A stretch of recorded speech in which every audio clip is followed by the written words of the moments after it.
fits in to that press release is of importance. If yesterday there were two words that are of deep consequence measured in non-escalatory, today, once again, that India wasn't looking to escalate the crisis is important. And the other big word that one needs to underline again, and I think this is going to send a huge message to across the border to Pakistan, is when India says proportionate, that Pakistan tried to escalate and India gave a proportionate response. So India is now not going to shy off giving a proportionate response, which clearly seems to suggest with what we've seen not happen in India, because India's air defense system thwarted the attack of Pakistan, but we've given Pakistan a bloody nose, be it Sialkot or Lahore.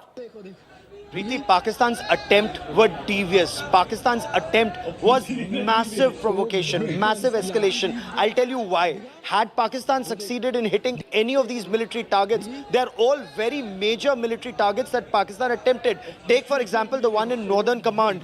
Pakistan was attempting to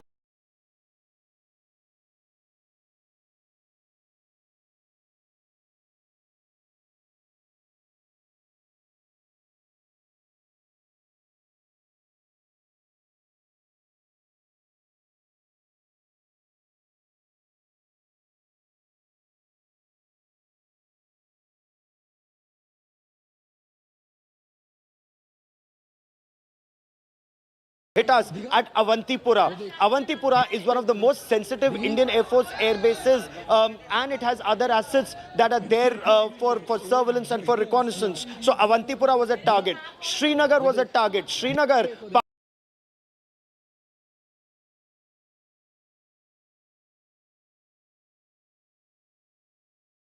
Pakistan has attempted to target right from 1947-48 and they failed each time. 65, 71, they've attempted Srinagar each time. They attempted Srinagar during the Kargil war and they attempted Srinagar last night. Jammu, very sensitive airbase.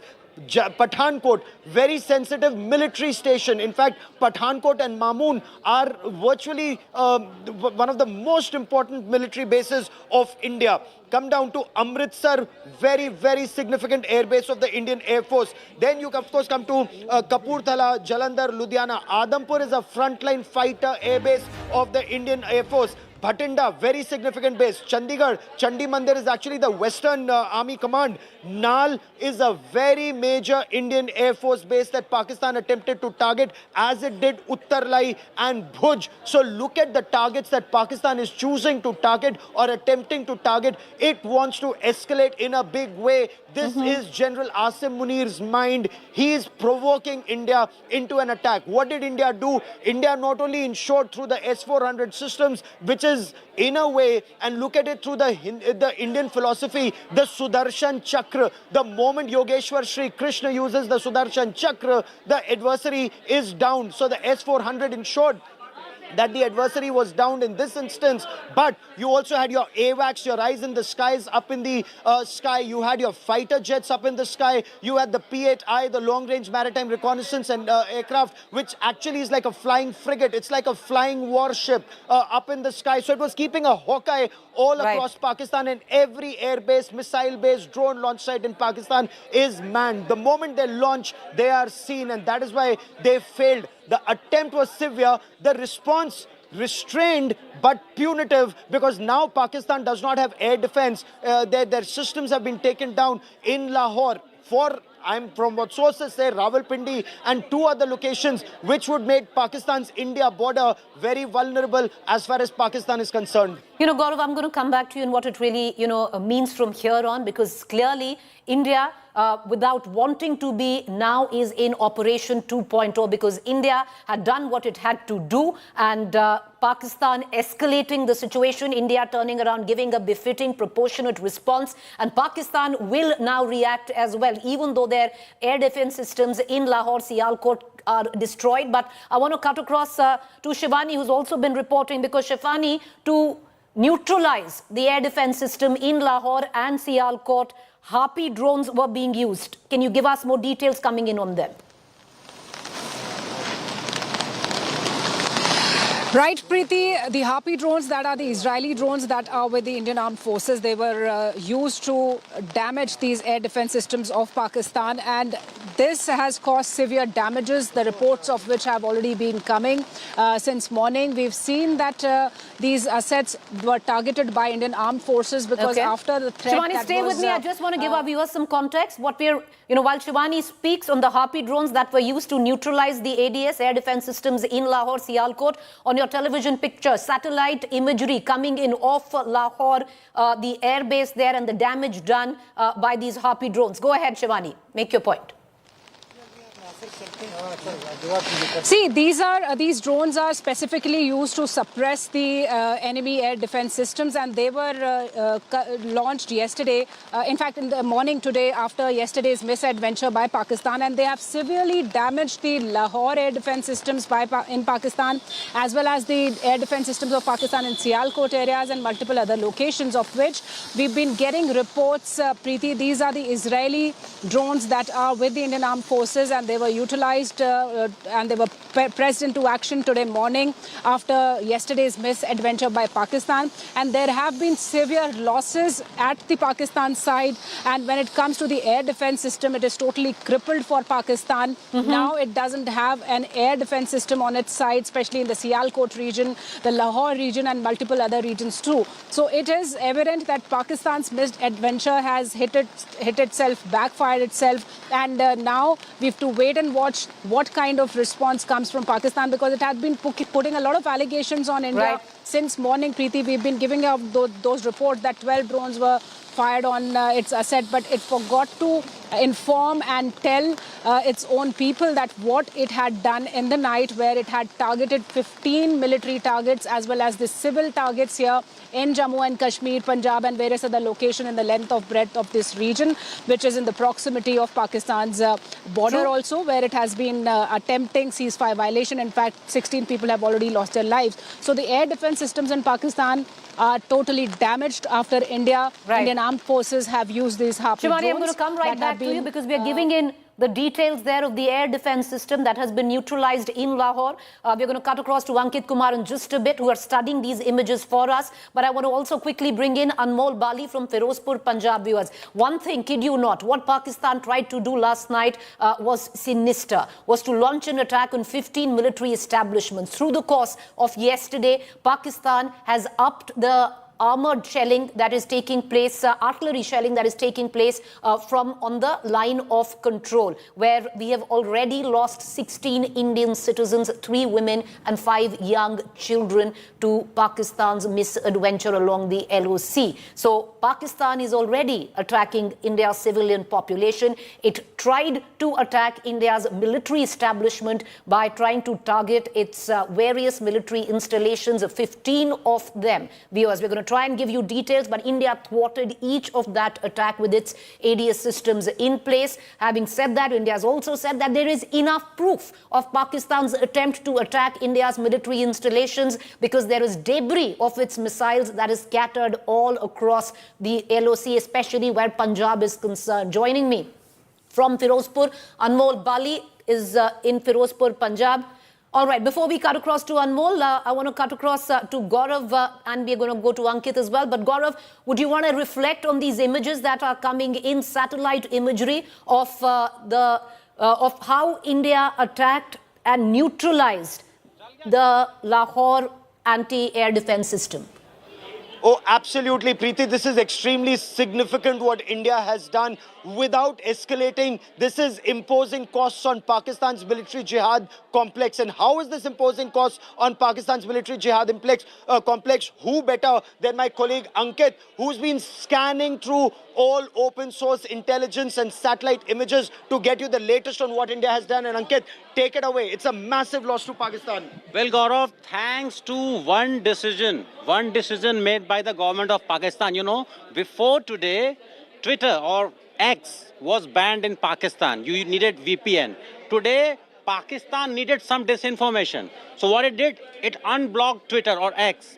Thanks to that decision, a lot of videos were posted today, right? Yes. Of those drone attacks. And again, thanks to DG ISPR, the military spokesperson, who gave all the details on the places that was attacked. Yeah. Using that, a lot of Indian OSINT accounts, what they did, they geolocated the exact place. And now we know from government statement, but now we can verify the place that was attacked,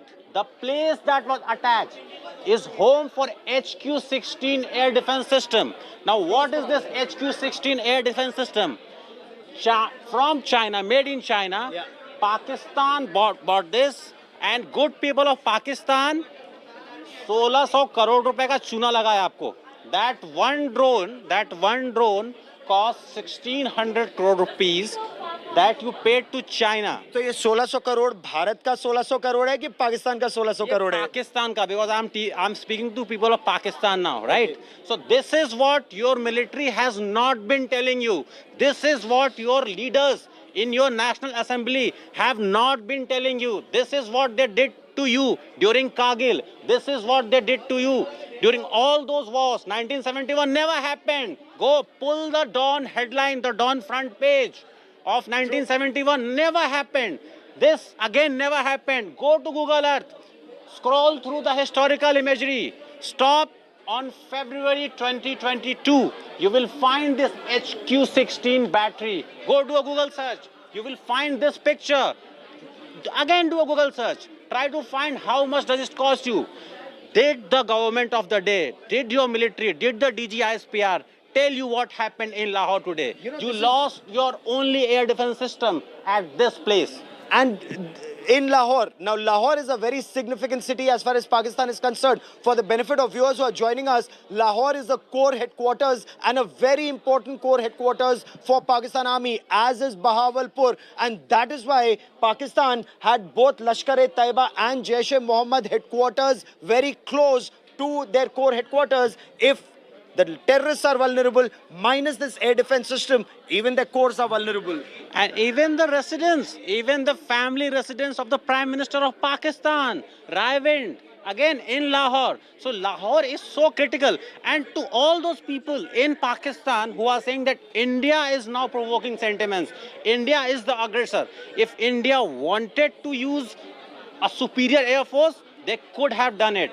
India is the one showing the restraint here. You are minus this air defense system today. You don't have this umbrella. And yet, the allegations that India is the aggressor, no. Your politicians, your military leadership is lying to you today. That's a very significant point, Preeti, that Ankit points out. And Ankit is actually scanning very diligently every bit of what's happening in Pakistan. And clearly, Pakistan Army cannot continue to lie to their people. While they've conceded there have been some losses, they haven't given details of the extent of losses that Pakistan's air defense system has suffered. And, you know, Gaurav, so much different than what India is, because India owns its people, it owns its losses, right?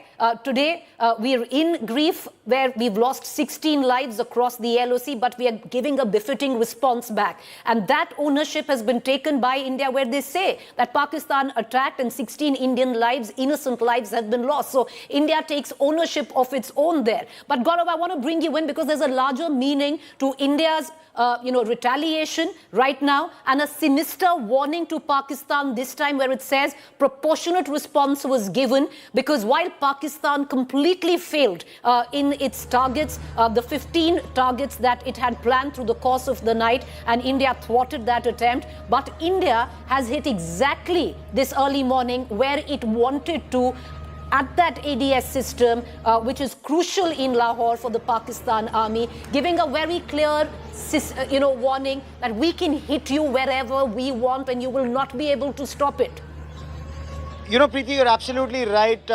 India's Air Force is far superior, and especially after the acquisition of the Rafale fighter jets and the S-400 systems. When questions were being asked why India wanted to spend so much money on the S-400s or Rafales, or upgrade the Su-30 Mk9s, or continue to upgrade the other fighter jets, including the Mirages, the Jaguar deep penetration strike aircraft, this is the reason that you have two adversaries who don't play by the rules. India actually wants peace through strength. strength, and that peace through strength comes when you are able to demonstrate your superiority, your massive superiority, which we did actually at the time of the surgical strike in 2016, at the time of Balakot airstrikes in 2019, because Pakistan air defense was completely jammed and suppressed when your fighter jets went into Pakistani occupied Kashmir and bombed across the international border. But unfortunately, that time there were those naysayers who said, proof lao, proof lao, proof lao.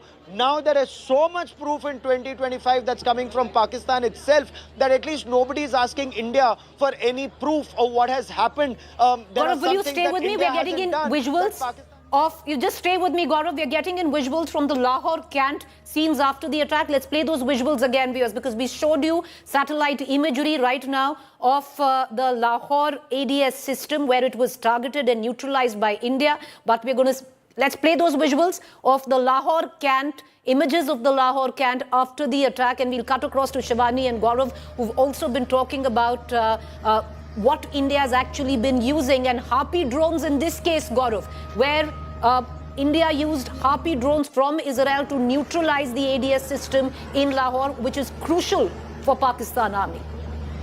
You know, Preeti, I had Israel's ambassador to India, Reuven Azar, on the show with me on 5 Live, and he explained how India and Israel are cooperating very extensively in the war on radical Islamist terror, not just in terms of how they share the best practices, but also the best technology that's available, because this is a war where technology plays a decisive role. India's human intelligence, India's intelligence assets and network is widespread. When you hear all these sirens that are going off in Lahore, it's actually the panic in Pakistan, because when a country's air defense system is taken down, it's almost as if they've lost a major part of their protective shield. Not that Pakistan does not have other fallback measures. It is a professional army of terrorists, but even this professional army of terrorists has a fallback mechanism, and their fallback mechanism, of course, is more expensive, and it will cost them even more. Now, all these sirens that are going off in Pakistan is an indication that General Asim Munir has put Pakistan in harm's way. Gaurav, would you stay on with me? Because we're just going to detail. Once again, viewers, this is not India escalating. We've given out a responsible statement, and we've made it very, very clear that it was Pakistan who, through the course of last night, tried to escalate with a sinister plan to what we feel target installations which were military installations, 15 military installations. And we're thinking that it's military installations. It could very well even be civilians that the Pakistan army was trying to target. Each of that attack was thwarted by the Indian air defense system. But we're going to go across and get you more news coming in, because India response was proportionate, and India response was, unlike Pakistan, successful.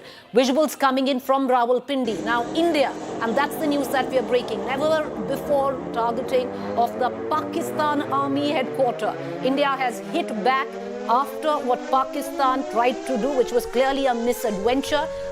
India has hit at the seat of the Pakistan Army in Rawalpindi. We're going to get you on camera shots of complete chaos in Rawalpindi after India's drone strike.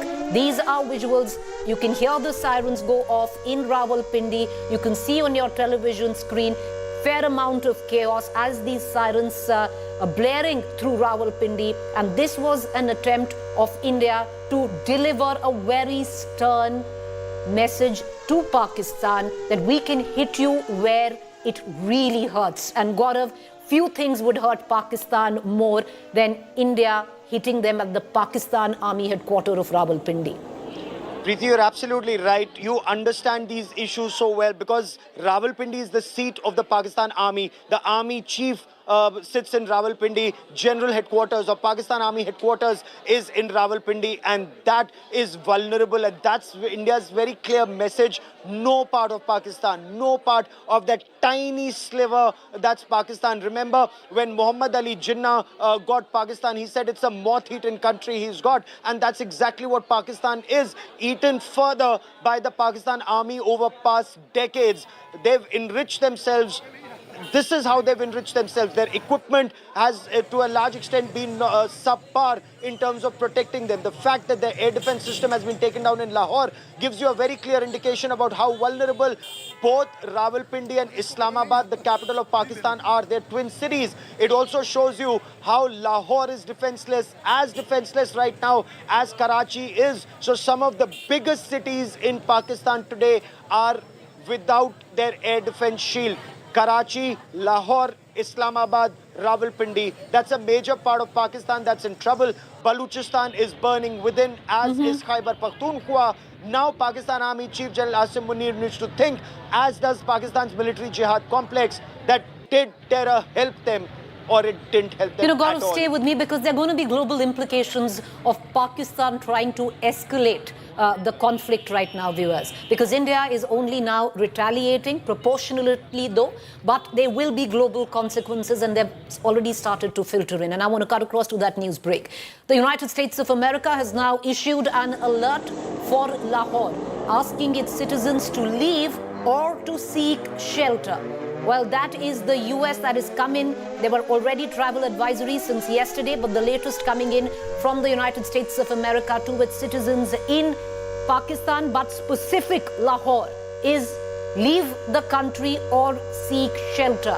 All of this, of course, there is going to be, a global retaliation, Gaurav. But having said that, India is not looking to escalate the crisis. India is not the aggressor here. But India will give it back proportionately every time Pakistan embarks on what clearly is a misadventure. But now you have the United States of America coming in, issuing an advisory, asking its citizens to leave Lahore or seek shelter.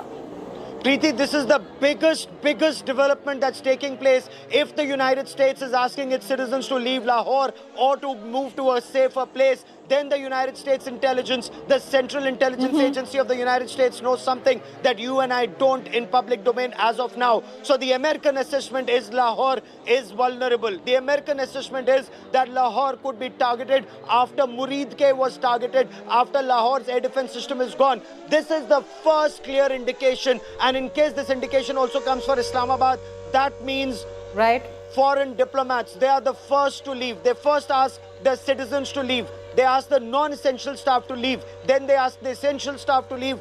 They ask, are their citizens to leave a city or a state or a country? The moment they start asking their people to leave, then there is something which is brewing. And this means General Asim Munir has to be very, very careful of what he does next, because there could be massive consequences for Pakistan's military jihad complex. Stay with me. I just want to take our viewers through what we're witnessing on our television screen right now so they just get a better understanding. On the extreme right is the Rawalpindi Stadium, viewers, and you can hear the sirens blaring there. You can see that plume of smoke. Actually, that's the Lahore Stadium. And you can see that plume of smoke rising from it. Right bang in the middle are images that were recorded from our side across the LOC. These images were recorded in Amritsar, where Pakistan tried to launch missiles and India chased down these missiles, neutralizing them with our S-4 air defense system.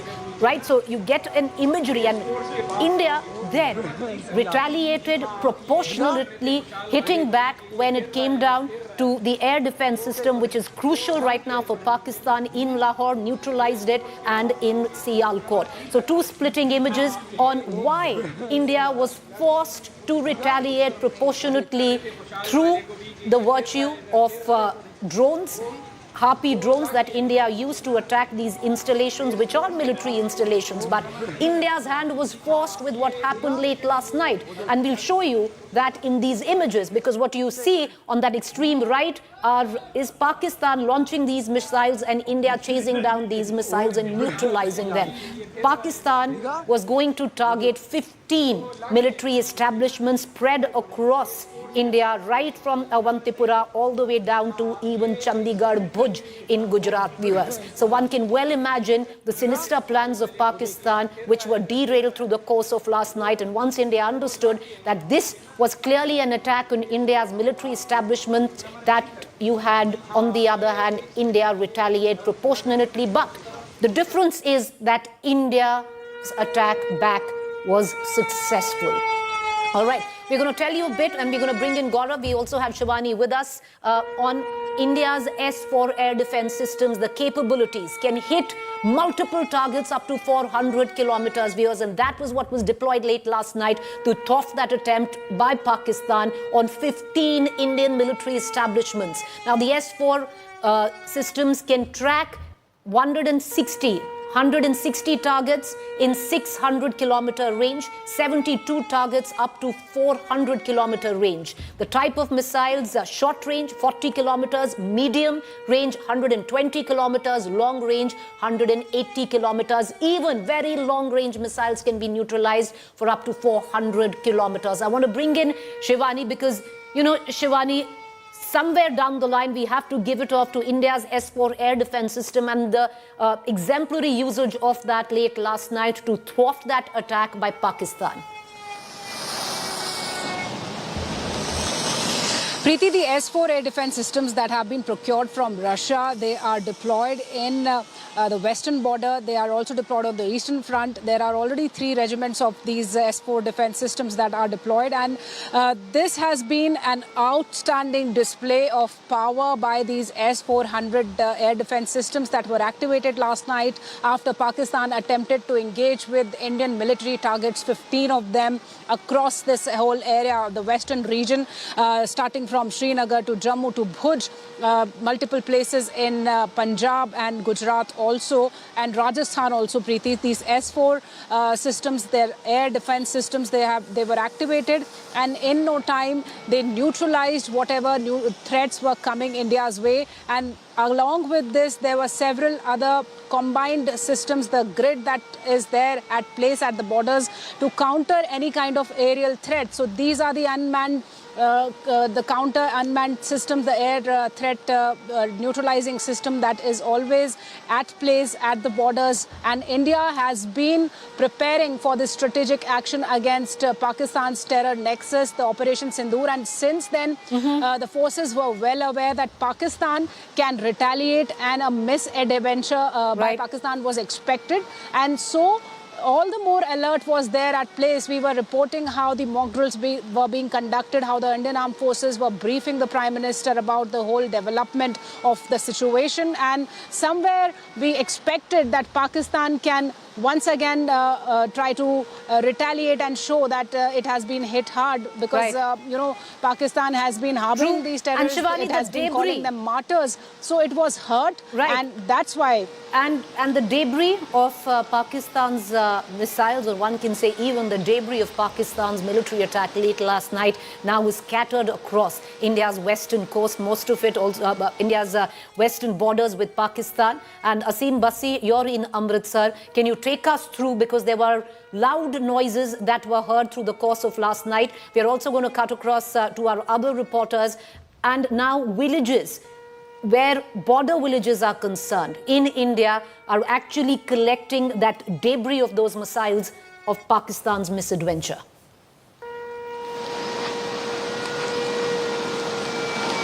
Around 1:30 a.m. what happened was that noises were heard, noises of explosions were heard, and suddenly the district administration swung into action, and the entire blackout was done in the entire district. We even rushed to the airport. That was also blacked out for some time. And in the morning, we saw that in villages, the debris of Pakistani missiles and drones were found. Now also, we are in a village called Rawalpindi, and you can see behind me, the army has cordoned off that area. We were very close, showed you the exclusive that how the Pakistani missile was shot down by the Indian troops here, and it fell here. Although fortunately there was only explosion, but there was no casualty, no injury. But the kind of misadventure that Pakistan did, the villagers were panicked because this could have hit the civilians too. But they were all thankful to the Indian troops who basically used their defense to shoot down these Pakistani missiles. But I'll tell you, the situation remains critical in the border areas. From today, there will be total blackout in Gurdaspur from tonight. And yesterday also, almost Amritsar was blackout for entire night. So it was basically Pakistan's attempt to establish, to hit the military Asim, stay on with me. So, Asim, you're in one border village where Amritsar, where the Indian army has come in, taken over the area where Pakistan, the debris of Pakistan's missile attack is. And I want to cut across to Anmol Bali, who's in this other part of Amritsar. Anmol, lots of border villages now reporting debris of Pakistan's missiles, which were, of course, thwarted by India's air defense system. What are you picking up? Have you spoken to the villagers there?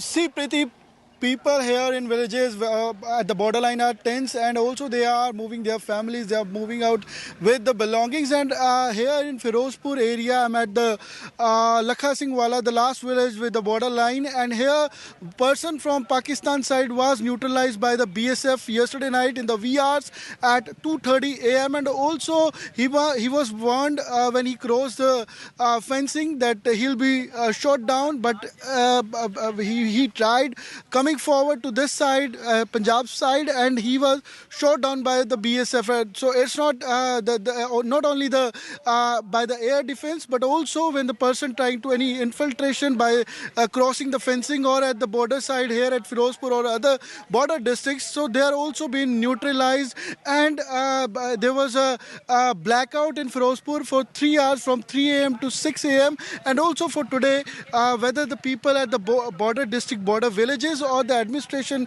here are trying hard for today, and also they've been preparing that if there's a need for blackout or any sort of preparation, so they are fully prepared and they are standing strong with the Indian army and with the administration as well. All right, Anmol, I'll come back to you, viewers. Now, the Ministry of Defense, in its second press statement ever since Operation Sindoor, has also stated unfortunate loss of Indian life where Pakistan retaliated with heavy firing, heavy shelling across the LOC, especially where Poonch was concerned, was hit the most by Pakistan's shelling, where Pakistan indiscriminately attacked civilian population, and that could be seen by houses, civilian houses being completely destroyed. And viewers, we've lost 16 lives right now. 16 Indians have been killed by Pakistan attacking civilians. 3 women and 5 young children are dead, killed by Pakistan. I want to cut across to my colleague Kamaljeet Sandhu, who's joining us from Poonch, because Kamal, it is Poonch that was the worst impacted by indiscriminate targeting of civilians by Pakistan. Well, absolutely. And remember, this is a misadventure carried out by Pakistan. First, it started with Pahalgam on April 22nd. Thereafter, we saw how Pakistani forces have continuously targeted the civilian areas. And now what we know is their misadventure by targeting 15 towns.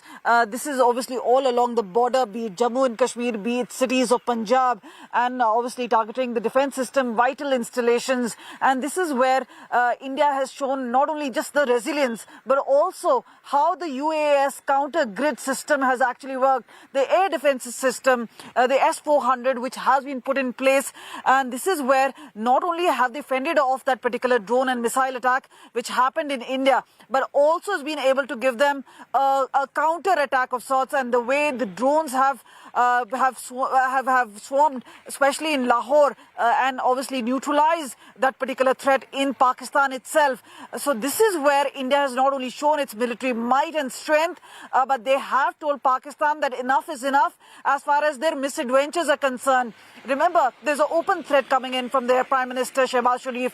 There's also an open threat coming in from the Army Chief Asim Munir. And this is where what we know is that there are preparations done both from India and Pakistan side. And this is why India could actually fend off this particular Air Force airstrike, whether be it the missiles coming in, the drones coming in. And thereafter what we know is, remember, the escalation did not happen from India's side.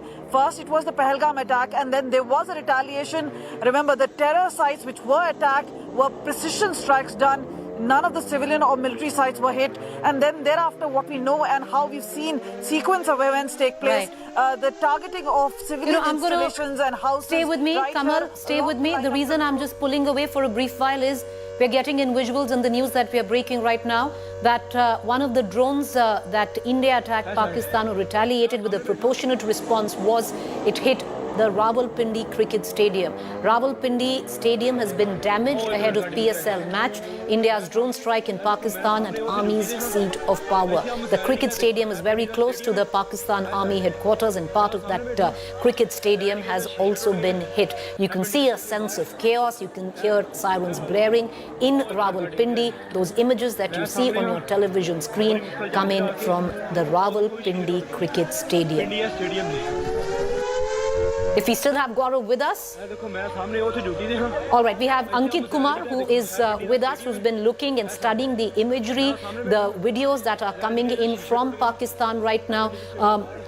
Ankit, first, of course, we had the images of how India, through its Harpy drones, destroyed the air defense systems of Lahore, Pakistan, crucial for Lahore, and then now visual imagery coming in, not just satellite imagery, visual imagery also coming in of Rawalpindi cricket stadium, part of it which is apparently next to the army headquarters, been hit by India's drones. All right, we're going to try and get Ankit Kumar with us in just a short while from now, but you can see on your television screen, viewers, India has taken full responsibility of what it clearly calls a proportionate counterattack to what Pakistan tried to do through the course of late last night. So now India is in Operation Sindoor second phase. You could call it Operation Sindoor 2.0 because for India till yesterday it was non-escalatory, but India was very clear. Even now India says it's non-escalatory, it is responsive but proportionately responsive. Because viewers, yesterday, through the course of the night after Pakistan Prime Minister's statement to the people, public address, there through the night, Pakistan Army tried to hit 15 targets in India across its borders where Indian Army's military stations and other forces, crucial military bases were to be attacked. However, India's thwarted that attempt, neutralizing the attack of Pakistan. However, India then answered proportionately where Pakistan was concerned and using Harpy drones neutralized the Lahore Air Defense Base, the Sialkot Air Defense Base, and hit the Rawalpindi headquarters, which is big because that is the seat of Pakistani army power, viewers. And India giving a sinister, clear message with just that one big statement of hitting the Rawalpindi headquarters. Part of the Rawalpindi stadium is close to the army headquarters there, and that has also been hit. You can see on your television screen the kind of chaos, sirens blaring after the drone hit the Rawalpindi headquarters and part of the Rawalpindi cricket stadium. I want to cut across to Shivani, who is continues to be with us.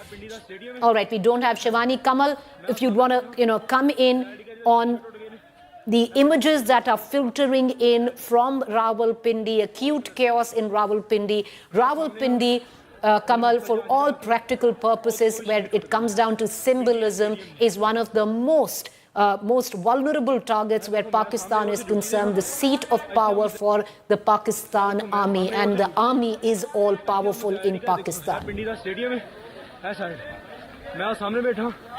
Well, absolutely. The images actually show chaos, something that Pakistan had planned to do in India by targeting these 15 cities, and that is where the India's air defense system really came into action. And that is why what we've seen is not only a good defense system of India, especially along the line of control and international border, but also a counter-attack which has now taken place, which has caused enough chaos and confusion right in Pakistan. Because remember, earlier in the night, what we saw in Amritsar Amritsar, in Gurdaspur, in Kapurthala, there were information coming in about explosions taking place. And that's when we actually found out quite later that they were drones and missiles being tried to struck by Pakistan, which were obviously fended off very, very effectively.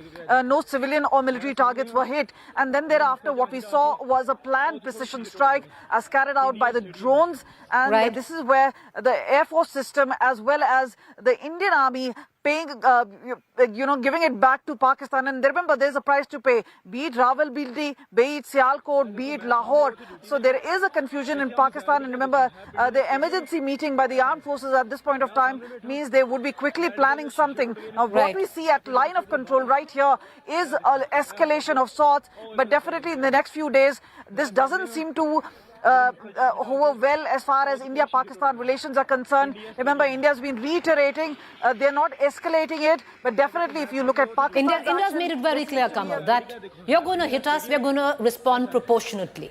And India has done exactly that. Because today, viewers, you had the Pakistan Army conduct a press conference where they said that India's hit military installations in Pakistan, clearly escalating. And they were lying, viewers, because India was not escalating. India was responding. All right, more news coming in. India shoots down Pakistan missiles across 15 locations.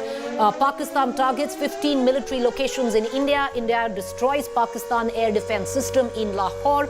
Pakistan air defense units completely reduced to shambles. Indian Air Force used the S-400 air defense system. S-400 Sudarshan Chakra shot down Pakistan missiles. So this is the news that we've been breaking and following through the course of the last 1.5 hours, viewers, because now the MOD in a responsible statement has detailed on what really went down last night, viewers, and that's the news that we've been breaking. Pakistan tried to target 15 military locations in India. It's right, if you look at, and the Indian Army has given out the details. The MOD, the Ministry of Defense, has given out those details, including Awantipura, Srinagar, Jammu, Pathankot, Amritsar, Kapurthala, Jalandhar, Ludhiana, Adampur, Bhatinda, Chandigarh, Nal, Falodi, Uttarlai, Bhuj.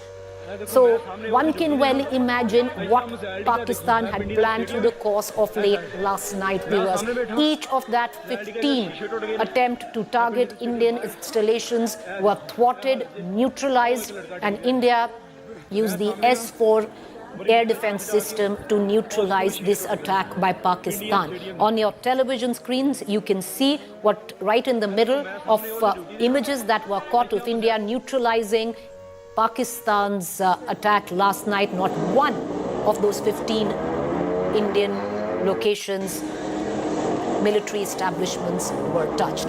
That's the news that we are breaking. I want to also cut across because even in the same press note by the MOD has made it very clear that Pakistan since yesterday has been targeting India's civilian population, especially across the LOC, where not just light arms, Pakistan has resorted to heavy firing ammunition across the border. Heavy artillery is being used by Pakistan and targeted to destroy innocent homes and innocent lives. India has lost 16 innocent lives in this, including 5 little children and 3 women there. And that has been confirmed, sadly, by the Indian Army. I want to cut across to Uri, where, all right, we are getting in more news breaks which are coming in. Air raid sirens have gone off in Islamabad now. That's the big news that is coming in. Lahore, Rahul, Rawalpindi, and now Islamabad. Air raid sirens have gone off in Islamabad.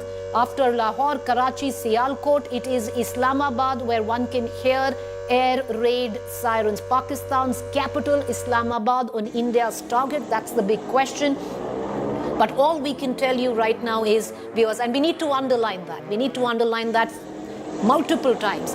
India is not escalating. India is only now responding and responding proportionately to the kind of attack Pakistan had tried to build through the course of last night. It's another fact that entire plan, sinister plan of Pakistan was neutralized, thwarted, but India is now giving it back proportionately.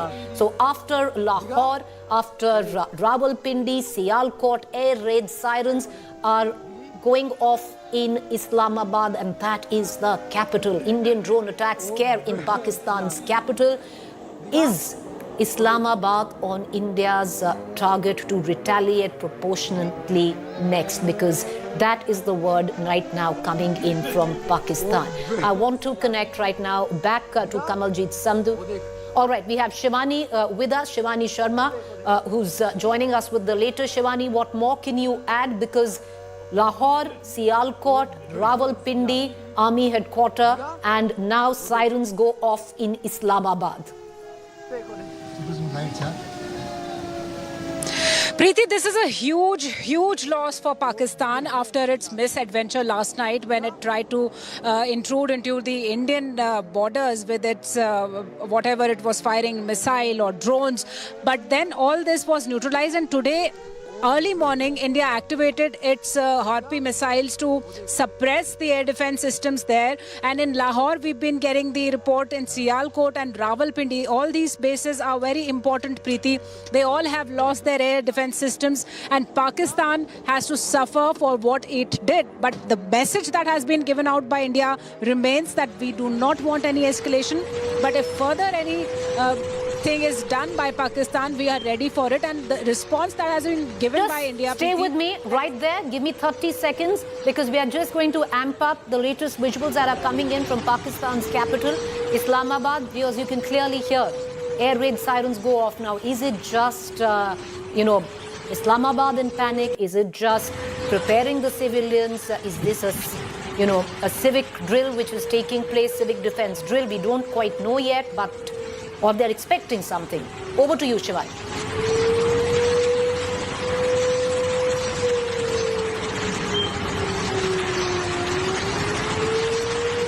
Over to you, Shivani. Go ahead.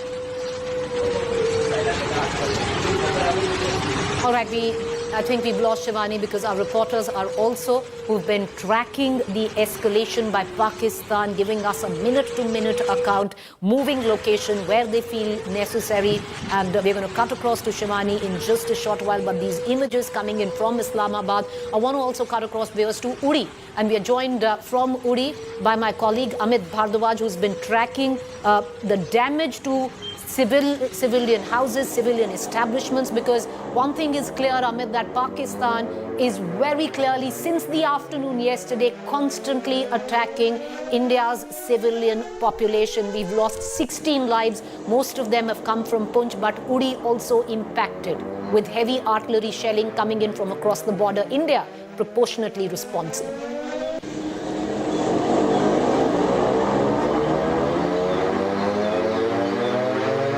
Amit, can you hear me?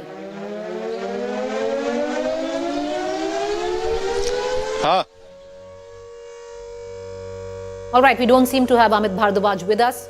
We're going to try and connect to him just a short while from now. But viewers, after Lahore, after Sialkot, after Rawalpindi, sirens go off in the capital of Pakistan, Islamabad.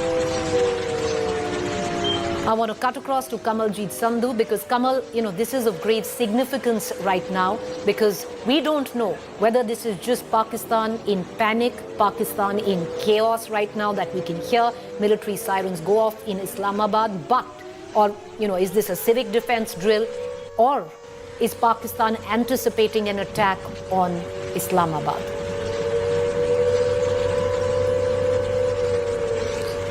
Pakistan has to learn a lesson, and they are being paid a price. This is why what we know is there is security being amped up all across line of control and on international border. India has not taken it very lightly. That is why what we see a plan in place. And Operation Sindoor didn't happen just immediately. So India has worked on its security plan. They knew that Pakistan would come up with something like this. And remember, we only had terror targets. They obviously attacking the civilians, and they verting back with not just fire but with artillery shells. And that is something which has happened way back in November 2003 when India-Pakistan had that ceasefire pact. Now that's been thrown in the dustbin as of now because remember, the sort of artillery shelling which has been done by Pakistan was deliberate targeting of civilians and then thereafter targeting of these 15 cities. What is clear is because there's ammunition, there is dump being found, there is obviously remnants of missile as well as drones being found in different parts of Punjab, which was very clear because remember the explosions were heard in Amritsar. Now that is the cultural capital of Punjab, and this is where what we know is the sinister plans of Pakistan, because it's not just Jammu and Kashmir. They have been trying to pump in not just through drones and otherwise weapons, money, trying to actually have a terror gangster network of that sort. But here it is much more sinister because remember this is the entire line across the western border which is now facing Pakistan, where there's high alert. There are mock drills being carried out, but definitely as far as Pakistan is concerned, right now, the chaos that they wanted to witness, especially after Pahalgam attack, the sort of harmony that has existed in India, there was no sort of riots breaking out, there was no... So India has actually lived up to its reputation, but it's Pakistan which is actually breaking down in many senses the sort of chaos that we've seen on ground, and especially the defense system not being able to keep up as far as the attack by India is concerned. So remember, whether it's the mortar or the defense system which try to penetrate into the Indian hinterland, and that's what being fended off, neutralized and effectively stopped by India. And then there was an effective counter attack which was launched by the armed forces, the S-400 being put in practice and in place, and that is why India has shown superior military strength right here, especially as both countries see escalation of tensions. But remember, India is reiterating they have not tried to escalate. It's a commensurate action as far as Indian forces are concerned, only after the trigger came in from Pakistan, and that is what has effective systems being working in place, and all whether it's the paramilitary forces or the Indian Army or the Air Force, all working in tandem, in synchronicity, and that is what we see on the ground. Viewers, I just want to get, Kamal, stay with me. I want to quickly get our viewers up to speed. First up, what you see on your television screen, satellite images of the Lahore Air Defence Headquarters that have been completely neutralized by India's drones, Harpy drones there. And you can see the aftermath of India's drone attack on the air defense system in Lahore. This is crucial, viewers. But I want to take you through some of the big news that is coming in right now. All right, we are also getting a news break. All right, let's cut across to the latest news break that's coming in, and I'm going to get our viewers up to speed with the last few developments that one needs to take clear note of. India has repelled Pakistan's counter-attack. Multiple Pakistan missiles shot down in the sky. India using S-400 anti-missile batteries. Indian strikes erase 1,600 crore Pakistan assets. Pakistan tried to hit 15 military hubs late last night, failed. India retaliated. India's hit Karachi, Lahore. Indian drones hit Pak air defense systems. On camera, S-400 missile defense in action. 15 Pakistan attack bids across 2,000-kilometer point. Now, these are visuals coming in from Lahore. All right, we're going to try and get on our viewers with the latest that's coming in.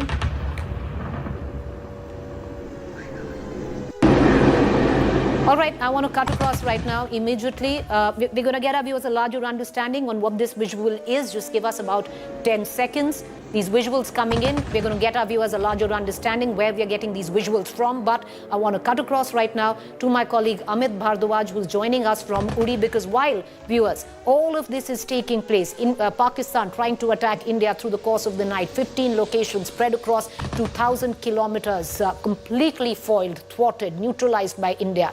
But India now attacking Pakistan through drones as a proportionate retaliatory attack and succeeding.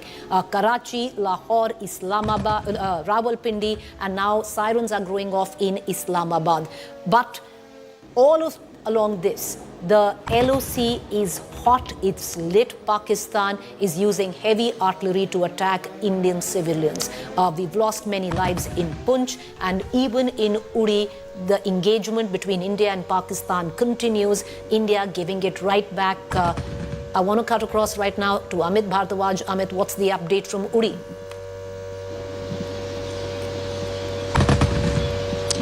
Well, Preeti, if you compare with the visuals that of Operation Sindoor and what Pakistan's cowardly act has been in response to Operation Sindoor, the contrast is pretty clear that we, in a very clinical manner, targeted the terror breeding hubs in Pakistan, occupied Kashmir and Pakistan. But Pakistan, in a cowardly act, has, hit back and targeted the civilian areas of India along the line of control. Uri sector, where I'm standing right now, the villages around here in Gingal, in Islamabad, which have not seen heavy artillery, shelling ever since 1998.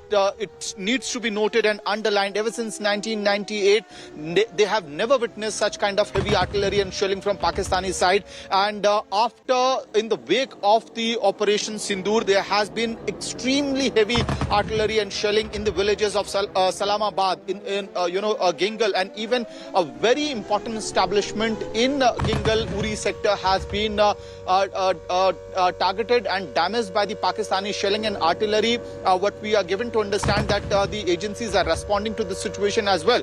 But what also needs to be underlined, I met these families, those who were injured in Islamabad. They were referred back to GMC in Baramulla. I met them. And one of these individuals was Badruddin of Islamabad. He was hurt. His 8-year son was hurt. They were hospitalized. But they were defiant and they were saying, if Pakistan really wants to fight, go on, fight with the Indian army. And the civilians in this sector, in Uri sector, along the line of control in India, are standing rock solid with the Indian army. So that is the kind of spirit that the civilians in this particular area has, that despite being hurt by the shellings and artillery of the Pakistan, despite being in the hospital, they remain defiant and they are continuing to back the Indian armed forces in the region. And all through the night, we were also on alert, and I've traveled all through Avantipur, Srinagar yesterday, and from Baramulla to Uri today. What we have seen is that Indian forces are on high alert. One more case that I want to discuss with you right now is that one of the injured person was Zeenat. She was attacked in a village, remote village of Uri sector along the line of control for 4 hours. There was no response because they could not take her to the hospital because there was continuous shelling and artillery being fired from the other side of the border by the Pakistani forces. And due to extreme bleeding, she will now have to go through multiple rounds of surgeries. So that's the kind of cowardly act and attack that is being carried out by the Pakistani forces on Indian civilians, right from Jammu's Punj area to Kashmir's Uri sector, Islamabad and Gingal villages. Back to you, Preeti. All right, Amit, stay on with me. Amit reporting from Uri, because Pakistan, viewers, is unrelenting when it's going after civilian lives. India had made it very clear.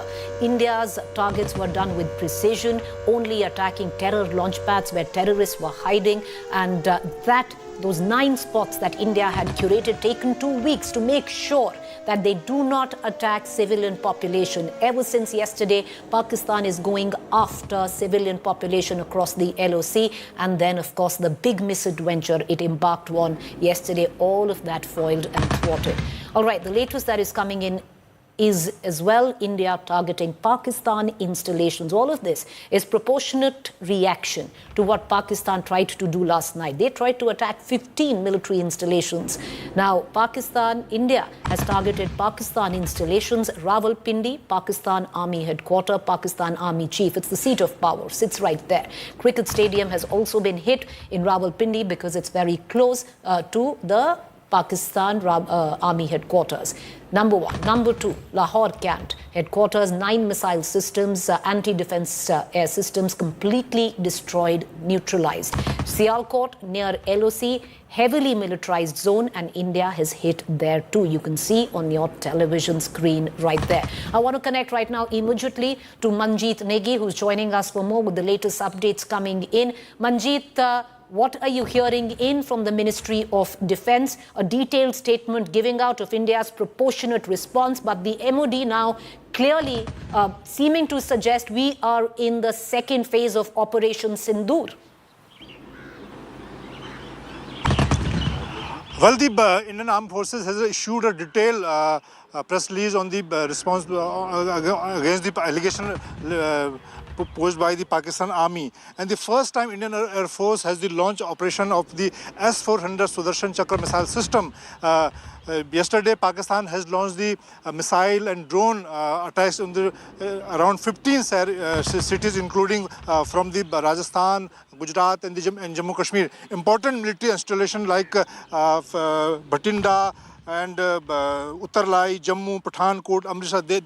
These are the military installation. And Pakistan used HQ-9 missile defense system, their latest drone system. And after that, Indian Air Force, especially the Indian Air Force, launched first time the S-400 missile system against the air defense and radar system of Pakistan in city like Lahore, Karachi, and Sialkot. Manjeet, what more can you add? Because Islamabad right now, sirens are blaring. What are you picking up from the MOD? On the other hand, Rawalpindi, the seat of the armed forces in Pakistan, Rawalpindi attacked as well.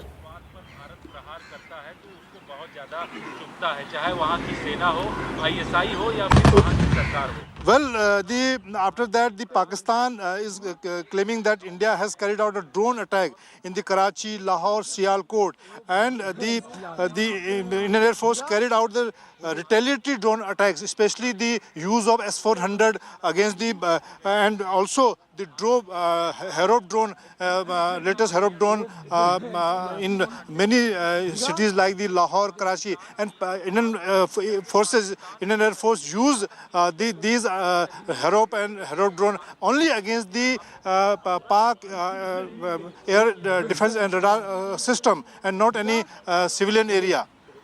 All right. Okay, Manjeet, appreciate you joining us with that quick update. Meanwhile, viewers, let me quickly get you up to speed. What Manjeet Negi also touched on India's S-400 defense system. In a major escalation, Pakistan launched a wave of drone and missile attacks targeting 15 in total, 15 Indian military installations. The incoming attack was effectively intercepted, thwarted by India's S-400 Sudarshan Chakra air defense system. The Russian-made S-400 is one of the world's most advanced long-range surface-to-air missile systems, capable of detecting, tracking, destroying aerial threats, including drones, cruise missiles, and fighter jets. Each S-400 system establishes a protective shield over critical military and strategic areas, providing a layered and highly responsive air defense. With a detection range of 600 kilometers and the ability to intercept targets up to 400 kilometers away, the S-400 played a vital role in neutralizing the recent aerial offensive launched by Pakistan last night. Capable of engaging over 70 targets simultaneously, the S-400 defends a significantly wider area compared to systems like Israel's Iron Dome, offering far-reaching protection against distant and diverse threats up to 400 kilometers where long-range missiles are concerned, viewers. All right, let's quickly cut across to the latest coming in from Pakistan. आपका चेहरा अब सामने आ गया है मोदी तुम्हारा, चाहे Canada है, चाहे यूएसए है, चाहे ऑस्ट्रेलिया है, चाहे इंग्लैंड है, हर जगह पे तुम्हारी दहशतगर्दी के निशान मौजूद हैं। और वो गवर्नमेंट खास तौर पे कनाडा ने आपके साथ जो हशर किया इंटरनेशनली, वो आपको पता होना चाहिए। आप मशहूर हैं दहशतगर्दी के लिए और आप दहशतगर्दी करना पसंद करते हैं, लेकिन मोदी ये याद रखना कि हिंदुस्तान का जब टूटना होगा और होना है इंशाल्लाह, तो मोदी तुम इसके जिम्मेदार हो। तुम्हारी पॉलिसीज, तुम्हारा तरीका, तुम्हारा जब आप अपने माइनॉरिटीज को दबाएंगे, सब कुछ करेंगे, तो ये मुल्क कायम नहीं रह सकेगा, भारत कायम नहीं रह सकेगा। और इसके टूटने के जिम्मेदार मोदी तुम हो, जो हर वक्त कत्लो गारत की बात करते हो और कत्लो गारत से अपना निज़ाम चलाना चाहते हो, चाहे मुल्क के अंदर हो चाहे मुल्क के बाहर। इसीलिए इस वक्त आर्म फोर्सेस को मैं सलाम पेश करता हूं कि उन्होंने वक्त बर वक्त एयरफोर्स ने अपना अमल किया और उनके जहाज़ों को गिराया। सर, ये ऐसे पायलट हैं, जब हमें F-16 मिला तो ये अमेरिका गए और ट्रायल के तौर पे इन्होंने वो F-16 उड़ाए, तो अमेरिकन अपनी उंगलियां दांतों के नीचे दबा के बैठ गए कि ये क्या चीज़ है कि F-16 पहली दफ़ा उड़ा रहे हैं और इतनी एक्यूरेसी और वो 32 Gs की पुल थी सर उस शख्स पर जो उसको उड़ा रहा था, तो वो हैरान हो गए कि 16 G से ऊपर तो हम जाते नहीं है, तो ये 32 G पे भी जहाज को उड़ा रहे हैं। सो हमारी कैपेबिलिटी वो है, हमारे जहाज हुए। J-17 ने दुनिया में अपना नाम पैदा कर दिया, और दुनिया और कितनी एक्सरसाइजेज हुई हैं, जब भी गए तो हमारा J-17 जीत के आए। और इंटरनेशनली आर्मी के जो मुकाबले होते उसमें भी हमारी फौज जब भी गई है तो गोल्ड मेडल लेके आई है एक्सरसाइजेज में कर। तो इसलिए जनाब स्पीकर ये बात वाज़ा कर देनी चाहिए, हमारी कौम यकजा है। मैं इन सब से कहूँगा कि मिल के चलो और अपने रब से रजू करो। रब काबा, हम तेरे आगे दरख्वास्त करते हैं, इस मुल्क के हिफाजत फरमाना जो तूने हमें अता किया है, और ये नबी सल्लल्लाहु अलैहि वसल्लम की दुआओं का है। आपने कायदे आज़म को इंग्लैंड में मुलाकात की, ख्वाब में आए और उनको कहा कि जाओ वापस और जाके पाकिस्तान का मामला हल करो। आप खाना कलात को ख्वाब में आके ये हुक्म दिया कि तुमने पाकिस्तान की सरना है, ये मुल्क बन के रहेगा, और तुमने तो ये ऐसा बड़ा मोइज़ा है कि अल्लाह पाक ने ये हमें अता किया है, और अल्लाह पाक इस मुल्क की हिफाजत फरमाएंगे। सायरन तो बज रहे ना भाई। दुनिया में जहाँ भी देखें शायद हमारी कमी है, हम मजबूर हैं, हम गुनाहगार हैं, लेकिन रब्बे काबा हम तेरे हबीब के उम्मती हैं। खुदा का वास्ता हमसे रहम का मौला फरमा।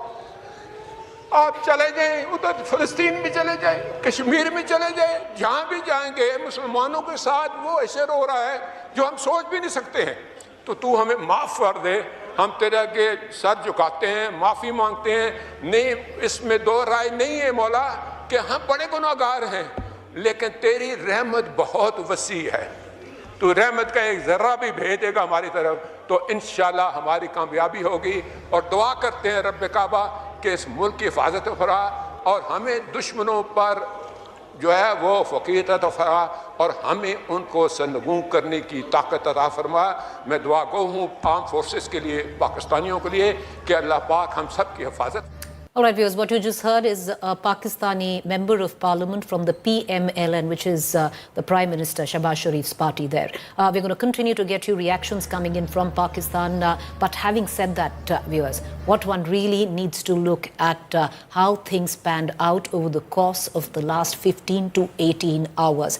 This afternoon, you had a press conference by Pakistan Army where they said that India, and they used the term escalation, escalated and have attacked Pakistani installations. What Pakistan refused to tell us and lied to the world is what Pakistan attempted to do through the course of late last night. Pakistan, viewers, fired 15 missiles and drones towards India to attack 15 Indian installations, something which India then responded with in a proportionate manner by attacking Pakistan Army installations through HAROP drones. But I want to give out the statement that was put forth by India's Ministry of Defense, a responsible statement. If after Operation Sindoor, the first statement that came out by the Ministry of Defense, India was words stood out which were measured and non-escalatory in nature.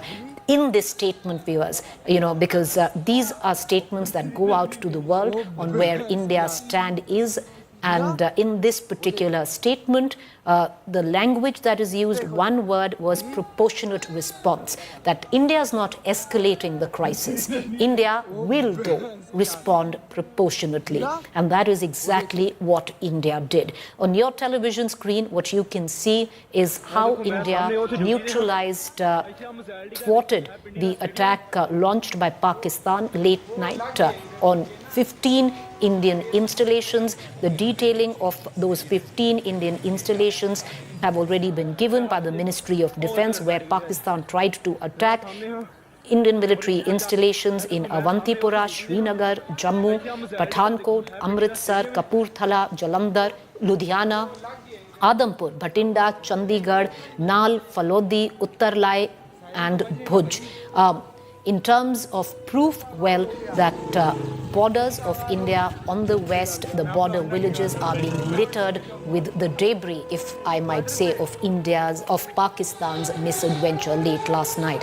And it was only after that India responded. I want to bring in my colleague Shivani at this point of time, who's going to get us the latest coming in. As we speak, sirens are blaring in Islamabad. We don't know whether Islamabad anticipates an attack or this is just preemptive in panic and chaos. But having said that, Shivani, would you want to reflect on India neutralizing Pakistan's sinister plan late last night and neutralizing with the superb game changer S-400 air defense system acquired by Russia, from Russia? Preeti, there were multiple air defense systems that were already at place, but yes, it's right that S-400 air defense systems that were activated were the most lethal ones because they are the most powerful and one of the best in the world, provided by Russia. India has procured 3 of them. The 3 batteries have already been inducted at different locations, and one of them was on the western border that was activated last night when Pakistan tried to intrude and try to engage with the military targets inside Indian boundary. And even long before they could even think and get directed towards India, they were neutralized then and there. And the Indian armed forces in a statement have very well given out this as an evidence that the debris are there along the cities and districts and villages of the borders that the Pakistanis were also trying to portray today since morning, that India has attacked us, India has escalated. So this attempt by Pakistan has been thwarted very strongly by India, and S-400 air defense system was initiated. They initiated action. And second important strike. All right, I want to cut you short. India's defense minister speaking now. Listen into Rajnath Singh. जय हिंद, जय हिंद। जो शौर्य और पराक्रम दिखाया है उसके लिए मैं हृदय से बधाई देता हूं। पाकिस्तान और पीओके में जिस तरह से हमारी आर्म्ड फोर्सेस ने टेरर कैंप्स को नेस्त नाबूद किया है, वो हम सब के लिए एक गौरव का विषय है।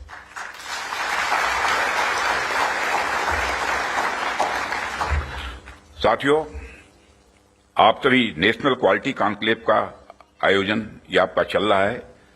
क्वालिटी की क्या भूमिका होती है, यह क्या रोल अदा करती है, इसका नमूना हमने कल देखा।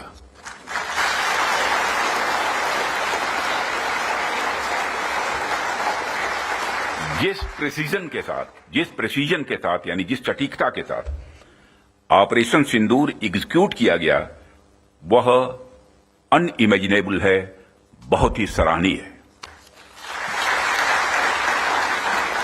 इसमें 9 टेररिस्ट कैंप्स तबाह हुए और अच्छी खासी संख्या में आतंकी मारे गए। जिस तरह से इस ऑपरेशन को किसी भी इनोसेंट को नुकसान पहुंचाए बिना मिनिमम कोलेटरल डैमेज के साथ अंजाम दिया गया, वह इसलिए संभव हो पाया क्योंकि हमारे formidable and professionally trained armed forces के पास इक्विपमेंट भी हाई क्वालिटी के थे।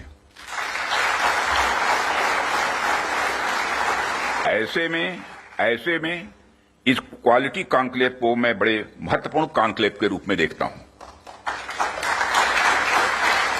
मैं इस आयोजन के लिए डिपार्टमेंट ऑफ डिफेंस प्रोडक्शन और इनके secretary defence production Shri Sanjeev Kumar को भी हार्दिक बधाई देता हूं और क्वालिटी एश्योरेंस ऑर्गेनाइजेशंस को भी मैं बधाई देता हूं।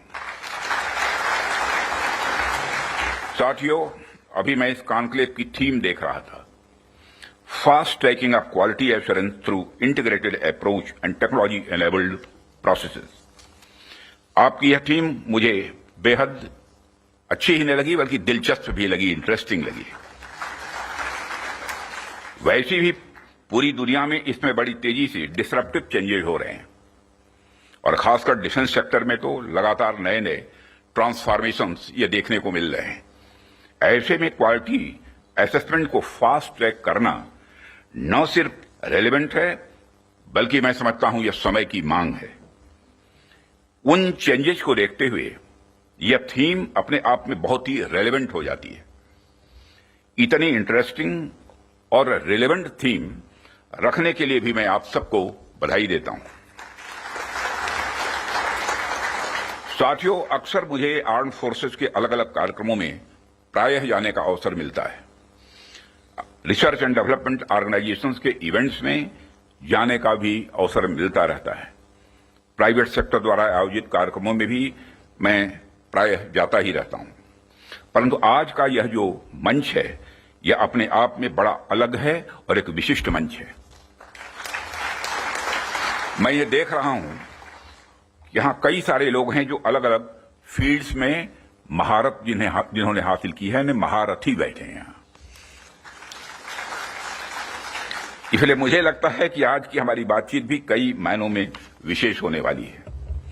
साथियों, इस क्वालिटी कॉन्क्लेव की महत्ता और आवश्यकता पर तो मैं आगे चर्चा करूंगा ही, परंतु पहले मैं आपको कुछ ऐसे बिंदुओं से, कुछ ऐसे पॉइंट से अवगत कराना चाहूंगा जो हमारी सरकार की प्रायोरिटी से जुड़े हुए हैं। 2014 में माननीय प्रधानमंत्री जी के नेतृत्व में हमारी सरकार आने के बाद प्रधानमंत्री जी ने हमें एक अत्यंत महत्वपूर्ण सूत्र प्रदान किया। उन्होंने शुरुआत में ही डिफेंस प्रोडक्शन सेक्टर के एम्पावरमेंट पर विशेष बल दिया। उन्होंने जो सूत्र दिया उसके पीछे की फिलॉसफी थी डिफेंस सॉवरेंटी।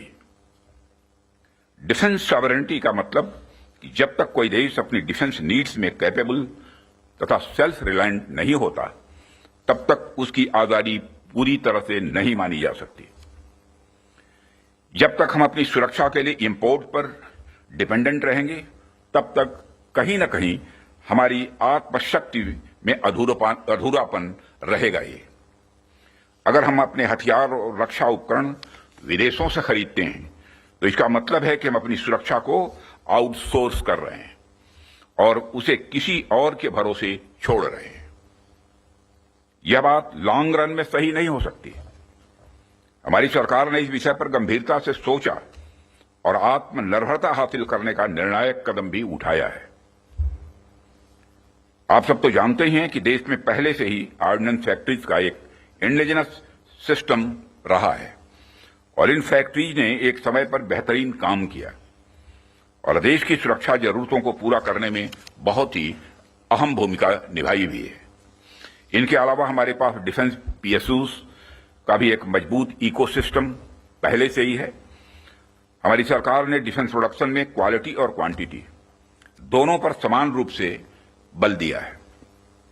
इसी दिशा में कई क्रांतिकारी कदम उठाए गए, जिनमें से कुछ महत्वपूर्ण कदमों का उल्लेख मैं यहां करना चाहूंगा। ऑर्डिनेंस फैक्ट्रीज का कॉर्पोरेटाइजेशन उनमें से एक अत्यंत महत्वपूर्ण कदम रहा है, जिसे हमने इंश्योर किया ताकि कम समय में ही डिफेंस प्रोडक्शन में व्यापक सुधार हो सके। यहां मैं जरूर बताना चाहूंगा कि ऑर्डिनेंस फैक्ट्रीज का कॉर्पोरेटाइजेशन हमारे लिए कोई बहुत सरल प्रक्रिया नहीं थी। इसमें अनेक जटिल प्रश्न थे और चैलेंजेज भी थे, परंतु हमने इसे इसलिए लागू किया क्योंकि यह एक अर्जेंट रिफॉर्म था। अब प्रश्न उठता है कि यह अर्जेंट क्यों था। इसका एक बड़ा कारण था क्वालिटी। आप सभी स्पेशलिस्ट के समक्ष मैं यह कह सकता हूं कि सरकार ने क्वालिटी को अपना प्रायोरिटी रिफॉर्म एजेंडा बनाया है। हमने क्वालिटी इंप्रूवमेंट को ही टारगेट करते हुए ऑर्डिनेंस फैक्ट्रीज का कॉर्पोरेटाइजेशन किया। तब से लेकर आज तक डिफेंस पीएसयूज ने लगातार सुधार किया है और कॉर्पोरेटाइजेशन के पश्चात क्वालिटी प्रोडक्शन को लगातार आगे बढ़ाने का प्रयास भी किया गया है और आज ये डीपीएसयूज इंटरनेशनली कॉम्पिटिटिव हो रहे हैं। आज ये अपने रिसर्च एंड डेवलपमेंट पर भी अच्छा फोकस कर रहे हैं। आज ये ऑर्गेनाइजेशन पहले से कहीं ज्यादा वाइब्रेंट और एक्सपोर्ट ओरिएंटेड हो रहे हैं। वैसे तो अभी कुछ कार्य बाकी है, पर मैं इतना जरूर आश्वस्त हूं कि जिस प्रकार पब्लिक सेक्टर में रिफॉर्म के लिए हम प्रयासरत हैं, वह हमें आने वाले समय में काफी अच्छे रिजल्ट्स देने वाला है। साथियों, पब्लिक सेक्टर के डेवलपमेंट के पीछे हमारा एक ही उद्देश्य भी रहा है कि एक healthy competitive private defence ecosystem का विकास किया जाए, जो अपनी क्वालिटी के माध्यम से देश की सुरक्षा को और अधिक मजबूत बनाए। जैसा कि हम सभी जानते हैं कि क्वालिटी को लेकर प्राइवेट सेक्टर की अपनी एक अच्छी खासी इमेज होती है। किसी भी क्षेत्र में प्राइवेट सेक्टर अपनी गुणवत्ता के लिए जाना जाता है। आज चाहे बड़े प्लेटफॉर्म्स हों या सिस्टम्स, एमएसएमईज हों या स्टार्टअप्स, हमने ऐसा प्राइवेट इंडस्ट्रियल बेस तैयार किया है जो देश के डिफेंस सेक्टर के विकास में सक्रिय भागीदार बन रहा है और उसे सशक्त कर रहा है। आज रिलीज होने वाले इंडस्ट्री 4 को भी मैं इसी संदर्भ में देख रहा हूं। यह निश्चित रूप से हमें स्मार्ट मैन्युफैक्चरिंग के एक ऐसे एरा में ले जाएगा जहां से हमारे लिए कई नए डायमेंशंस खुलेंगे। इसी तरह जो दूसरे मैनुअल्स आज रिलीज हो रहे हुए हैं, जो एमओयू साइन हुए हैं, उनको भी मैं इसी कंटेक्स्ट में देखता हूं। यह सभी प्रयास केवल सरकार के प्रयास नहीं है, बल्कि आप सभी का मिला जुला प्रयास इसमें शामिल है, इसीलिए यह संभव हो पा रहा है। साथियों, जैसा कि आप सभी जानते हैं, आज की दुनिया में सिर्फ प्रोडक्ट नहीं बल्कि एक मजबूत ब्रांड वैल्यू भी जरूरी है। जब मार्केट में असिमेट्रिक इंफॉर्मेशन फैली होती है, तब कंज्यूमर भ्रमित हो जाता है, कंफ्यूज हो जाता है। ऐसे में वही ब्रांड सफल होता है जो कंसिस्टेंट क्वालिटी और रिलायबिलिटी का भरोसा देता है। और यही कारण है कि हमें इंडियन डिफेंस इंडस्ट्री को एक स्ट्रांग और ट्रस्टेड ब्रांड बनाना ही होगा। इस संदर्भ में आज मैं आपसे एक महत्वपूर्ण अपील करने के लिए आप सबके बीच खड़ा हुआ हूं। यह अपील है एक मजबूत वर्ल्ड लीडिंग और state of the art brand India का निर्माण।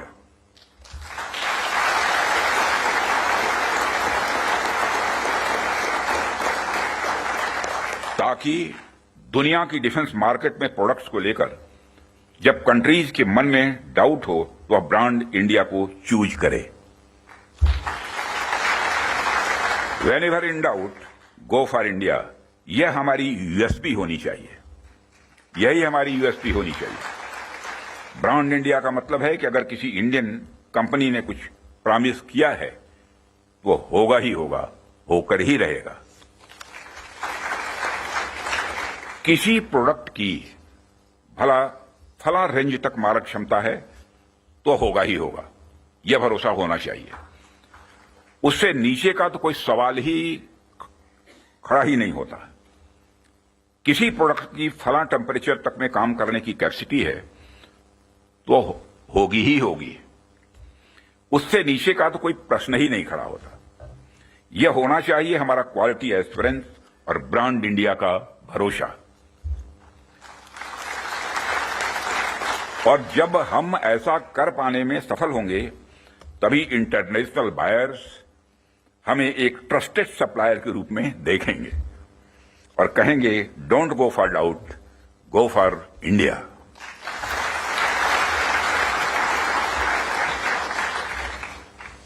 साथियों, मैं समझता हूं कि इस दिशा में प्रयास करने का यह सबसे उचित समय है, क्योंकि इस समय जो परिस्थितियां चल रही हैं उसे आप सब देख रहे हैं।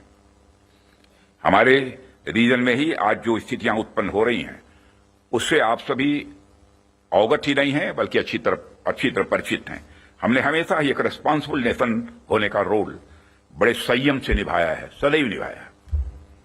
हम लगातार इस बात के पक्ष कर रहे हैं कि समस्याओं का समाधान बातचीत के जरिए से हो, परंतु इसका अर्थ यह नहीं है कि हमारी सहनशीलता का कोई नाजायज फायदा उठाए।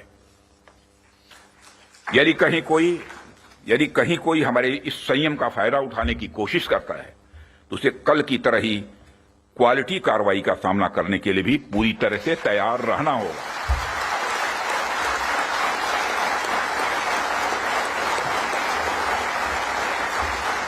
कल की तरह ही क्वालिटी कार्रवाई का सामना करने के लिए उसे तैयार रहना होगा।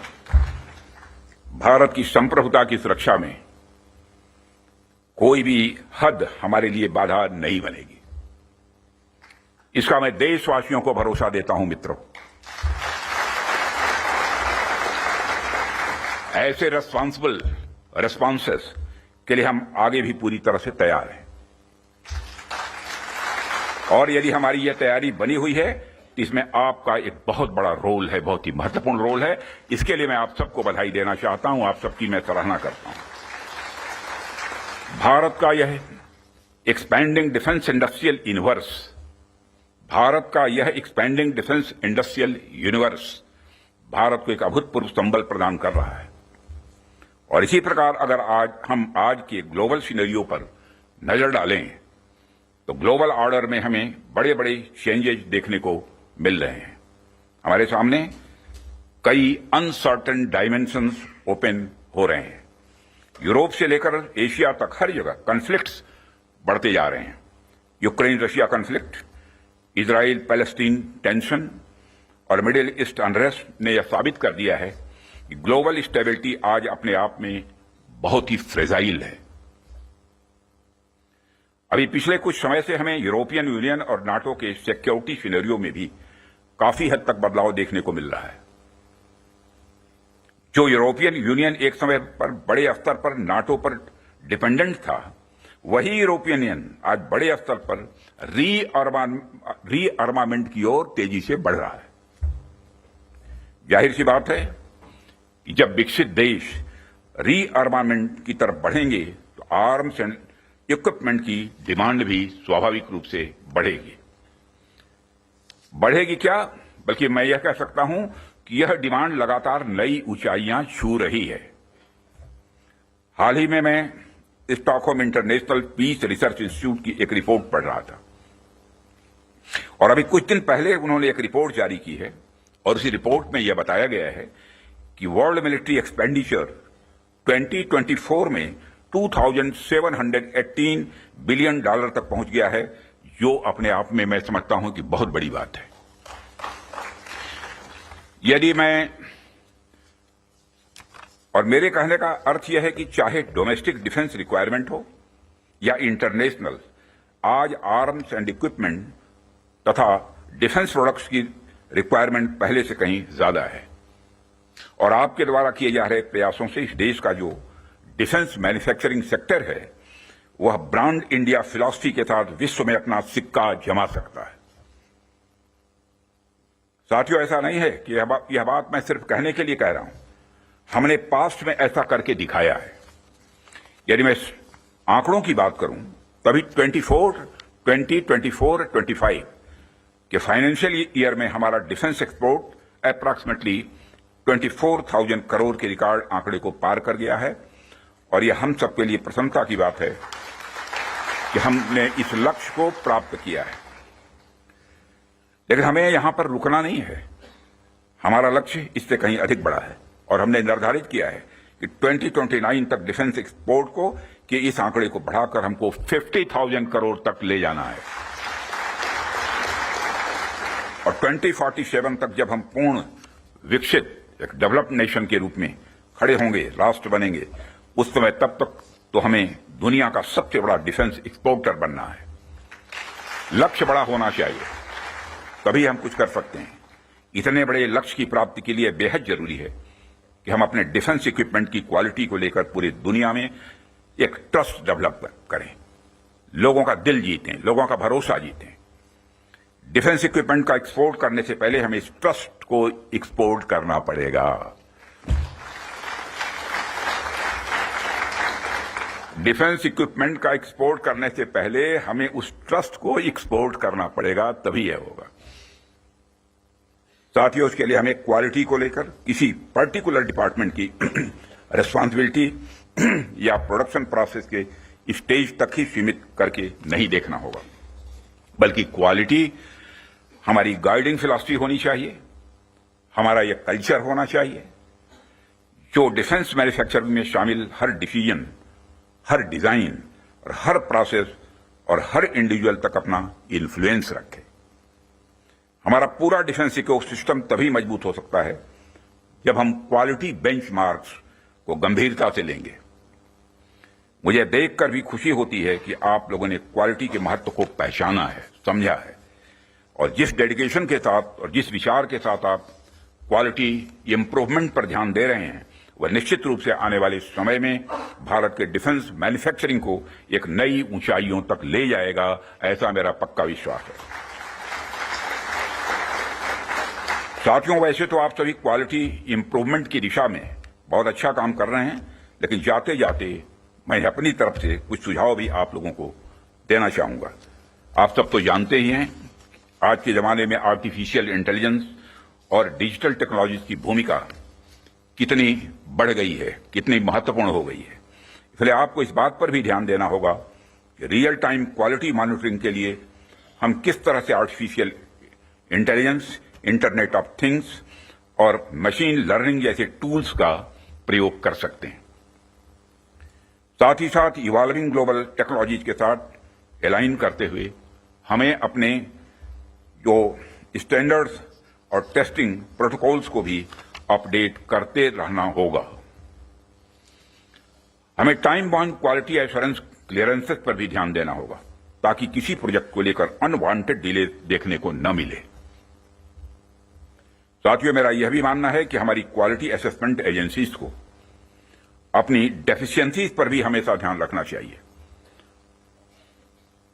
और किस प्रकार इन डेफिशिएंसीज को मॉडर्नाइजेशन और टेस्टिंग इंफ्रास्ट्रक्चर के डेवलपमेंट के द्वारा दूर किया जाए, उस पर भी कार्य करते रहना चाहिए, ऐसा मेरा सुझाव है।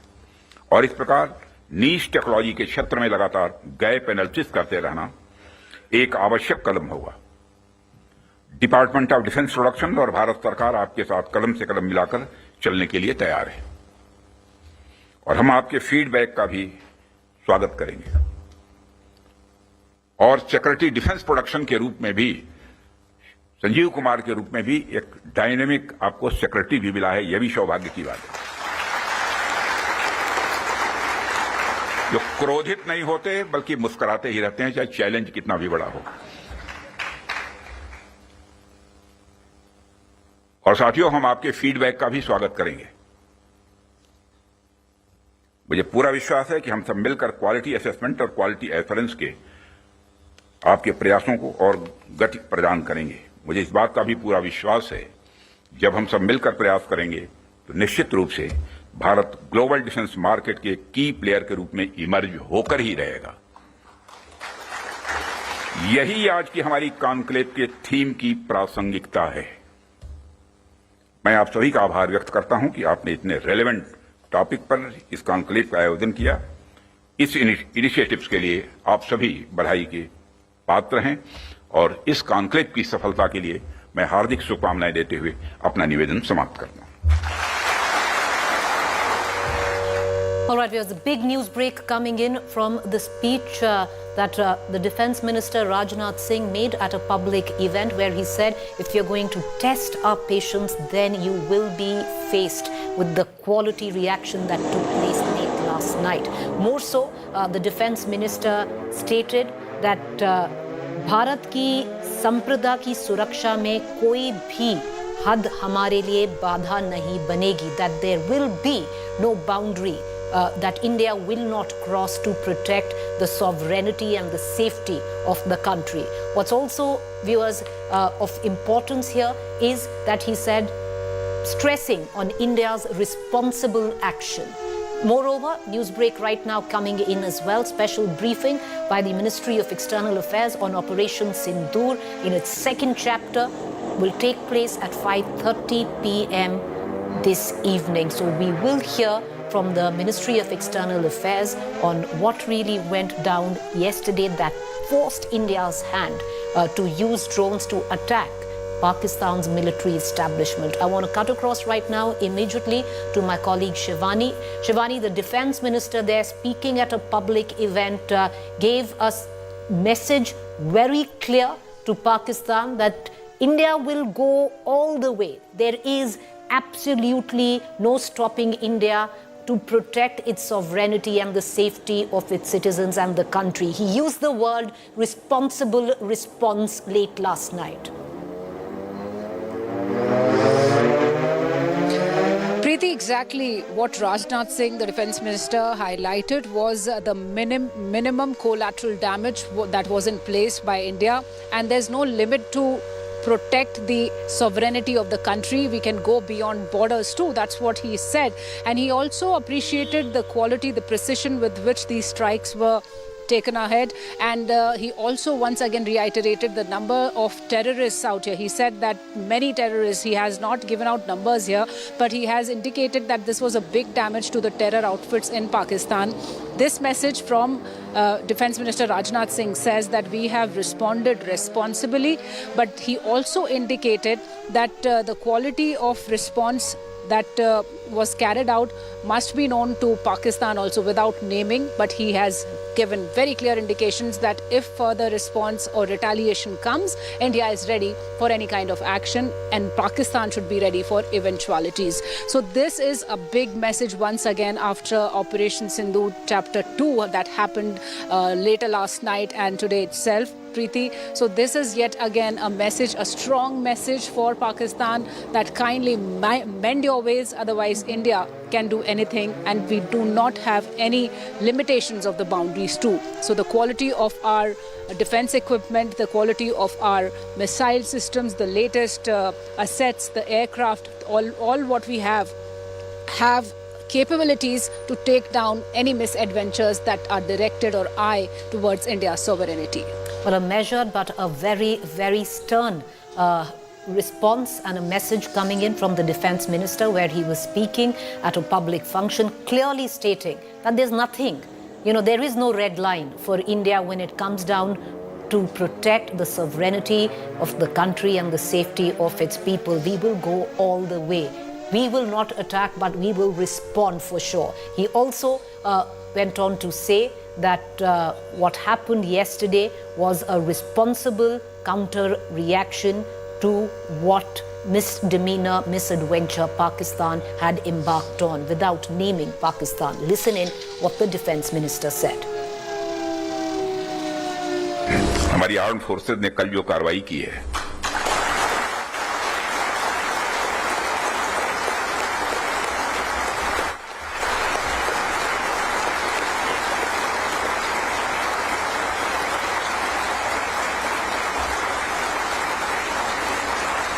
और जय हिंद जो शौर्य और पराक्रम दिखाया है, उसके लिए मैं हृदय से बधाई देता हूं। पाकिस्तान और पीओके में जिस तरह से हमारी आर्म्ड फोर्सेस ने टेरर कैंप्स को नेस्त नाबूद किया है, वो हम सबके लिए एक गौरव का विषय है। क्वालिटी की क्या भूमिका होती है, यह क्या रोल अदा करती है, इसका नमूना हमने कल देखा।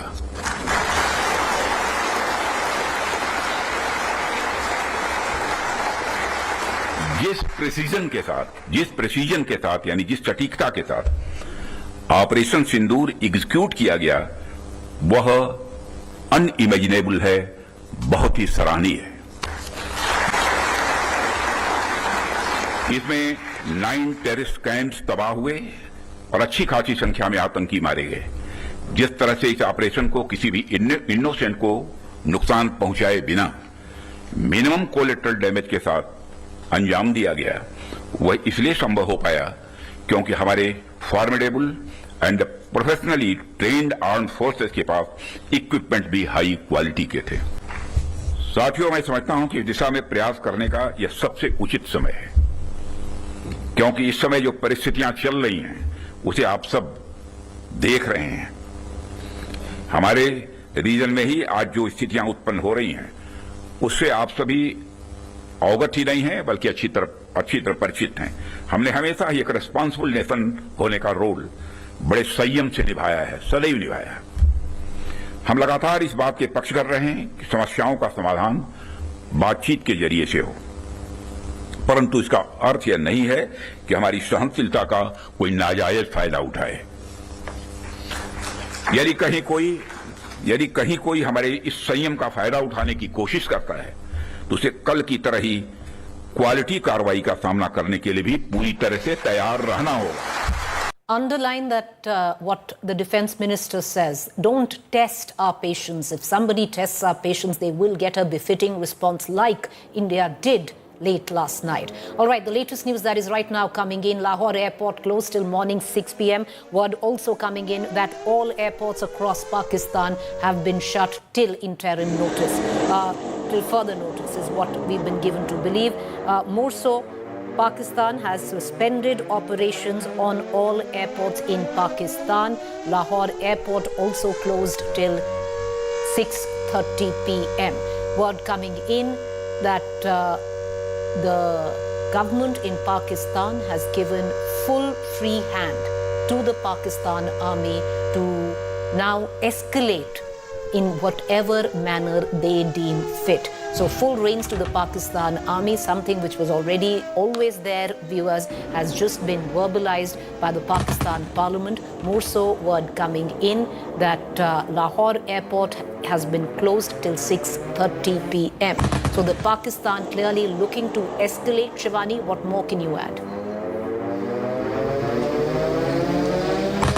Preeti, certainly with the meeting that Pak Prime Minister has just conducted, the NSC meeting, and after which the message that is once again coming through the Pakistani media, because we are awaiting that statement before we confirm it. The statement is to be confirmed officially, but what is coming from Pakistani media that after this meeting, the full authorization to the Pakistani armed forces has been given by the Prime Minister to take and to respond to India's action. That's what is a message that Pakistan is trying to escalate the situation further. It has also been added that the armed forces of Pakistan will be choosing their time and their kind of action. So this is a retaliatory response after they failed 2 times to the responses of India after Operation Sindoor.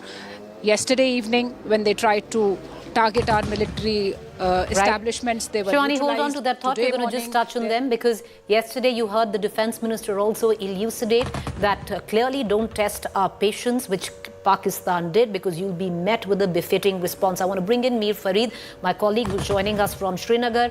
Mir, what did you pick up? Because late last night, there were indications that Avantipura, Srinagar, Jammu were also on the radar of Pakistan to attack. Of course, these attempts were thwarted by India, but that sinister plan was there.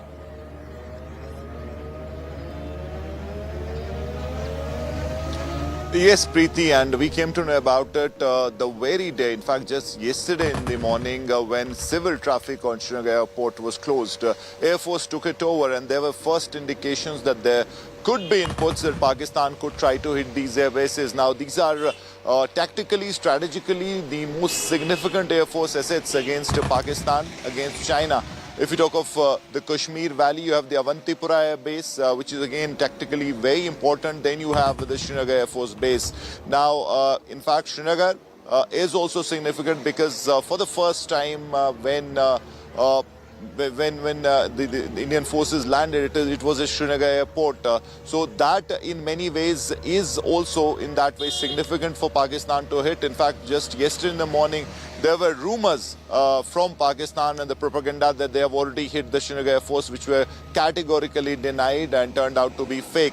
So these airports were on the highest alert, and been told that these missiles that were fired were intercepted successfully, and they did not manage to hit any of their targets. Now, also, importantly, the PL-14E weapon systems that Pakistan boasts and are China supplied, MAC-5, they have been used against the Indian aircrafts yesterday during Operation Sindoor. So Pakistan was boasting about the fact that they have a very robust, very potent air defense system. And the latest addition to this, the MAC-5 surface-to-air missiles, which are very long range, were used successfully against Indian aircrafts. And just 24 hours after that, and post another Pakistani escalation where they tried to hit targets in India, there has been a response from the Indian side. Now we know drones in this modern warfare are underrated but have been used very successfully in various conflicts, be it Russia, Ukraine, be it the Middle East, where they have hit their targets. And also importantly, they can fly low, they can evade air defense systems of various countries. That is a proven fact, and it is now a very potent modern war weapon. And it seems those have been activated in this case, and they are very effective, can take a lot of payload as far as explosives are concerned, and can potently hit the target. So this is in many ways a crippling blow. But yes, Pakistan has threatened retaliation. It is being pushed to the wall by this, and that obviously is keeping the Indian defense on the highest alert, be it air or be it ground assets. And then all of that has been bolstered by the fact that Pakistan's National Security Council that met a short while ago has given a complete free hand to the Pakistan army to react or rather escalate in whichever way they choose fit, and that they will do so at a time of their choosing. All of this in perspective, the Pakistan in any case in the army in Pakistan, in any case, calls the shots. So you've only verbalized where the Pakistan's National Security Council is concerned on what is actually a fact on ground. But having said that, the fact that it has been made public, that a free hand has been given to the Pakistan's armed forces to react in whichever way they deem fit. At the back of it, news is coming in that all air operations in Pakistan from multiple airports have right now been temporarily suspended. Indian Defense Forces now, Shivani, on high alert, because in all probability we are looking at a picture where Pakistan could escalate even more. Yes, definitely, Preeti. The Defence Forces of India on the grounds and the Air Force also, they are on a high alert, even for that matter, the Indian Navy that has been active in the Arabian Sea since last 15 days after the Pahalgam attack happened. We've seen how demonstrations have been happening, and all the systems are in place. The assurances have been coming from the Defence Minister time and again. Prime Minister had given a warning, and we saw what happened in Operation Sindoor. So the alertness, the preparedness is at place, and strategically prepared program. The Operation Sindoor has been successful. The retaliation was expected, and so are the preparations of the armed forces. So the defense forces have kept all their systems at place. Pakistan may choose to retaliate, but India has time and again said that we believe in dialogue, but nobody can test our patience. So if Pakistan chooses to retaliate, it will have to suffer even in a bigger manner, because, you know, today's strikes, what have happened at the air defense systems that have been destroyed and damaged, that have happened in a proportionate manner. That was the mention categorically in the release that we received, the statement that we received, Preeti. So now, if Pakistan chooses to escalate further, then India will give it a bigger response, a response which India is capable of, and India is capable of defending its sovereignty, the people, the borders. So all the assets are at place. The armed forces are ready for any kind of situation as it escalates, and Pakistan needs to think twice before the misadventures. You know, I just want to reiterate, viewers, 5:30 p.m. when the Indian Ministry of External Affairs is going to come out with a press conference. We saw that yesterday at 10:30 a.m. where the entire world was debriefed on Operation Sindoor, the fine print, the modalities of it. Now Operation Sindoor clearly in its second phase, where Pakistan act of escalation late last night and India giving a proportionate response to that. We will expect a 5:30 debriefing by the Ministry of External Affairs on where India stands in the current context. We've given back a proportionate response. We have been successful in doing so. Pakistan's attempts through the course of late last night were completely thwarted and repelled, and India was able through drones to attack key military installations in Pakistan. India's hand was forced to retaliate, and India did not shy of the retaliation and gave it back in proportionate response. we are expecting that press conference at about 5:30 p.m. this evening, where we're going to get a larger understanding.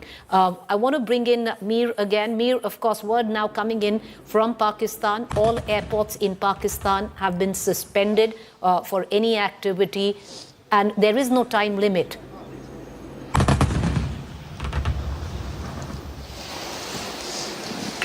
All right, we don't seem to have Mir anymore. In fact, all okay, go those ahead. measures Pakistan is taking, and then you also have, Priti, we also know US has sent advisory to its consulates, especially in Lahore, to go, in fact, take shelter or try everything to move out of the place. Also have everything ready, which obviously comes in as far as the response to such a situation is concerned. So basically, they also understand the situation on the ground is very tricky. It can change quickly, and obviously Pakistan with these meetings and also the threat of retaliation obviously has gone bigger now, considering that they are feeling hurt. There is no doubt about it. If you follow the statements of the Pakistan army, their social media, in fact, political class, they are hurt, and obviously the people would also be basically seeing how the army is reacting to it, how they're taking measures, and the army obviously in the scanner of the people as well. So there are various factors that could define the response of Pakistan army to this. But yes, India has replied proportionately, as Shivani was talking about the fact that India in its press releases or briefings has made it clear that they have not escalated it. The way Pakistan has struck or has tried to strike, India has acted proportionately. So that is something that has happened, but obviously this is escalation, and it is escalating as far as the escalation ladder is concerned. Now we have a situation where you have escalation happening, and we don't know what will happen next as far as the situation goes. But yes, Pakistan definitely desperate. They have been pushed to the wall by these measured responses from the Indian side, and now they have been hit not only in POK but in mainland Pakistan. So that is also that could be. Mir, I'm going to come right back. So multiple developments that are taking place right now. 5:30 p.m. We're going to hear from the Ministry of External Affairs. Meanwhile, the United States of America has issued a clear advisory for all its citizens to leave Lahore or seek shelter. Does that have a larger implication to it? All air operations in Pakistan across airports have been suspended. Well, this is what we know till now. We will learn more at 5:30 p.m. where India will address the world on the latest flashpoint that took place late last night with Pakistan's escalation and India's appropriate retaliation. Let me cut across now to my colleague Gaurav Samant.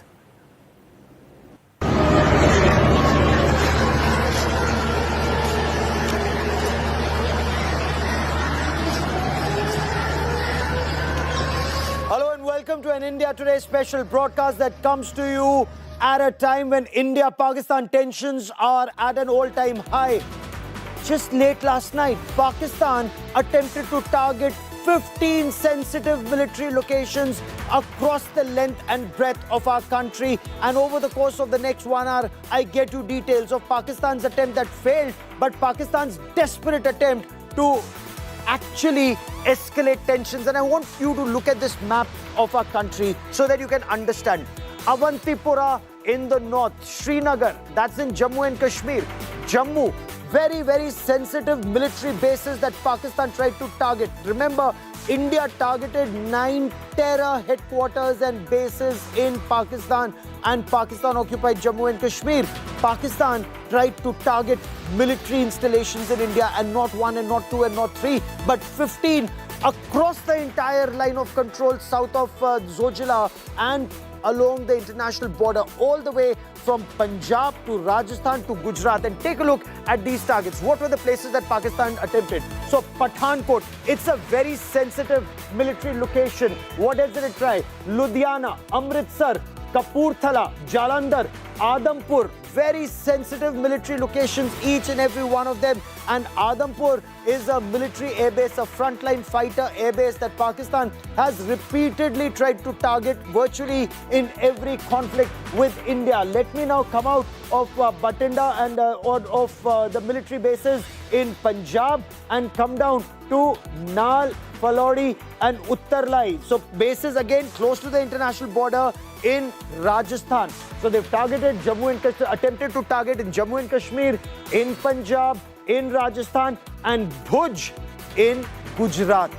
15 places they tried, 15 places Pakistan failed. What's extremely significant is the fact that India used the Sudarshan Chakra of Yogeshwar Sri Krishna, symbolically and metaphorically. Remember, in India's history, Yogeshwar Sri Krishna, in our culture, in our civilizational history, 100 sins of Shishupal were forgiven, and then the Sudarshan Chakra was used to vanquish evil. That's exactly what India did at Muridke and at Bahawalpur. For 30 years plus, Pakistan state-sponsored radical Islamist terror has bled our country, as has Pakistan Army. Remember the 1993 Mumbai blast. 257 people were killed, more than 700 were injured.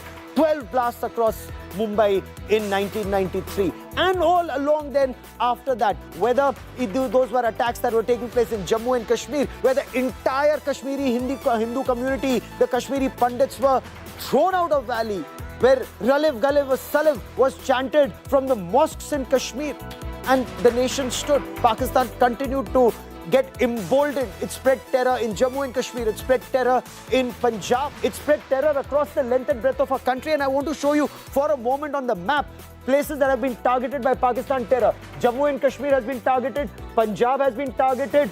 Uttar Pradesh has been targeted. Remember, whether it was Ayodhya where terror attack took place, or there were other places where terror attacks took place, including at the Sankat Mochan Mandir in Ayodhya, Ram Mandir they tried to target. Rajasthan, Jaipur bomb attacks, you remember. Gujarat, you'd recall, Gujarat, 57 people were killed in 2008 when there were serial blasts in Ahmedabad, and the worst blast that took place was at the civil hospital, and then next day in Surat they planted claymore mines on trees to kill people. We've covered all of those terror cases on ground. Let's come down to Maharashtra, Mumbai 26/11, before that 2006, before that 1993, and series of attacks. Remember Bengaluru, Indian Institute of Sciences, where a scientist was killed. So what was Pakistan targeting? Pakistan was targeting centers of science, centers of culture. Maharashtra repeatedly, center of economy. That is what Pakistan has repeatedly targeted, and then India said enough is enough. What did India do? India targeted 9 places in Pakistan as part of Operation Sindoor. Remember, this is the place, this is Srinagar, and right next to it is Pahalgam, and in Pahalgam is where Pakistan targeted those Hindu tourists. In front of the wives, husbands, they were asked their religion. When they said Hindu, they were shot dead at point blank range. And that is where Operation Sindoor started. What was Operation Sindoor? Target terror at base. This, Lahore, right next to it is Muridke. In Muridke, you had the headquarters of Lashkar-e-Taiba decimated, destroyed. Then this is Bahawalpur. Bahawalpur, incidentally, is also the 31 Corps headquarters of the Pakistan Army. Bahawalpur is also the headquarters of Jaish-e-Mohammed.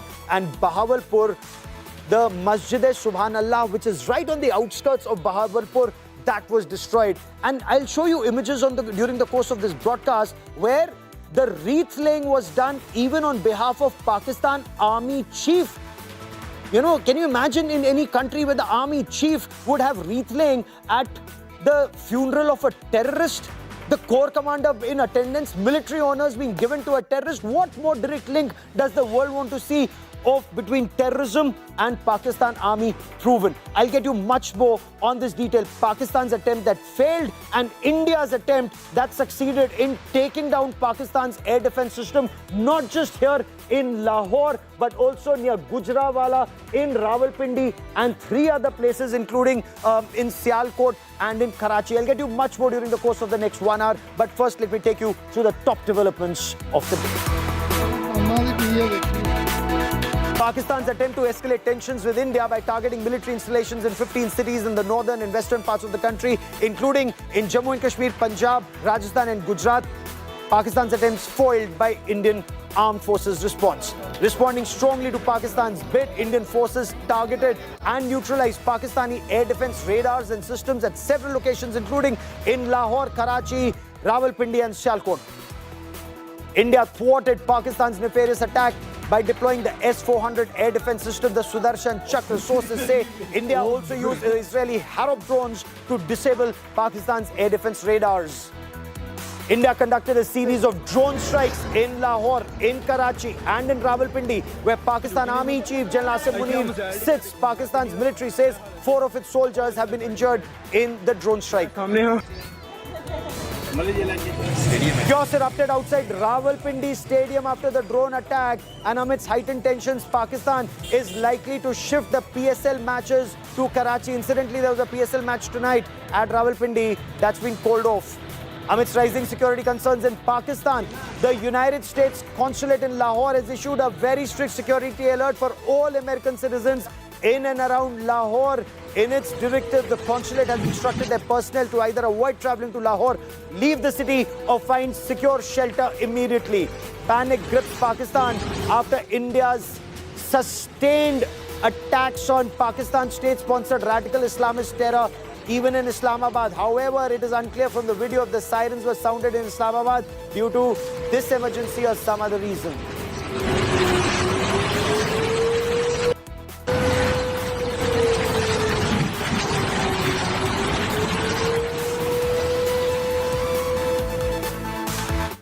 And joining me now on this India Today special broadcast are two very special guests and analysts who understand what's happening on ground very effectively. With me is my colleague Sandeep Unnithan, and also with me is Lieutenant General KJS Dhillon, former Kashmir Corps commander and former Director General of Defense Intelligence Agency, someone who was there in that hot seat as Chinar Corps commander at the time, not just of the Pulwama terror attack, but India's counter strike that took place, and of course also at the time of the abrogation of Article 370. Gentlemen, welcome. I want you to look at these images. What's happening in Lahore, in Rawalpindi, multiple Indian drone strikes that have taken place in Karachi, Islamabad, Gujranwala, and also in Chakwal. That's a message that's being sent out to Pakistan. So amidst what's happening on ground, the Indian Armed Forces have responded to Pakistan's desperate attempt last night by striking at specific targets. Pakistan's air defense systems in Lahore, Islamabad, Sialkot and also in Karachi. Now, Pakistan Army General Headquarters. Pakistan Army Headquarters is in Rawalpindi. A stadium right next to it was targeted. The signaling is very clear. If we can target that cricket stadium, we can target GHQ Rawalpindi, and of course Para, which is the ISI headquarters in Islamabad, or between Islamabad and Rawalpindi. What are the cities that have been targeted? Gujranwala, Chakwal. Air raid sirens are being heard across Pakistan. S-400 missile defense shield was used when Pakistan launched its attack. Now, Pakistan's attack is escalatory. Why? Because India had targeted 9 terror targets in Pakistan. Unless, of course, Pakistan says terrorists are a part of their army. It's just that they don't wear uniform. They do get pensions, incidentally, and out of ISI budget. Pakistan army pays a pension to terrorists. It's Pakistan's worst kept secret, but it's true. But Pakistan tried to launch an attack on military installations in India, and that's clearly an escalation. Blasts have been reported in Karachi and multiple other locations that's caused panic in civilians.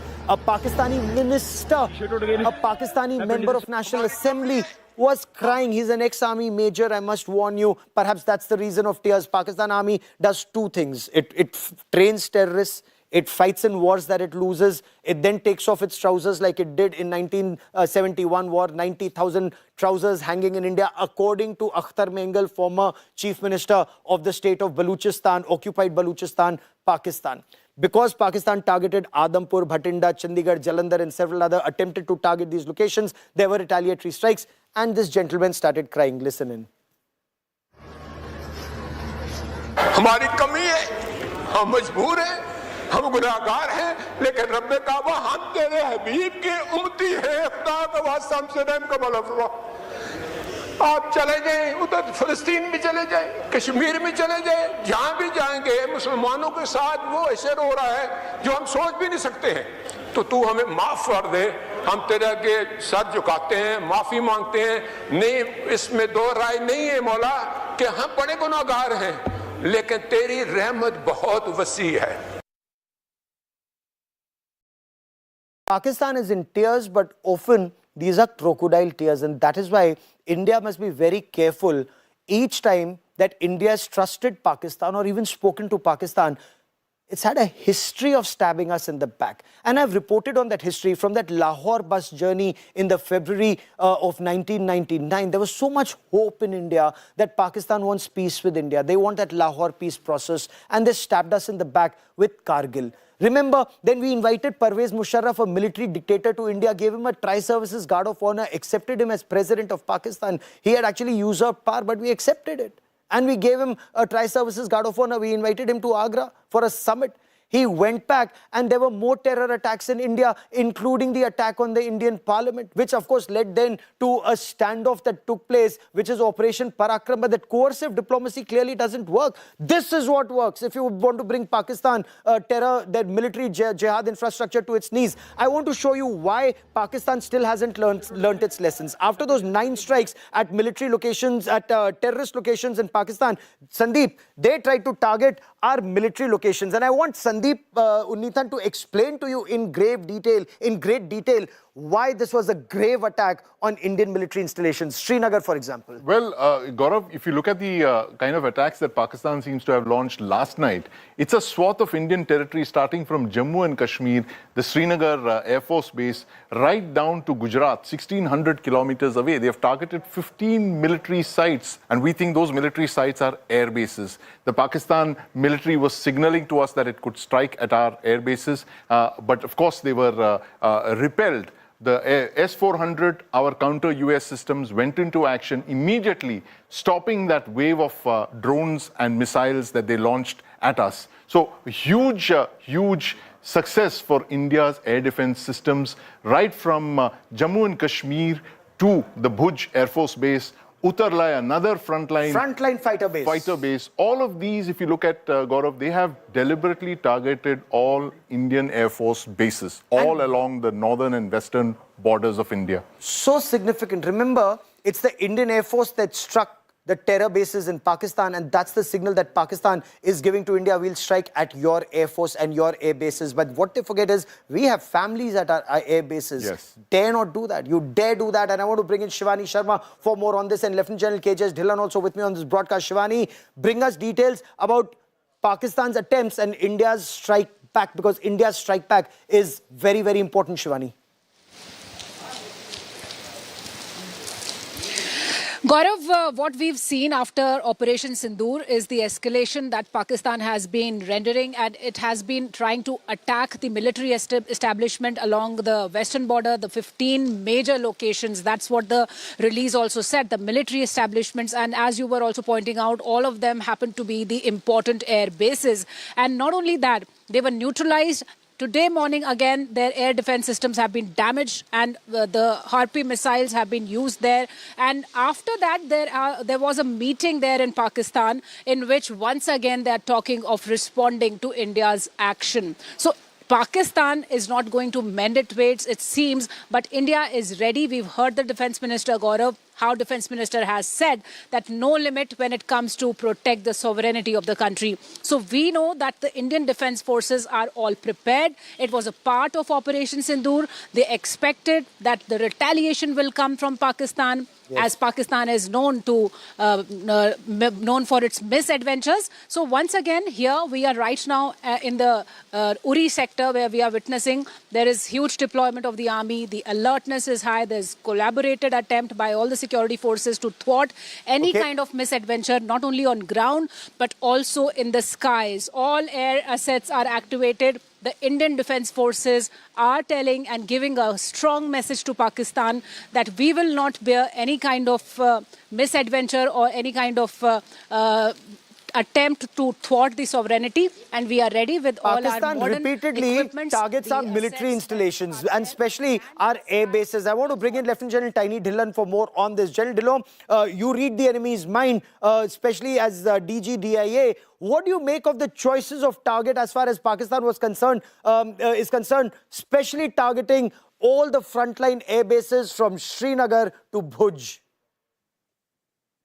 Good evening, Gaurav, and good evening to all your viewers.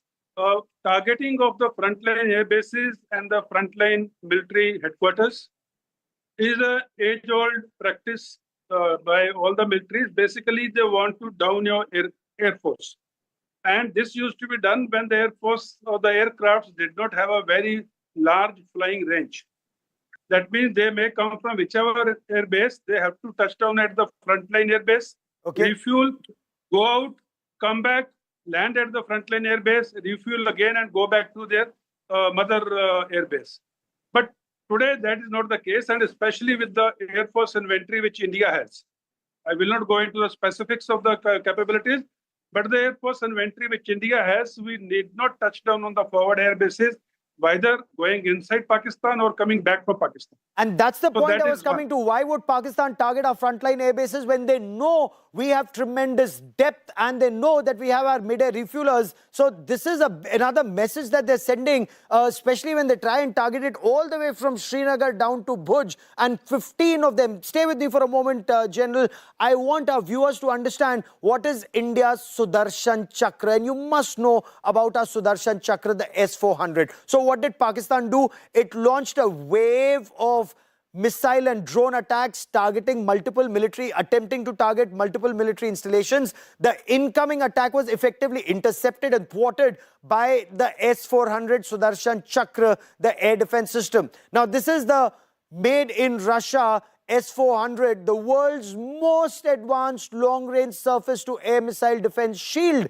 It can detect, track, seek and destroy aerial threats, including drones, for example, cruise missiles, supersonic cruise missiles, ballistic missiles, and fighter jets. Imagine if a missile is at 50,000 feet altitude, or an aircraft is flying at the limit of its flying envelope at 50,000 feet, this missile can destroy it. If it's just about sea skimming missile that's coming in at 10 meters, it can destroy it. It's a highly responsive layered air defense system with a detection range 600 kilometers away. That's the sweep of the S-400 system, and the ability to intercept targets 400 kilometers away. It plays a very vital role in neutralizing any incoming threat. We've seen it in action now. We've heard of it in action now. It's capable of engaging 70 targets, more than 70 targets simultaneously. This is our missile defense shield. India's ordered 5 of these, 3 of them are already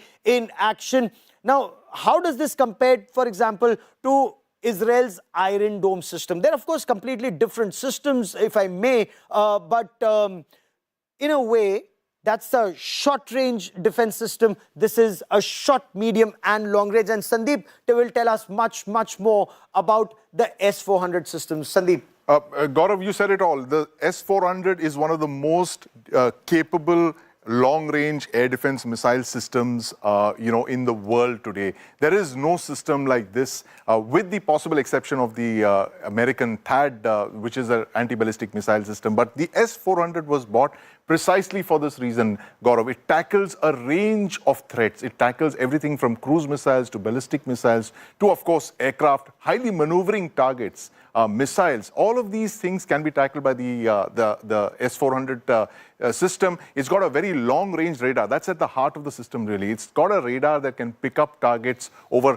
500 and 600 kilometers away. It can track 300 targets simultaneously and then choose to engage 30 or 40 of them simultaneously with a range of missiles. It's got about 4 different types of missiles. The shortest one has got a range of about 50 kilometers. The longest range of the missile is about 300 to 400 kilometers. That's a very, very potent missile system. And today, we've seen it in action for the first time, Gaurav. This, like you said, three of them have been acquired. 2 more are coming, and possibly given today's, given the track record of that missile system today, the fact that it's been deployed in combat, it's done a fantastic job from the Air Force's perspective, neutralizing Pakistan's late night attack. This possible that we could go in for more such systems, Gaurav. Oh, absolutely. This is what is required. And imagine there was so much pressure in India not to buy it. The Americans also, friends of ours otherwise, had put in so much pressure. Don't buy this. Go in either for the THAAD or the F-35s and that'll integrate with the system. And India said no. And this is what will tell you, trust your defense planners, trust those men and women in uniform. And of course, in wartime, your government, because they will deliver like they are, at least as of now. The Narendra Modi government actually went out on a limb and said we will buy the S-400 systems. I want you to take a look at this breaking news that's just coming in. India has released water from the Baglayar and Salal Dam just as we speak. And I want you to look at those images that we're about to show you. The Salal Dam gates have been opened. And now it's been raining in India almost non-stop. It's been raining in parts of Jammu and Kashmir, and because of that, the dam is almost full. So India has released water at the Salal Dam. Amidst this heavy rainfall, Salal Dam gates have been opened. Now there's a water crunch in Pakistan. Now they'll be flooded. They have as much water as they want and more, except of course, no information is being shared with a country that would send drones and missiles into a country. I mean, you can't give them water when they want and when they don't want at a time when they're killing you. But I want Munish Pandey, who joins us for more on the story. Sunilji Bhatt also joins us from Jammu and Kashmir for more on the story. Sunilji, give us the latest information. You're right there at Ramban. Tell us what's happening. Gaurav, it was raining very heavily since late last night in most parts of Jammu and Kashmir, including Ramban. Remember, there is the Baglayar Dam on the Chandrabhaga River in Ramban district of Jammu and Kashmir. There is Salal Dam in Riyasi district of Jammu and Kashmir.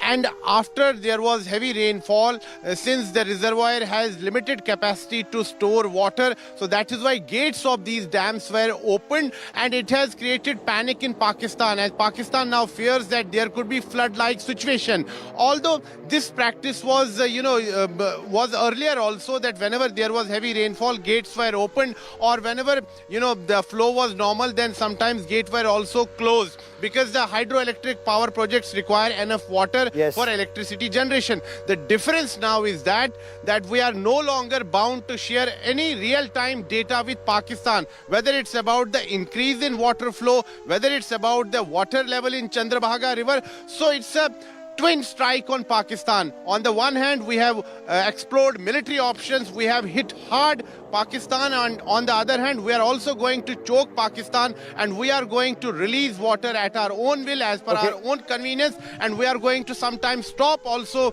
the gates whenever we require it. And we have demonstrated our skills that we can choke Pakistan.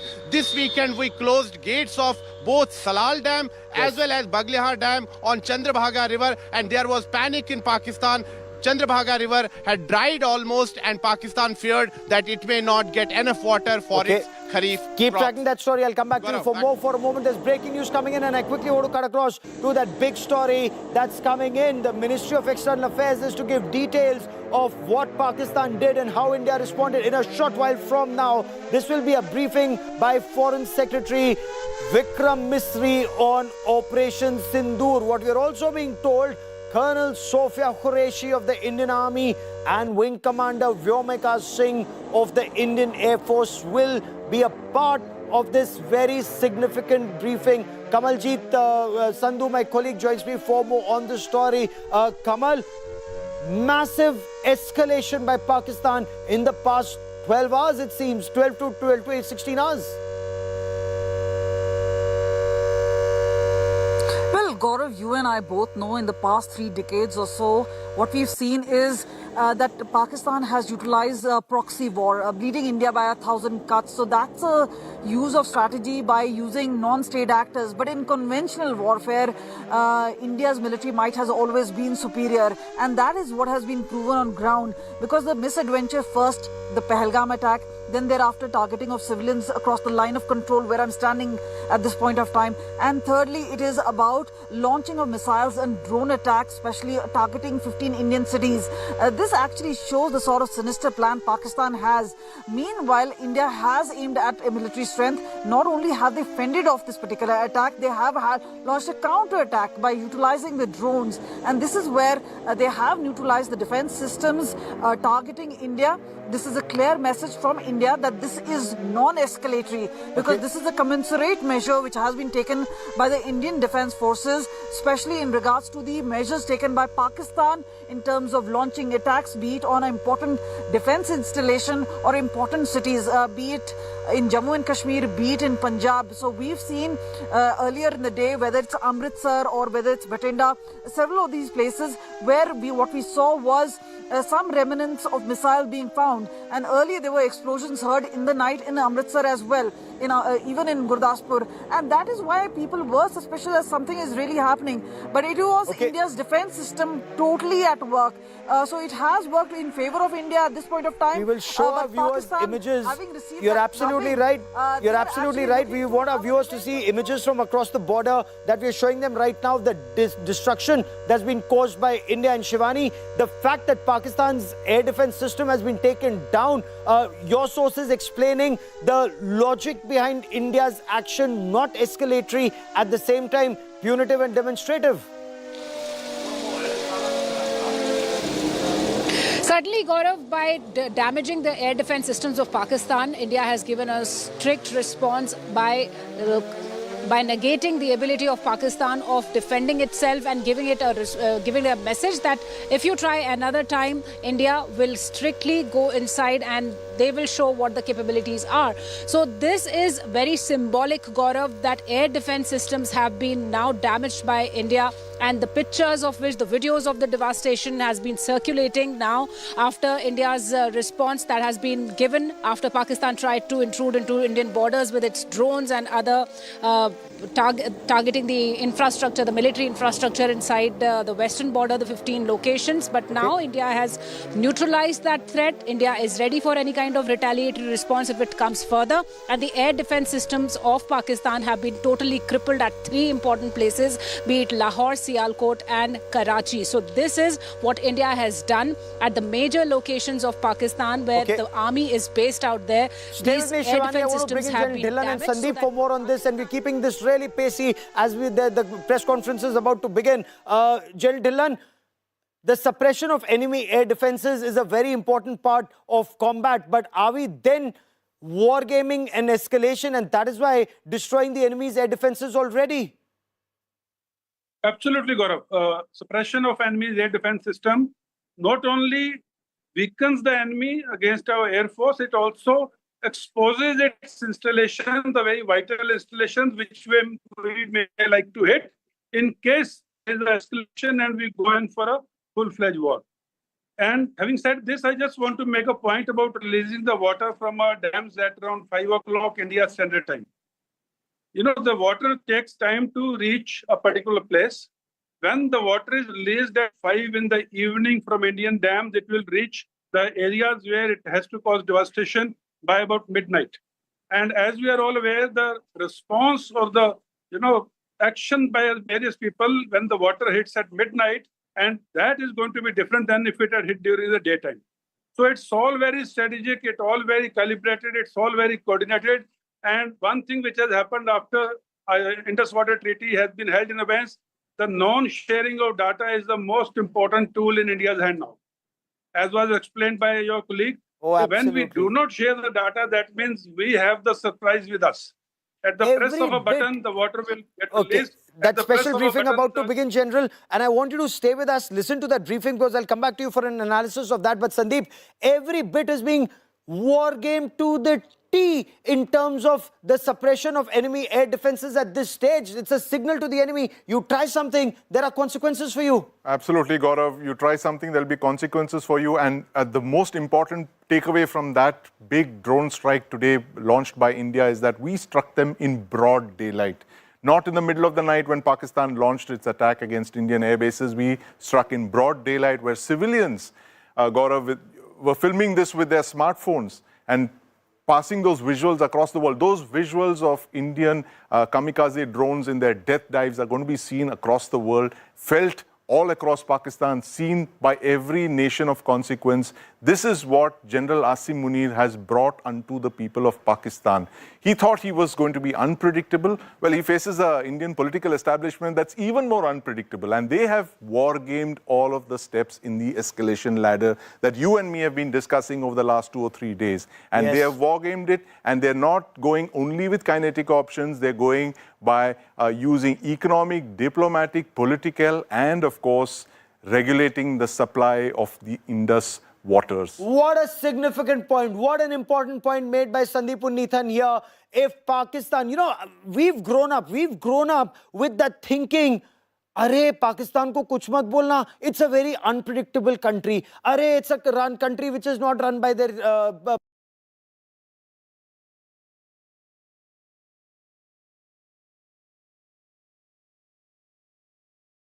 political leadership, strengthen their political leadership, their military takes all the decisions. It is very unpredictable. Ab tumhara baap hai. He's even more unpredictable is the thinking in India. General, is that the way India is responding? That we are even more unpredictable than you are. You watch out what we do next as a country in response to Pakistan's state-sponsored radical Islamist terror that's been bleeding us for decades.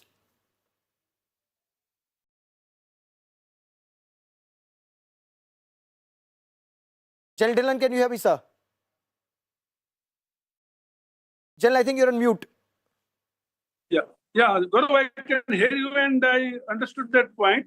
And it's a very, very relevant point. See, surprise or being unpredictable is the main norms of a warfare. Like I was giving a point about Indus Water Treaty, the release of water, and this, this concept which you just explained, good man, bad man. In India, the whole world always believes if a good man goes, another good man will come in because we are a democratic country. Whereas in Pakistan, everyone believes, "Arey yaar, protect this bad man. You know, the next man may be even worse than him." Yes. But they don't know bad man in Pakistan. Absolutely. So today also they are trying to protect the present regime just because they fear कि इनसे भी कोई बुरा आएगा. So that has been exposed. That has been exposed.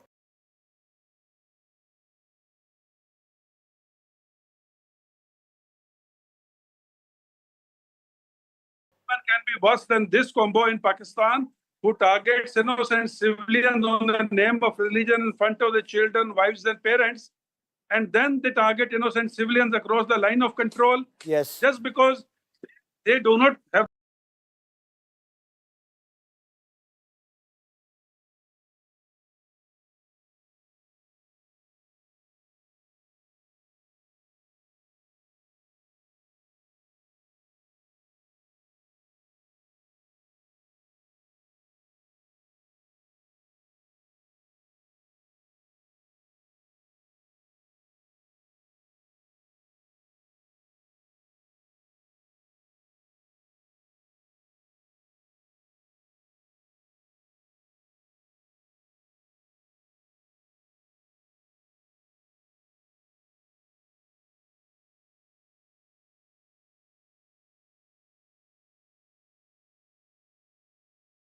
the gumption to attack a military installation, which they tried at 15 places as per the reports, and they failed in all. Oh, absolutely. They tried and they failed.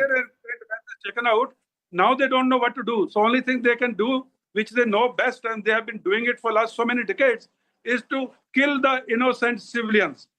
They did it in Pulwama, they did it in Pahalgam, and now they're doing it in Poonch, Rajouri, Jammu, Uri, and all these places. Absolutely, 16 people. Non-ethical regime. It's a non-ethical regime.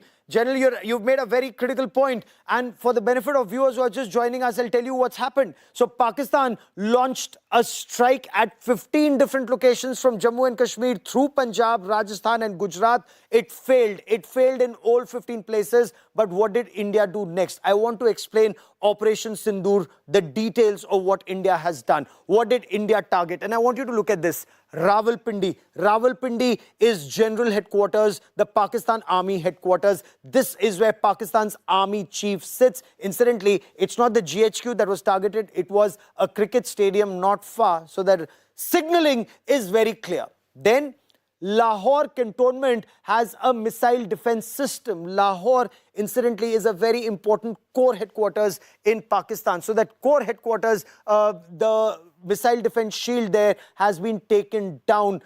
It's again a very important point that's been made. The third place that was targeted is Sialkot. Remember, Sialkot was also targeted when that missile strike had taken place. The Hizbul Mujahideen, very major camp there, that was targeted. But this time, that heavily militarized area in Sialkot, which often can be used, barely 6 kilometers from the international border, is where they were amassing, where they had the terror camps, but their army has been amassing a little before that. That too has been taken down. So these are some of the places. Of course, there are others which we'll wait for the government to put more information out in public domain. We will tell you about it once the government makes it official. But even in some other places from where Pakistan thought it could attempt to target India, SEAD is a very important concept, which is suppression of enemy air defenses. And that is what India has done in a very crucial point, because that arc that you see, Pindi, Sialkot and Lahore, that arc now makes Pakistan very vulnerable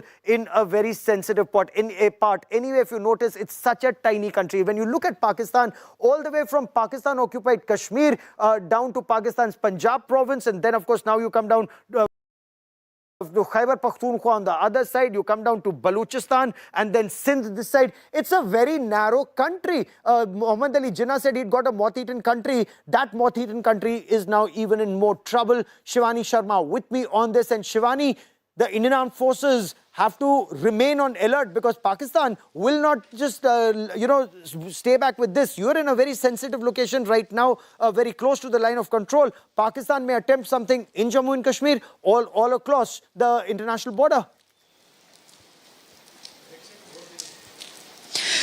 Gaurav, since last 2 nights,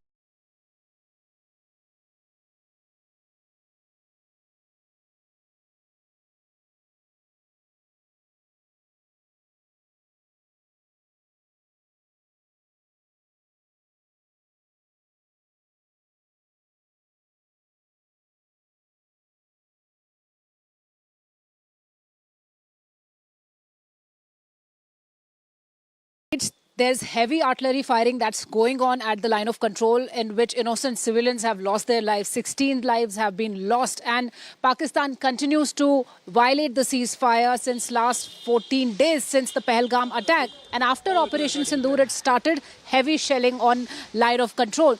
And now we are seeing that the armed forces are on a high alert, because we know what kind of misadventures Pakistan has been into. It has been endorsing the terrorists, and that's why it has been hurt very bad after the terrorist outfits have been neutralized by India in Operation Sindoor. We've seen the janazas and the Chief of Army Staff of Pakistan offering his prayers out there. So this is why Pakistan is disturbed, agitated, very uncomfortable, and it wants to retaliate. That's what it did last night. And India is ready to respond in any manner. And remember what Rajnath Singh, the defense minister, was speaking a while back. He was saying that this was a proportionate action from India, but we can go all out to defend our sovereignty. The air power, the Indian armed forces power, the military power and capabilities are much ahead of Pakistan. So India is on a high alert, and India has already warned that it doesn't want any escalation. But if Pakistan wants, we are ready. Okay. India's steps so far and Pakistan's escalation. General Dillon, as Kashmir Corps Commander and after that as Director General of Defense Intelligence Agency, you read the Pakistani mind and especially their military mind. Would they further escalate, or would they think, especially after the air defenses have been compromised in very critical parts, would they be thinking what India's next response will be, or will they further, that's almost like a game of brinkmanship. Will they, in this game of brinkmanship, take it one level higher, thinking they have a better card? Ultimately, they know they don't, but will that be their attempt? Gaurav, I'm not sure whether intentionally or unintentionally you use the word Pakistani mind and military mind. And you're so right in that. Pakistan military does not think with a military mind. They think with the Pakistani Punjabi Muslims mind. and they do not think of the consequences of a military escalation, military actions escalation for their country, for their economy, for their people, and for their military. They think only this कि पंजाबी पाकिस्तान मुसलमान के मुरीद के और बहावलपुर में हिंदुस्तान ने हमला किया तो मेरी चौधरपन को अटैक हो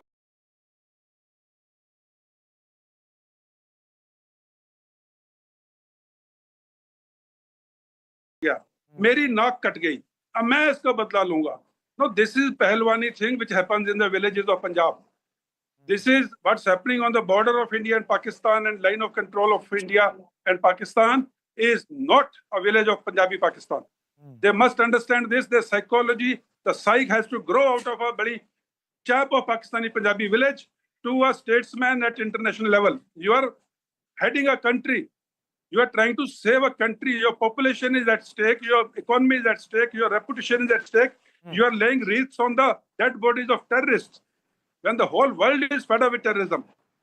Oh, absolutely. Now, then you have a nuclear weapons. The whole world looks at you laying the wreaths on the dead bodies of terrorists. What sort of a responsible state you are that you can be trusted with the nuclear weapons?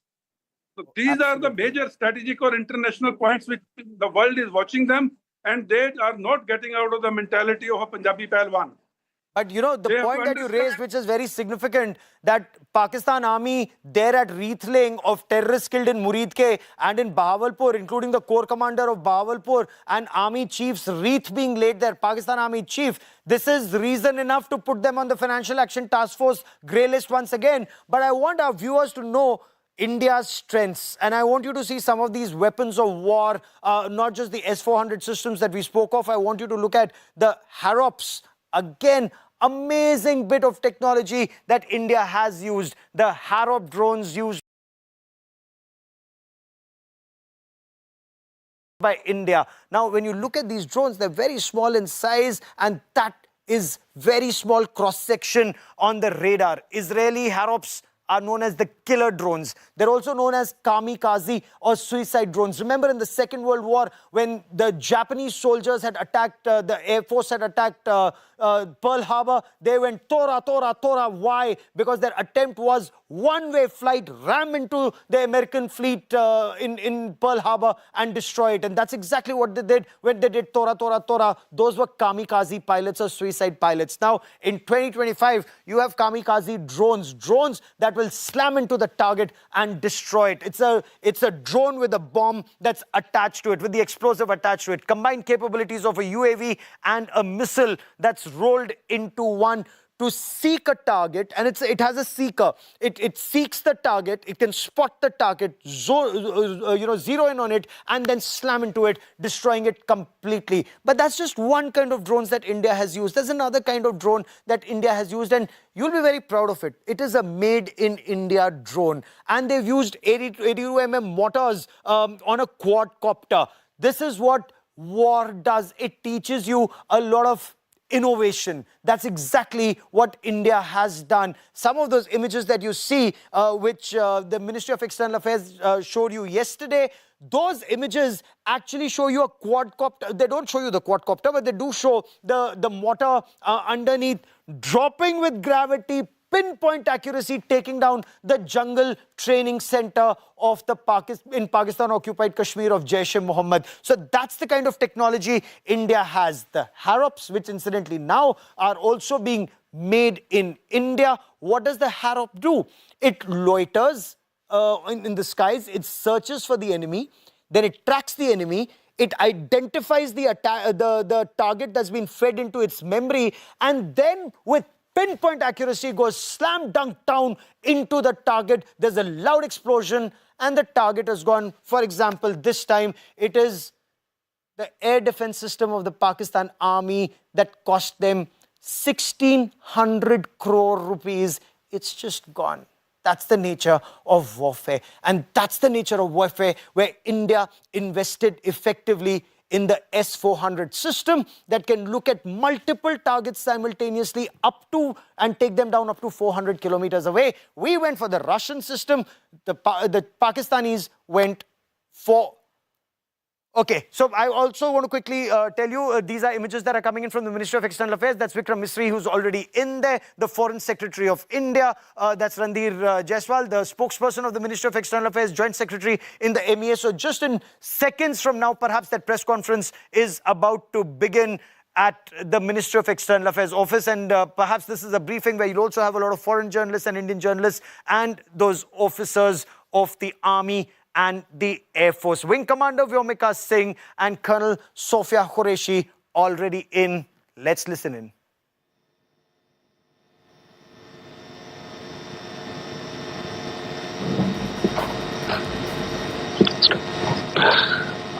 Good evening, ladies and gentlemen.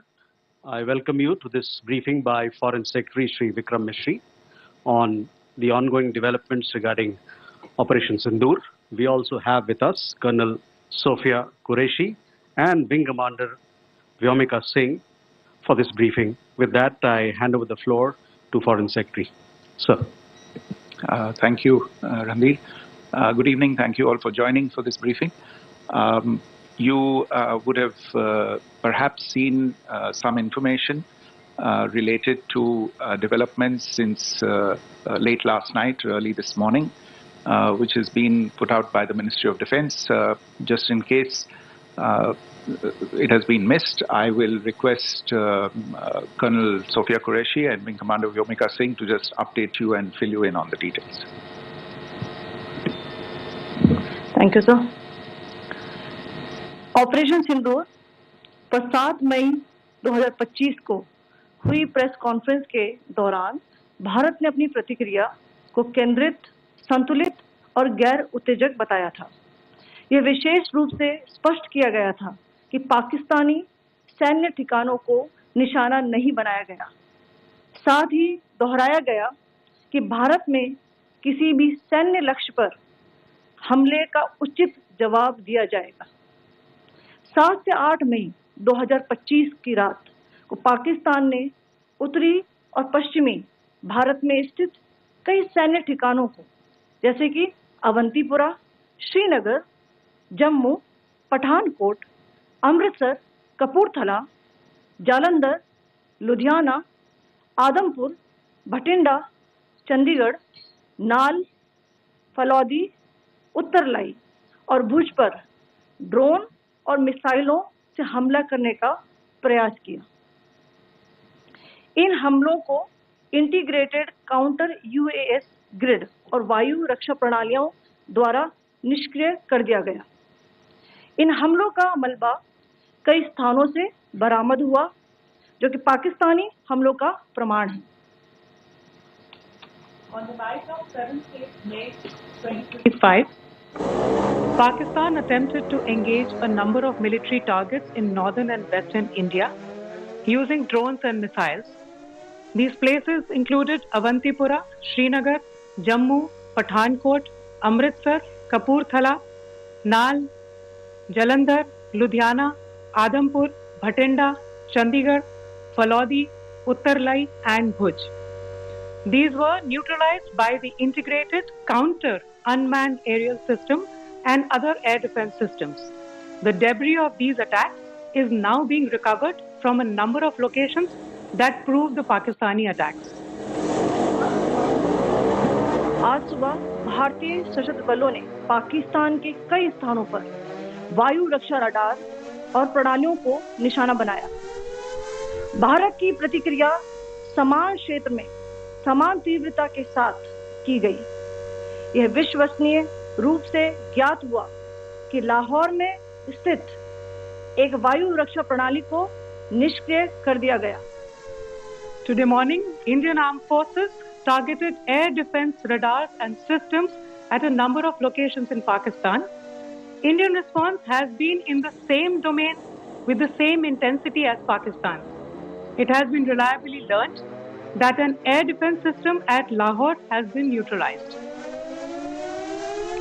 Pakistan ने नियंत्रण रेखा पर आकरण गोलीबारी की तीव्रता बढ़ा दी है, जिसमें कुपवाड़ा, बारामूला, उरी, पुंछ, मेंढर और राजौरी क्षेत्रों में मोर्टार और भारी तोपखाने का इस्तेमाल किया जा रहा है। Pakistan has increased the intensity of its unprovoked firing across the line of control using mortar and heavy caliber artillery in areas in Kupwara, Baramulla, Uri, Poonch, Mendhar and Rajouri sectors in Jammu and Kashmir. 16 innocent lives have been lost, including 3 women and 5 children, due to the Pakistani firing. Here too, India was compelled to respond to bring mortar and artillery fire from Pakistan to a halt. Indian Armed Forces reiterate their commitment to non-escalation, provided it is respected by the Pakistan military. Jai Hind.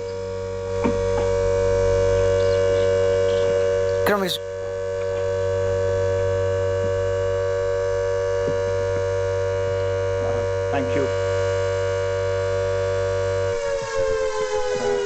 Friends, this is, as I said, further to the briefing that was provided yesterday and some of the updates that have been just provided by Colonel Qureshi and Wing Commander Singh. I thought that we would just put some of the aspects related to the events that started on 22nd April with the barbaric terror attack in Pahalgam into further context, because there is a certain amount of commentary that has happened with regard to the events since then.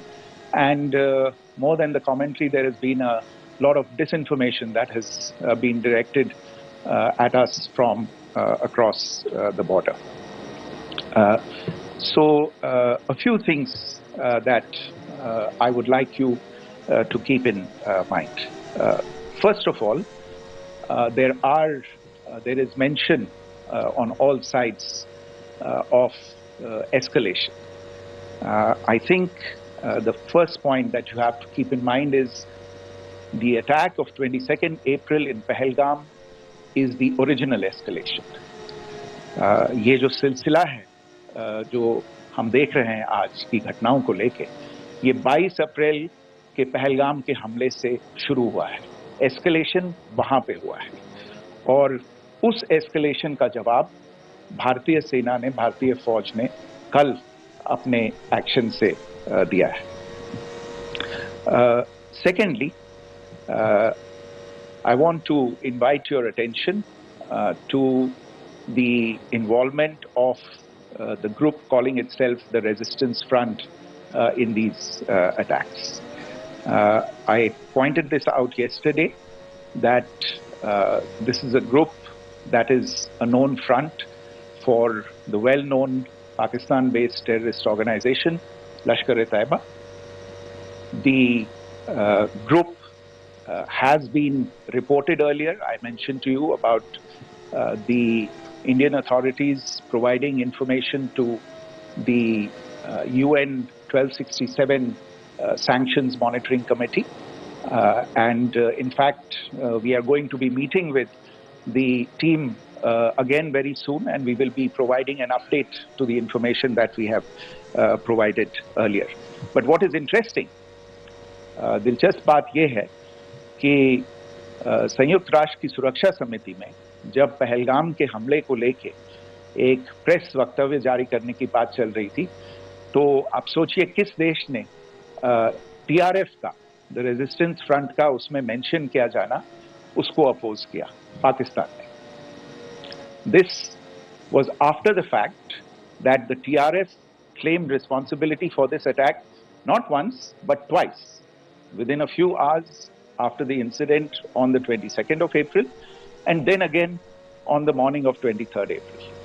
And it is perhaps only after the full gravity of the incident was realized by its masters and handlers across the border that it was managed to back off from this claim. Obviously, that retraction doesn't convince anybody.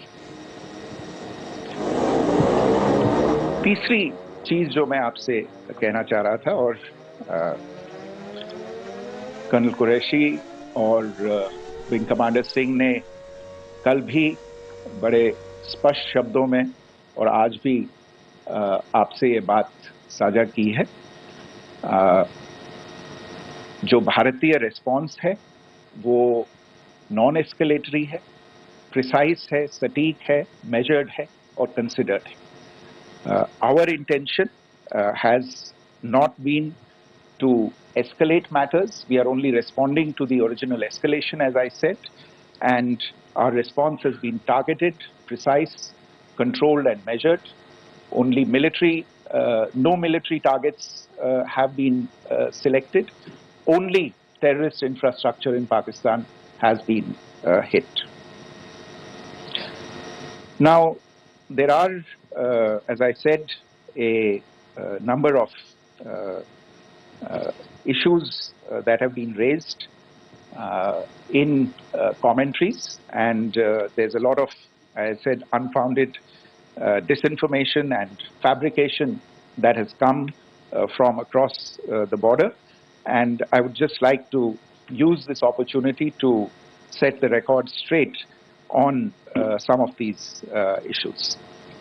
The first of these is Pakistan trying to wash its hands off any and all involvement with terrorism.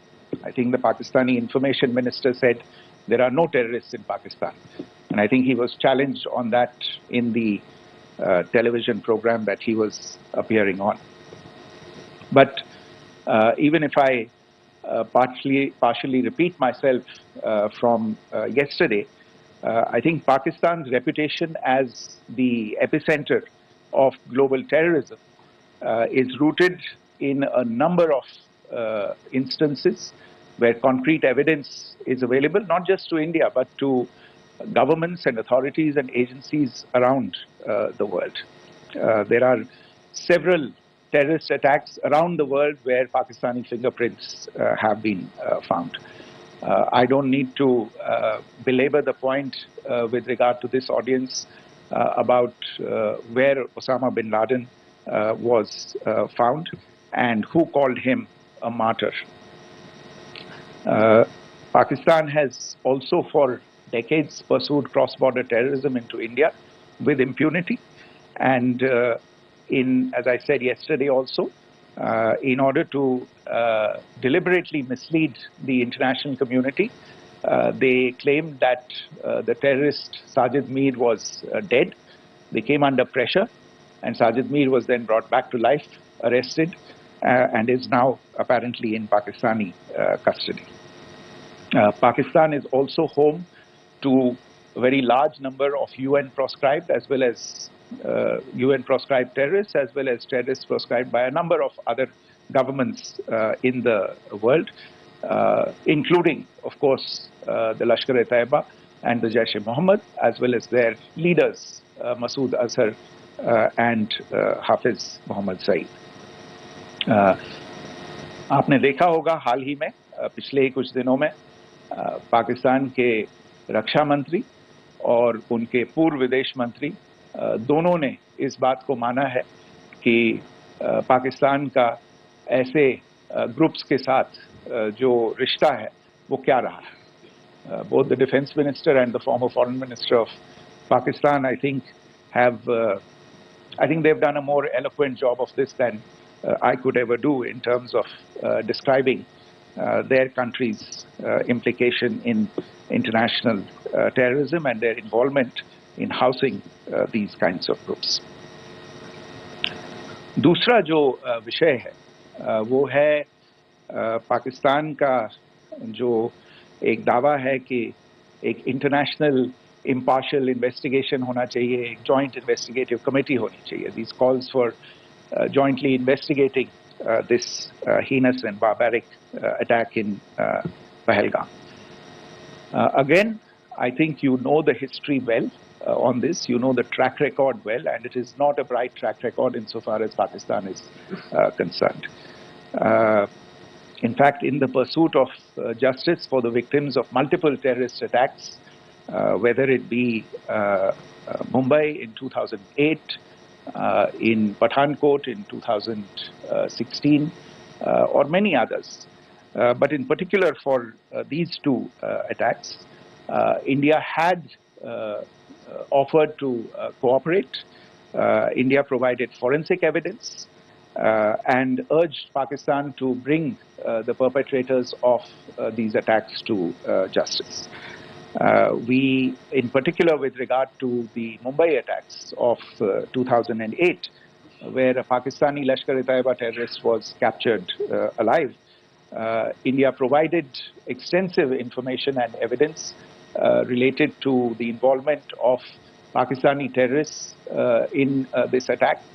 Cases were registered, but you are all aware that these cases have not progressed, despite the formation of judicial teams, etc. And Pakistan has consistently stonewalled all efforts to move the investigation along. In fact, with regard to the Pathankot attack as well, a joint investigative team was formed. We gave access, unprecedented access, I should say, to Pakistani team to the site of the attack. Details of call records data and DNA, etc., were shared with Pakistan. We had shared with them details related that we had been able to access to the addresses of terrorists. We presented evidence against the office bearers of Jaish-e-Mohammed who had conspired in the attack, and the handlers of the terrorists who facilitated them and guided them in. But there has been no movement on this. So in all of this, I think the experience has not been positive, and it certainly doesn't give us the confidence now to take at face value Pakistani assertions of wishing to participate in a joint investigation. These are just delaying tactics. These are just stonewalling tactics. And in fact, there is reason to believe that Pakistan uses the evidence that we provide only to cover its tracks and, in fact, defend the terrorists who we are looking for and obstruct the path of investigation. A third point that I wanted to address was the claim that only civilians were killed in the strikes on the 7th of May. We have made the point very clearly that all attacks on the morning of 7th May were against carefully selected terrorist infrastructure, terrorist targets. It is not clear to us, in fact, seeing some of the coverage of the after effects of these strikes, including the funerals for the terrorists that were held yesterday. I think a lot of you have seen the reports and the coverage on media. If only civilians, if any civilians were killed in these attacks, I wonder what message this picture actually sends to all of you. This is a question that is worth asking. It's also odd that the funerals of civilians are carried out with the coffins being draped in Pakistani flags and state honors being accorded. As far as we are concerned, the individuals eliminated at these facilities were terrorists. Giving terrorist state funerals may be a practice in Pakistan. Doesn't seem to make much sense to us. Pakistan has also claimed that India deliberately attacked religious sites. This is completely false again. I have made it clear that the targets were terrorist infrastructure, terrorist facilities, and locations connected clearly with incidents of cross-border terrorism into India. And it is in fact Pakistan that is misusing religious sites as a cover to in fact radicalize, direct and indoctrinate and train terrorists. In fact, contrary to what Pakistan is claiming, yesterday Pakistan launched a targeted attack on the Sikh community in the state of Jammu and Kashmir, hitting Gurdwara in Poonch and the homes of Sikh community members, which came under attack. And we know that at least 3 individuals were killed in that particular attack. Pakistan is also making attempts to, in fact, just to add to this point, the retaliatory action that Pakistan has taken, in fact, is impacting civilians. I showed you the picture of the Gurdwara and the Sikh community members who were killed in this. There are other civilians also who've been killed and injured in these attacks. In fact, since yesterday morning, a total of 16 civilians have been killed and 59 others have been injured in the attacks by Pakistan. Not only this, Pakistan is also making attempts as part of its disinformation campaign to paint our action with regard to cross-border terrorism through the communal angle. If that is the issue, then I think I can do no better than to cite or point you in the direction of the Pakistan Army Chief's speech of 16 April 2025. I think that is the last word in communal rhetoric. And in the Pahalgam attack itself, you are aware of the kind of religious profiling that was done there. And perhaps there is a linkage between these two events. I can only say that these nefarious designs will not be allowed to succeed in India. And it is to be noted that people from all faiths, all religions, all regions in India have unequivocally, not just in India but around the world, have condemned these attacks.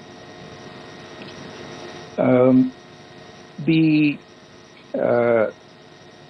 Pakistani claims of now responding to India's strikes of the 7th of May. As I said right at the outset, it is India which is responding. The original escalation was by Pakistan on the 22nd of April. We are the ones who are responding to that escalation with the action that was taken yesterday morning. And again, I would like to emphasize that the action was restrained. It was directed towards non-civilian, non-military targets and confined to terrorist camps. And again, as we have been saying since yesterday, any further action by Pakistan, some of which we are seeing today, is nothing but escalation by Pakistan now, once again, and will be responded to and is being responded to appropriately. One point that I wanted to also address was the allegations to the targeting of a dam, the Neelam Jhelum project in Pakistan-occupied Kashmir. I want to say that this is an absolute and complete fabrication and a blatant lie. India has targeted only and only terrorist infrastructure, and the details of that terrorist infrastructure, together with the locations, were shared with you yesterday by Colonel Qureshi and Wing Commander Singh. I should note that if this kind of a claim is a pretext for targeting Indian infrastructure of a similar nature, Pakistan will be entirely responsible for the consequences that will undoubtedly follow. Finally, I want to address the some issues that have been raised related to the Indus Waters Treaty and the disinformation that has been raised in regard to that as well.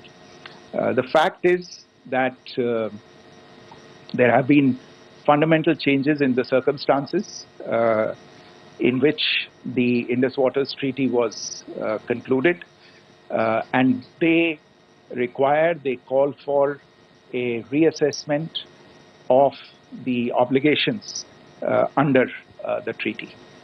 Over the last year and a half to 2 years, India has been in communication with the government of Pakistan. We've sent several notices to them requesting for negotiations to discuss modification of the treaty.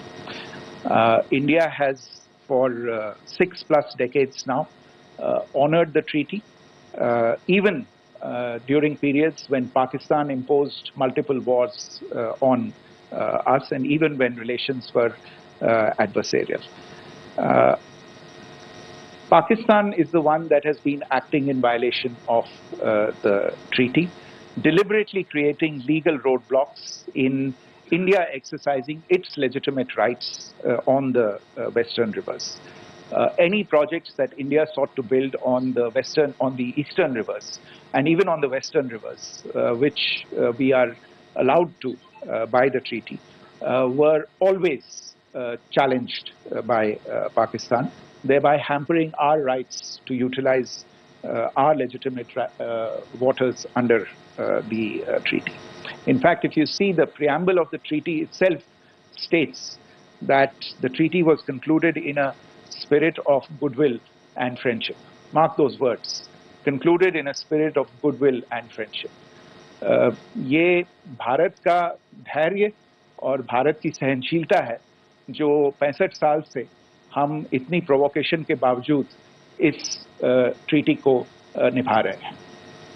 However, as has been made clear earlier as well, Pakistan has not responded to our requests to enter into negotiations for a reassessment of the obligations under the treaty. A number of conditions have changed. This is a treaty that was based on the engineering techniques of the 50s and the 60s. We are living through the first quarter of the 21st century. Technological changes and technological advancements have to be taken into account. There are demographic changes. There are climate changes that have taken place. There is the imperative of clean energy. And of course, the terrorism that Pakistan has wreaked in the state of Jammu and Kashmir itself has hampered India's ability to exercise its rights under the treaty. Pakistan's persistent refusal to respond to our requests to enter into government-to-government negotiations on the modification of the treaty is, in a sense, itself a violation of the treaty. And therefore, India has taken the step of putting the treaty in abeyance until Pakistan abjures irrevocably its support for cross-border terrorism. Maybe I'll stop there. I mentioned earlier yesterday as well that this is an evolving situation. I would therefore ask all of you to be considerate and restrained. It will not be possible for us or my colleagues from the armed forces to share operational details at this point in time. Beyond that, if you have any questions, may I have time for only a few, and I'll try to answer those questions. Okay, I give the floor to Rishabh. One Secretary, good evening. This is Rishabh from Times Now. I just wanted to understand, as per the press release that has been released earlier today, it says that we have successfully hit at the air defense of Lahore. Does it give our forces a better chances in case of further escalation? And are there other air defense places as well at strategic location that were targeted? Rishabh, you are violating the first rule that I set out at the end of my remarks. The press release that has been issued by the Ministry of Defense today speaks for itself. It is related to operational matters. It's been released by the Ministry of Defense. As more information becomes available, it will be released at the appropriate time. Once again, please don't go into operational details at this point in time, because this is a constantly evolving situation.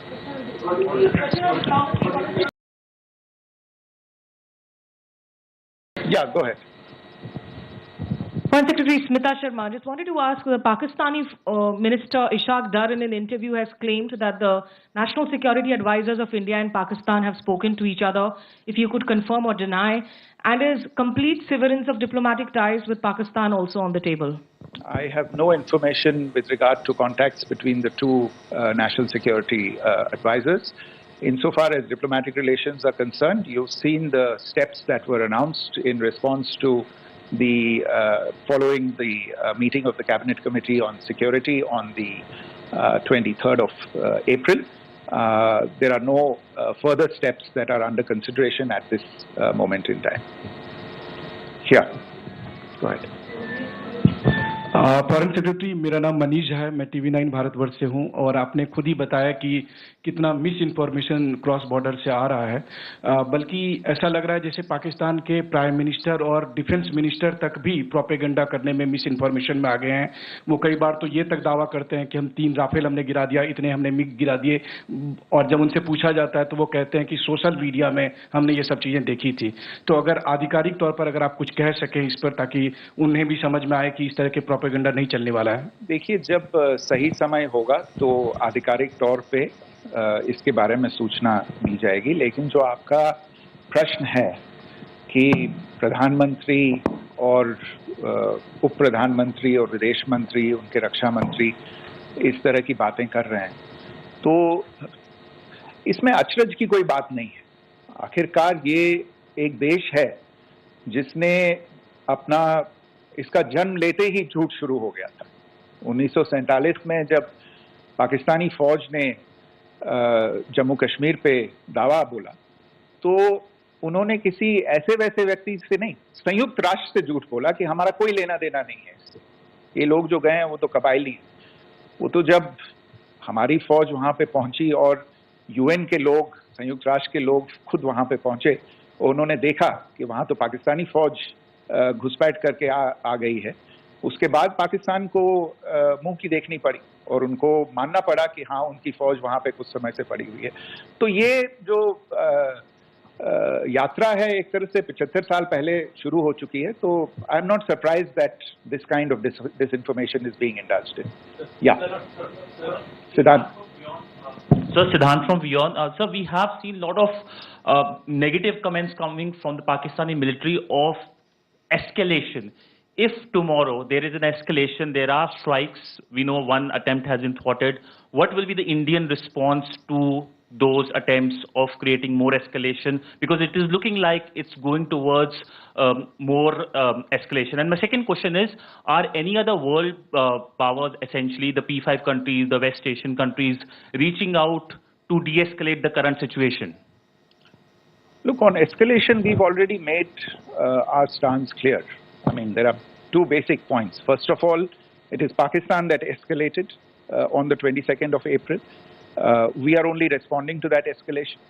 And then what we have said yesterday and what my colleagues have said today, that now if there is an attempt at further escalation by Pakistan, it will be responded to in an appropriate domain.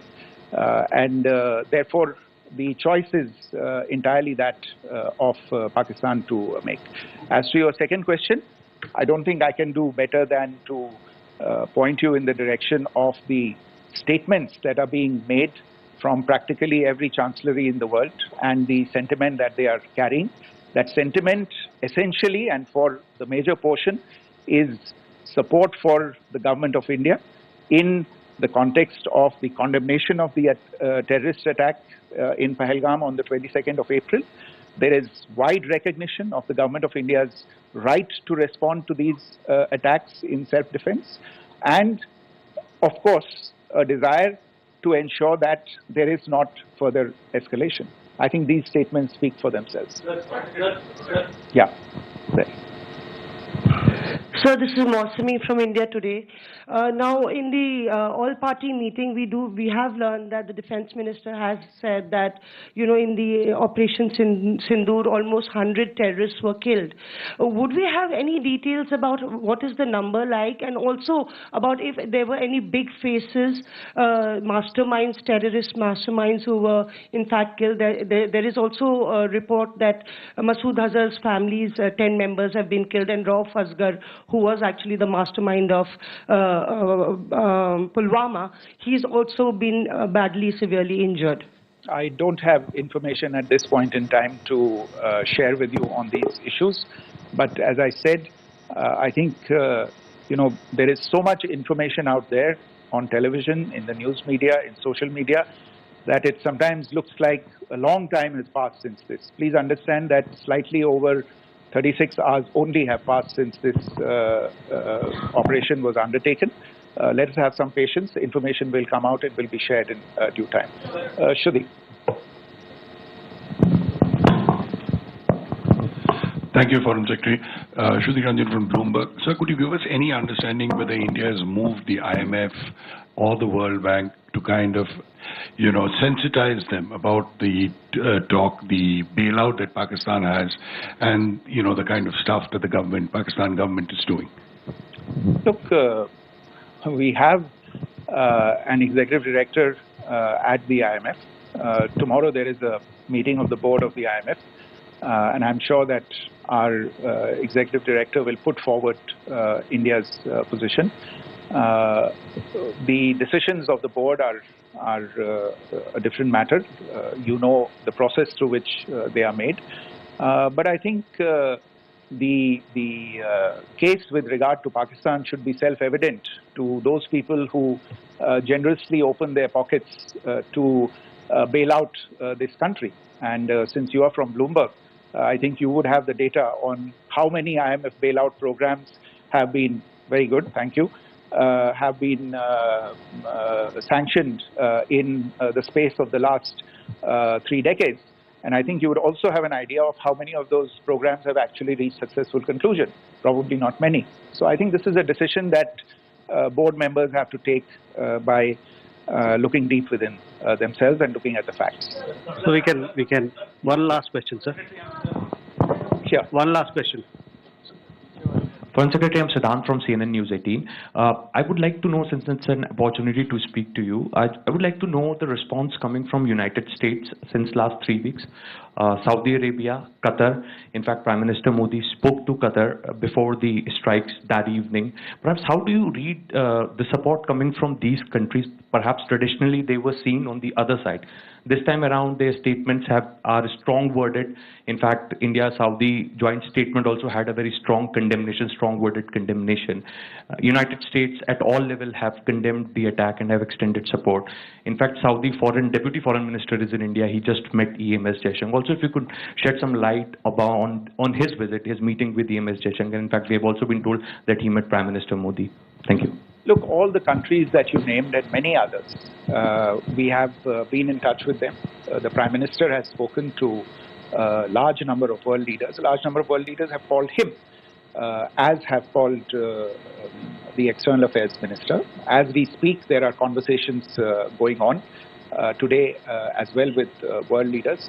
And your assessment or conclusion of the general tenor of these messages is very much on point. And I think this is a recognition of the fact, firstly, of the barbaric nature, the unprecedented nature and character and features of the attack in Pahalgam, and a recognition of India's right to respond to this.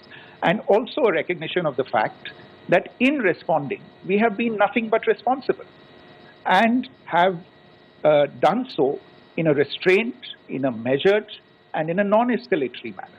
I think that counts for something. People have taken that into account, and that is what is explaining the kinds of reactions that we are seeing. And we appreciate the sentiments and the statements that have been made by the vast majority of world leaders. Yes, the Saudi Minister of State for Foreign Affairs is in Delhi. He had a meeting with the External Affairs Minister earlier today. I don't have further details at this moment, but if there are details, the ministry will share them at some point with you. Thank you. I think that's all we have time for today. We'll join you again soon. Thank you all. Thank you. Okay, so a very, very important, very detailed briefing that you just saw there by, in fact, the forces and the MEA, and several big takeaways. First, we've got details now of the strikes that were conducted on the Pakistan Army facilities and particularly on the missile defense system, and how essentially it is in response to Pakistan through the night targeting 15 locations on Indian soil. So clearly the message is, and Gaurav is with me on this, Gaurav, the message is tit for tat. You come after us, we'll come after you tenfold. India's response, according to the Foreign Secretary, is one, non-escalatory. It is measured and it is for effect. If you look at what Pakistan did, according to the Ministry of Defense, statements made both by the Army and the Air Force, that they attacked 15 different locations of military importance, whether it's from Srinagar to Adampur. So let's take this state by state. 3 or 4 targets in Jammu and Kashmir, 3 or 4 targets in Punjab, 3 targets in Rajasthan and 1 in Gujarat. Adds up to 15 targets Pakistanis attempted, but the S-400 system was able to neutralize the entire Pakistani assault. And had they succeeded, can you imagine the devastation and destruction at 15 frontline air bases of India? So India has responded in equal measure to deter Pakistan, and that is take down their missile defense system, including in Lahore, and specifically in Lahore. And Lahore has a special significance. That is the heart of Pakistan's Punjab province. The core of Pakistan's army comes from Lahore, and now that place becomes very vulnerable with losing their air defense shield. 3 locations, we're putting that out on our screens, in Lahore, Sialkot and Rawalpindi. Rawalpindi extremely crucial there because that's a Pakistan Army headquarters. We've struck there too. So Rawalpindi, Sialkot as well as Lahore is where we hit back. But several other takeaways also from the news briefing that you just heard now, perhaps the most detailed since Operation Sindoor, because here you also had the MEA, the Foreign Secretary, going ahead and taking questions as well. A number of issues that he's raised here. One, and very clearly that this is in response to Pakistan. As Gaurav said, it's non-escalatory in nature, but he's also shot off a very, very clear warning, Gaurav, saying to Pakistan, if you hit us, we'll hit you back. And that was the message also on the issue of dams, because there's some propaganda doing the rounds that India attempted to hit Pakistani dams. And so the MEA has issued that warning saying, if you come after any of our resources or infrastructure, we'll be forced to do the same back to you. You know what Pakistan is doing, it's escalatory. Pakistan's measure saying that Neelam Jhelum Dam is targeted. Neelam Jhelum Dam is a very critical asset of Pakistan, and India is making it very clear we have no intention to target the Neelam Jhelum Dam. But should Pakistan do a false flag and target Neelam Jhelum and then target any of the dams in India, there will be massive consequences for Pakistan. Let's get you breaking news that's coming in right now. The Army Chief is meeting with Prime Minister Modi at the Prime Minister's residence. There have been back-to-back meetings that have taken place. Today, you've had a meeting essentially with NSA Ajit Doval this morning with the Prime Minister. The Prime Minister then met with the Home Secretary, and now a meeting with the Army Chief. Safe to assume, Gaurav, that this is essentially a briefing perhaps post what's happened along the border. So far, India was reacting to what Pakistan is doing. But if you notice in Operation Sindoor, India punished 9 different locations, including the headquarters of terror. There's a lot of intelligence input also coming in of what Pakistan can do next. And last night, when Pakistan attempted to target 15 locations, the armed forces knew, they were prepared, and that is why they were not only able to thwart the Pakistani the Pakistani military attack on our military bases, but they were also able to impose costs on Pakistan in terms of the response. Now, the chiefs, the CDS, the National Security Advisor, the entire security apparatus actually war games on the basis of a lot more intelligence inputs that they have on what Pakistan may attempt to do. A sane military mind on the Pakistani side would seek to dial down tensions, but knowing the radical Islamist mind of General Asim Munir, he'll probably try and scale it up. What could could be his next attempt to. So to be forewarned is to be forearmed, and that's exactly why you wargame what he will do next, so that you not only ensure that he fails, you're able to impose costs on him once again, so that it dissuades him from trying to escalate even further.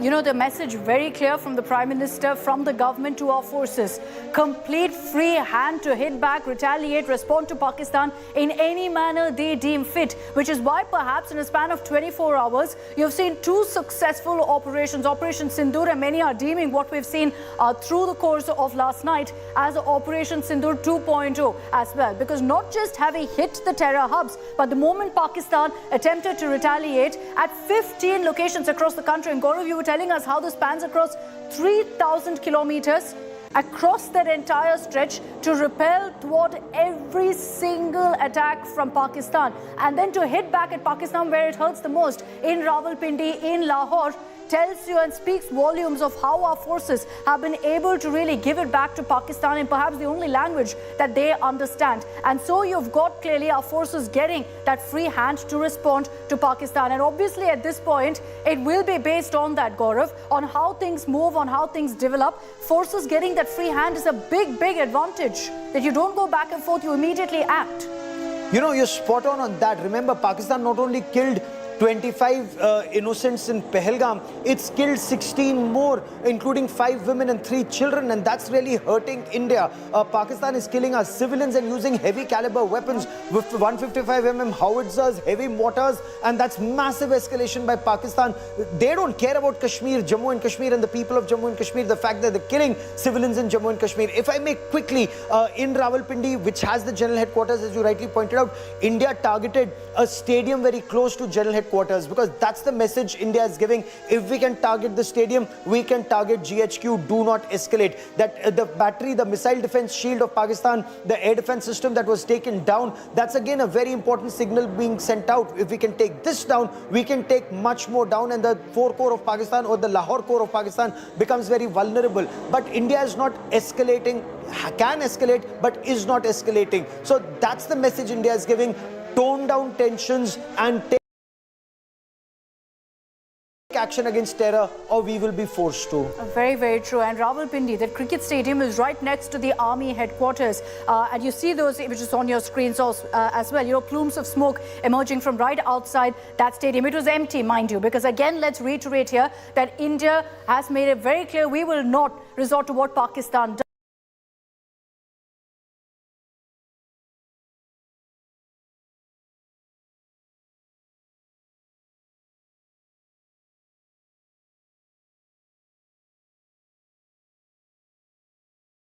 Of cowardly strikes on civilians. So we're ensuring that civilians are safe in Pakistan. Pakistan, of course, isn't extending that same courtesy. We've been seeing what's been happening along the line of control, where we're being told 13 plus civilian deaths, unfortunately, have been reported. And that's what's warranted these strikes again by India on military establishments. But let's once again recap for you the statements that came in from Colonel Sophia Qureshi as well as Wing Commander Vyomika Singh on these strikes that have happened on Pakistan military establishments now. Today morning, Indian Armed Forces targeted air defense radars and systems at a number of locations in Pakistan. Indian response has been in the same domain with the same intensity as Pakistan. It has been reliably learnt that an air defense system at Lahore has been neutralized. Pakistan attempted to engage a number of military targets in northern and western India using drones and missiles. These places included Avantipura, Srinagar, Jammu, Pathankot, Amritsar, Kapurthala, Nal, Jalandhar, Ludhiana, Adhampur, Bhatinda, Chandigarh, Falodi, Uttarlai and Bhuj. These were neutralized by the integrated counter unmanned aerial system and other air defense systems. The debris of these attacks is now being recovered from a number of locations that prove the Pakistani attacks.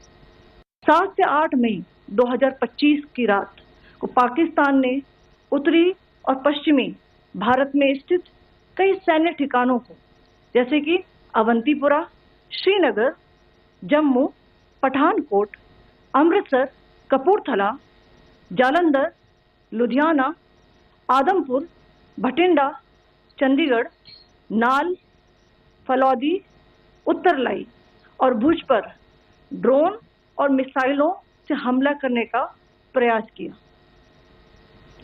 इन हमलों को integrated counter UAS grid और वायु रक्षा प्रणालियों द्वारा निष्क्रिय कर दिया गया। इन हमलों का मलबा कई स्थानों से बरामद हुआ, जो कि पाकिस्तानी हमलों का प्रमाण है। Okay, I want to bring in Maushmi Singh, who was at that particular briefing. Maushmi, we were live during that press conference. We heard your question also to Mr. Misri about the death toll, in which he said right now we can't confirm it. It's only been 36 hours. We're still getting details really of what the impact of Operation Sindoor has been. But a couple of big takeaways there, and just away from really what the briefing was about the strikes on Pakistani military establishment. There were pointed questions asked about all of the narratives being created on social media, fake news being spread about impact in India, about who we hit, etc. Can you just put that in context for us, or what the Foreign Secretary's message was?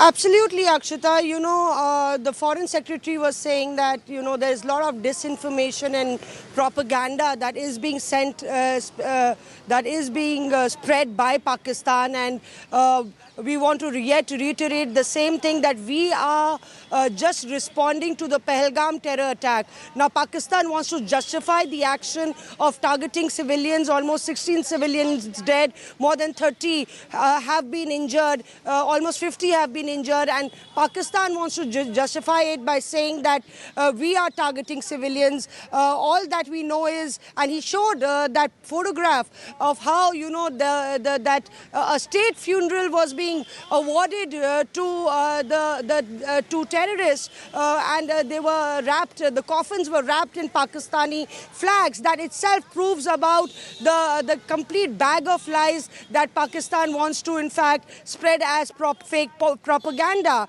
And on the other hand, he also said that, the fact that Pakistan has targeted civilian installations itself speaks volumes about what Pakistan's intentions are. He also went on to say, very importantly, the highlight that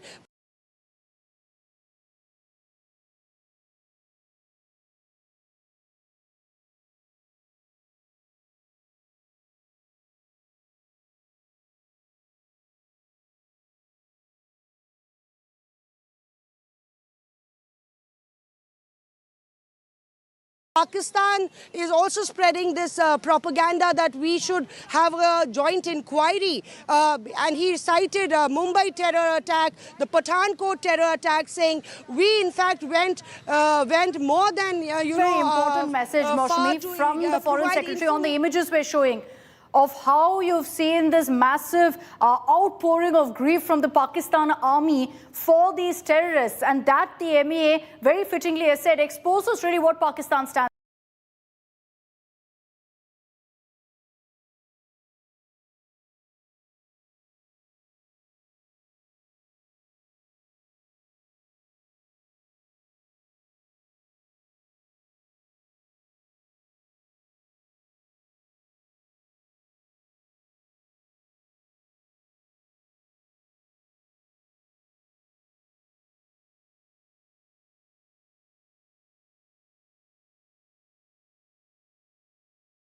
for, and how they consider these terrorists to be heroes. That's the kind of hero's farewell they received in these funerals as well, Gaurav. Well, imagine a wreath being laid on behalf of the Pakistan Army Chief Corps Commander of Bahawalpur being present at the funeral of a terrorist.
wreath being laid on behalf of the Lahore Corps Commander for terrorists of Lashkar-e-Taiba at Buridke. It just goes on to show that terrorists and Pakistan Army, they're just the same. They're brothers, just wearing two different uniforms at times. And often Pakistan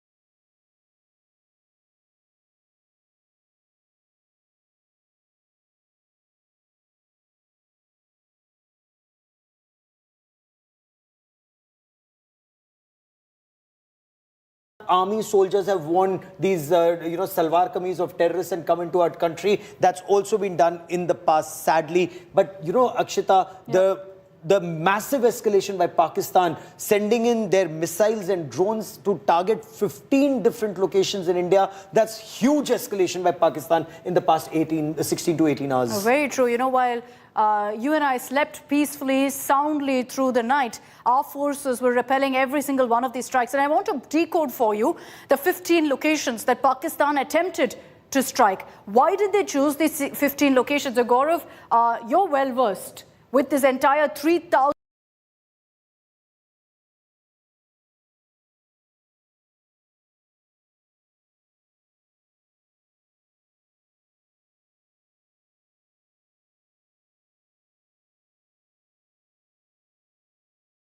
.323 stretch. Let's take it one by one. The first site where there was an attempt to target was Srinagar. Why Srinagar?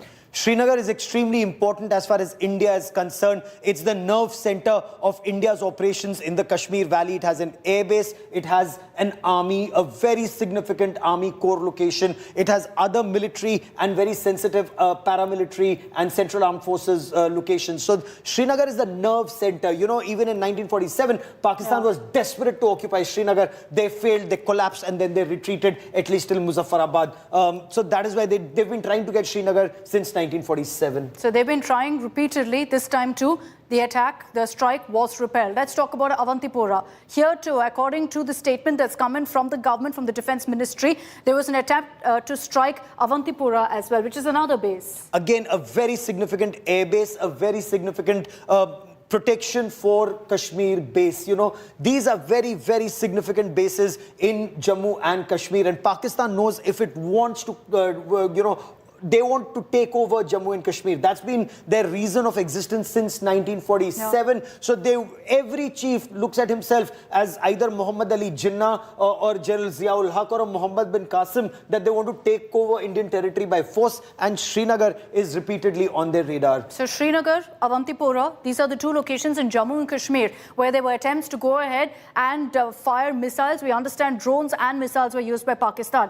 But just look at the contrast then. The entire stretch that Pakistan attempted to target from Jammu and Kashmir all the way to Gujarat to Bhuj, Gaurav. Here too, missiles, drones were fired by Pakistan. So if you look at entire map of our country from Jammu and Kashmir, come down to, Pathankot, come to Adampur, these are very, very critical. Bhatinda, Jalandhar, very, very critical air bases and military bases that Pakistan chose to target. Look at the mind of General Asim Munir. He's escalating it hugely. He wants this war to be escalated, and how? India struck 9 terrorist bases and 2 headquarters of Lashkar-e-Taiba and Jaish-e-Mohammed. In fact, for Jaish-e-Mohammed, a little distance away from their headquarters, that Masjid Subhanallah is their main rest and recuperation and recreation masjid and residential complex that India struck on the outskirts of Bahawalpur. So India striking terror. India doesn't have any terrorist camps, so Pakistan can't strike terrorists here. So they tried striking the armed forces of India, and that's massive escalation. That too from Jammu and Kashmir all the way down to Gujarat. Correct. So through J&K, through Punjab, through Rajasthan, through Gujarat,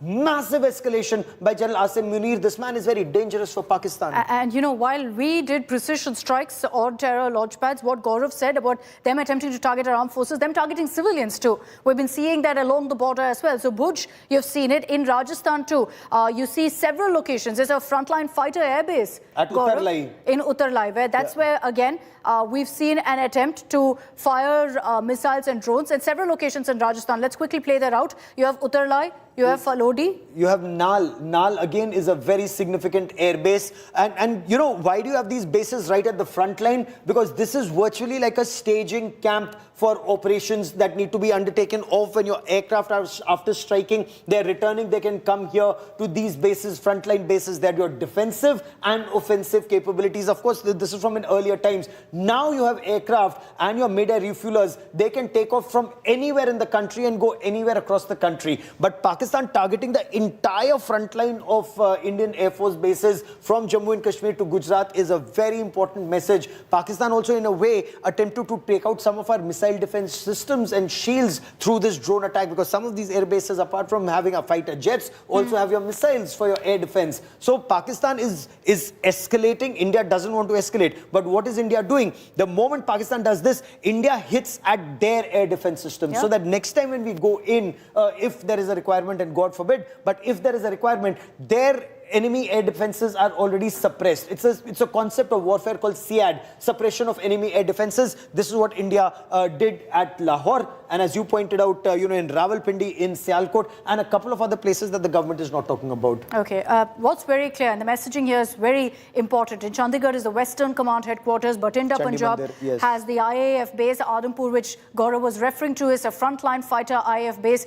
That list goes on. There are 15 places, several of those in Punjab, by the way, that you see, including Pathankot, which already, of course, was targeted by Jaish-e-Mohammed as well. Absolutely right. And in Jammu, the IAF base, ME base, all of these were targeted. Let me just highlight here that the moment Pakistan scales up, they're escalating, assuming perhaps that there won't be any retaliation from India because we've done Operation Sindoor, we've targeted these terror camps. But that's not the message here. The message is, if you target us, and if your mission is unsuccessful, doesn't mean we won't hit back, Gaurav. Absolutely. And hit back is not to escalate, but to send across a message to Pakistan. India could have escalated. If Pakistan tried to hit us at 15 different locations, India can hit at 15, maybe even more locations. And you've seen from that Balakot operations, India can hit anywhere in Pakistan. Balakot is the other end of Pakistan, from after which Afghanistan starts in Northwest Frontier Province or Khyber Pakhtunkhwa. So India hit Balakot, you can hit Balakot again, but India does not want to escalate. That is why it's only at Lahore, you know, which is barely 25 kilometers from Amritsar, that their air defense system was destroyed. Of course, quite close to the core headquarters. So the signaling is very clear. India is still signaling, Pakistan is trying to destroy some of our bases. You know, our, as the government put it, non-escalatory response is what we're looking at. But let's say if there's an attempt again by Pakistan, hopefully they've learned their lesson, because of those 15 sites that they tried to target, not one did they manage to hit. All of it thwarted. And just imagine the level of alertness of our forces, that on high alert, and this is what we mean by high alert, because when Pakistan said they were on high alert, we pulled off Operation Sindoor. When we said we're on high alert, they attempted to hit 15 locations across a 3,000 kilometer stretch. We stopped all of it. Our forces repelled and thwarted every single one of them, and then gave them the exact same treatment. And unfortunately for Pakistan, we've always been successful in the operations we pull off. And that's also because of the free hand that the government has given to our forces. Prime Minister Modi has been at the nerve center of planning, monitoring Operation Sindoor. And he chaired crucial meetings today as well, perhaps tracking all the latest that's been happening, and round 2 of Operation Sindoor. Our next report tells you more.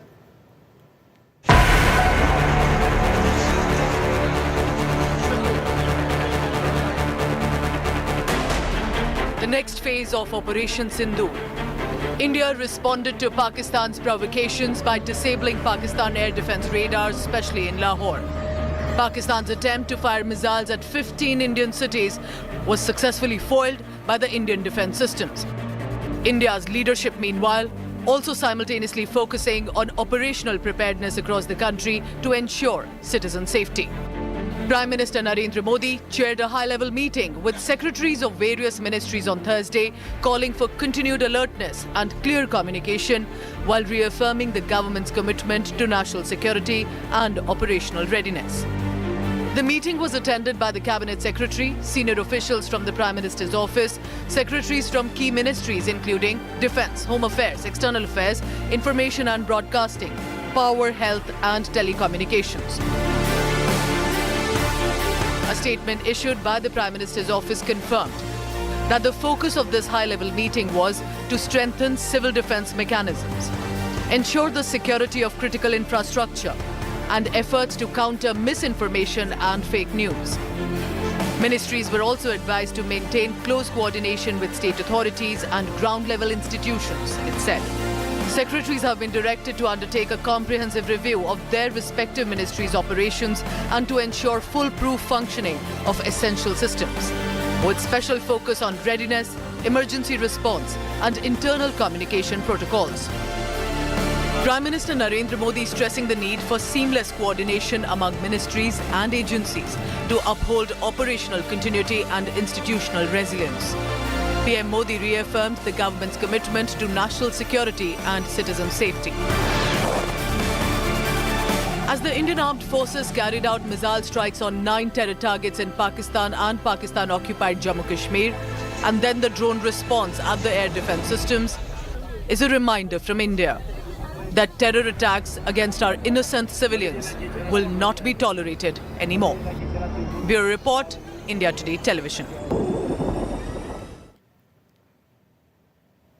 All right, let's talk about how we managed really to thwart all of the attacks by Pakistan.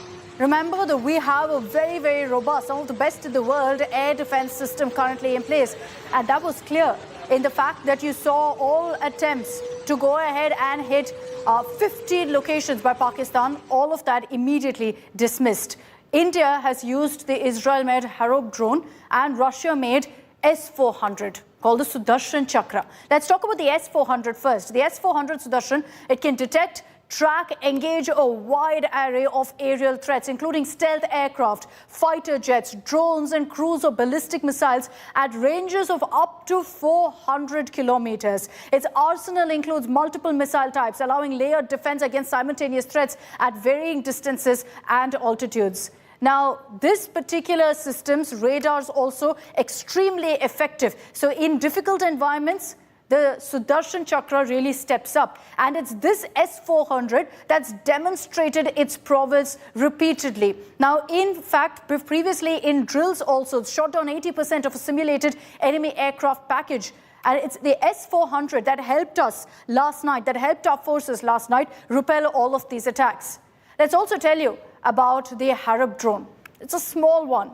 It's called the Israeli HAROP Killer, or a kamikaze drone. It acts as cruise missiles by exploding right into enemy targets and radars. Almost feels like it's crashing right into it, and then boom. It's a second-generation member of, in fact, a loitering munition family of systems. So it has combining capabilities of a UAV, a drone, as well as a missile, 2-in-1, essentially. This drone also acts as a surveillance drone and a lethal missile, as India has used it. It loiters over target areas, then dives right into it upon detection. So HAROP drones search, find, identify, attack, destroy targets, perform battle damage assessment as well. These are the two weapons that have been used that have helped India hit back at Pakistan, at their military establishments this time. And Pakistan had this one coming because of them attacking our military establishments across a 3,000-kilometer border. We're going to continue tracking all the latest updates that are coming in. You're tuned into our non-stop coverage here on India Today of Operation Sindoor and Operation Sindoor 2.0, where you're seeing Pakistani military establishments being struck now by Indian forces because of how they attempted to target us. Tit for tat is the message India is putting out. Thanks for tuning in. We're joining you on the other side of a very, very short break with more updates.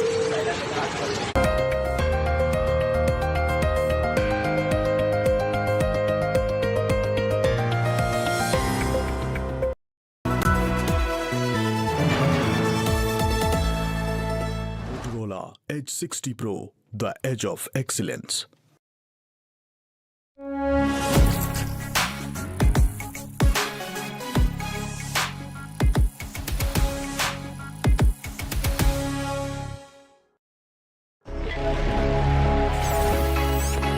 Long night? You have no idea. I got you.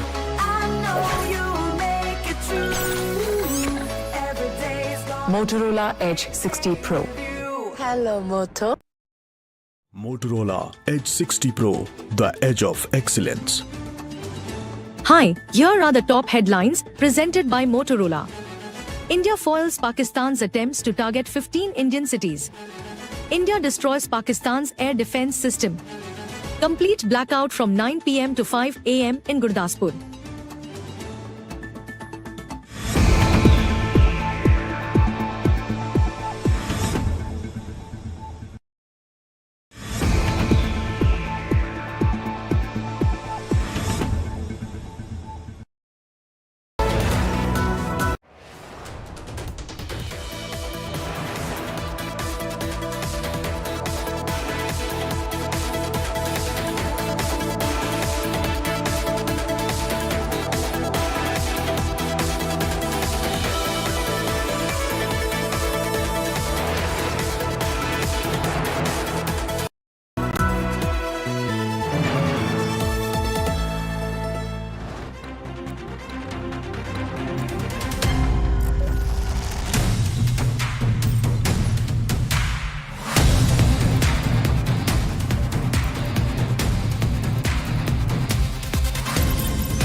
Make your media plan smarter with India Today Live TV on your connected devices. Amplify your brand with 100 million smart internet viewers. To advertise, mail us at sales@aajtak.com.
Weather forecast now.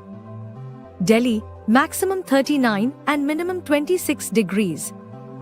Mumbai, maximum 29 and minimum 23 degrees. Kolkata, maximum 42 and minimum 27 degrees. Bangalore, maximum 30 and minimum 22 degrees. Chennai, maximum 35 and minimum 26 degrees. Hyderabad, maximum 36 and minimum 24 degrees.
Make your media plan smarter with India Today Live TV on your connected devices.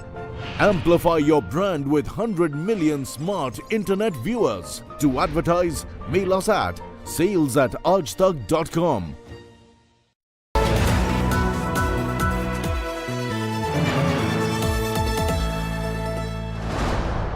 Co-powered by Aditya Birla Sun Life AMC Limited.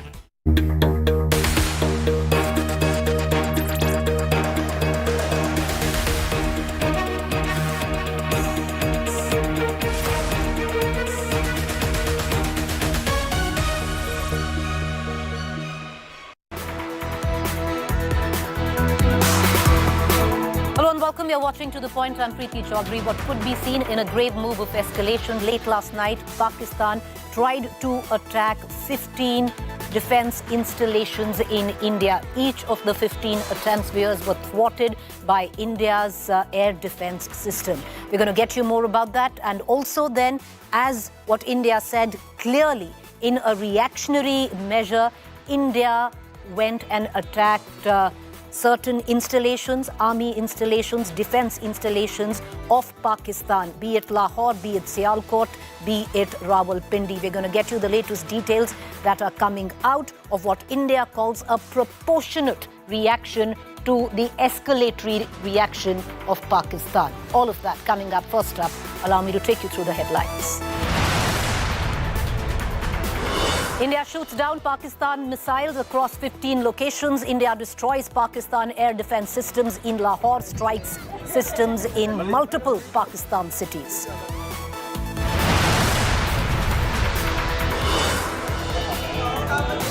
Indian Air Force used S-400 air defense. S-400 Sudarshan Chakra thwarted attacks. India Sudarshan Chakra strikes. Air raid sirens pierce the air in Pakistan cities. Chaos, panic as Lahore residents flee after 3 loud explosions. Clouds of smoke fill city's skyline.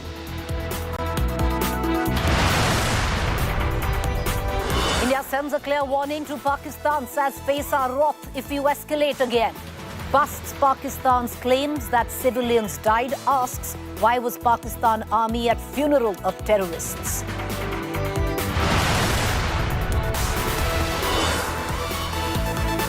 From diplomacy to now digital strike, all Pakistan-based content, films, songs and more to be removed from India's OTT and media streaming platforms. India's water strike after drone attacks. Salal Dam gates opened, flood threat now in Pakistan.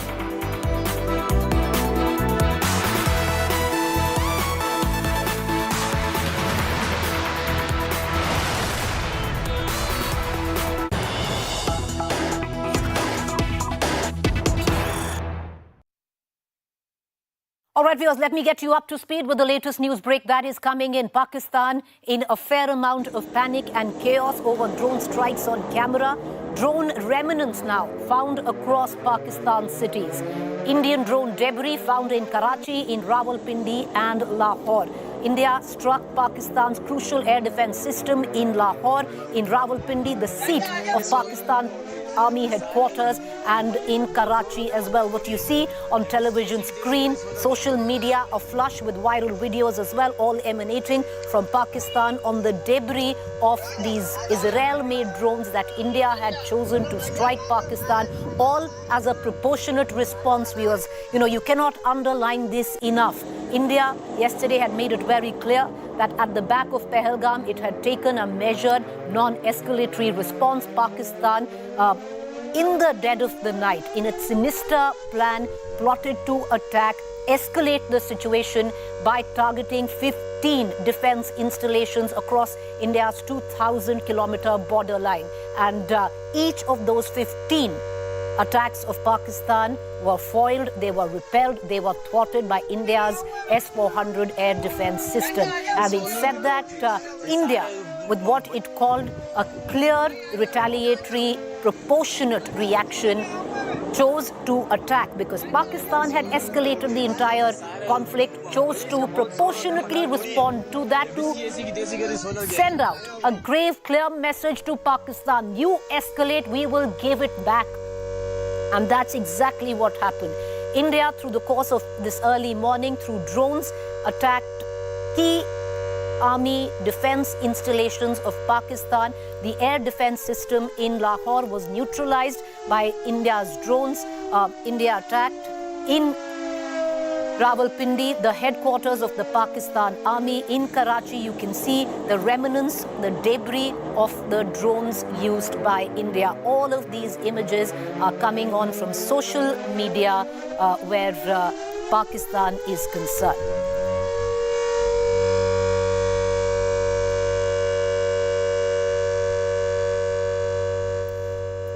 Meanwhile, India today launched phase 2 of its Operation Sindoor against Pakistan. We are technically now in phase 2. India's HAROP drones struck military installations, like I pointed out earlier, Karachi, Lahore, Kant, Rawalpindi, Islamabad, Gurjanwala and Chakwal. The visuals of Indian drone debris found on your television screen, you can see on various parts of Pakistan, viewers. Pakistan in a sense of chaos, in a sense of panic, where its residents, villages, recovering pieces of the debris of the drones that India used to retaliate, proportionally retaliate to Pakistan. Meanwhile, Pakistan's attempted late last night and early this morning. Of course, we're going to take you through on what Pakistan had attempted, and you can see that on your television screen. These 15 spots across a 2,000-kilometer borderline. You can see from Awantipura, Srinagar, Pathankot, Jammu, Ludhiana, Kapurthala, Chandigarh, Jalandhar, Adampur, Bhatinda, Nal, Falodi, Uttarlai and Bhuj. These were the areas that Pakistan attacked or attempted to attack through the course of the night yesterday, viewers. And each of those attempts were thwarted. I'm going to take you through where what was the reasoning of Pakistan to attack or attempted to attack these installations. I want to get in my colleague Shweta Singh as well, who's an ace defense journalist, has been tracking developments since yesterday. Shweta, what is the importance of trying to attack Awantipur, Srinagar? Can you take us one by one on all the key defense installations that Pakistan had tried to target? See, without giving away much, Preeti, right. Srinagar, Awantipura, these are forward air bases, forward installations which have the presence of army. They've got Awantipura has a parallel runway. We require for fighters. Otherwise, we used to have one at Srinagar. Now there's at Awantipura as well. So all across, if we look from there right till Bhuj, these are forward air bases or defense installations. Right. And the idea why Pakistan targeted these was because they said we will launch an attack on the places from where the missiles came to destroy these terror camps, which India is saying, and they're saying these are civilian areas. All right, so all these 15 key Indian defense installations that Pakistan tried to target through the course of the night, Shweta, right. Each one of them, and you can take us through on the importance of each one of them, were thwarted, was repelled, were neutralized by India's S-400 air defense systems, right. Each one of them. Right. So it has a radius of, it can protect up to 400 kilometers, one.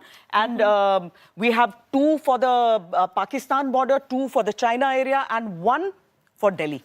So our big cities are all protected. If we talk about all these areas, Preeti, like we're saying that we don't want to give away which fighter planes are kept here or which units are deployed here. Because that will only help Pakistan. Exactly.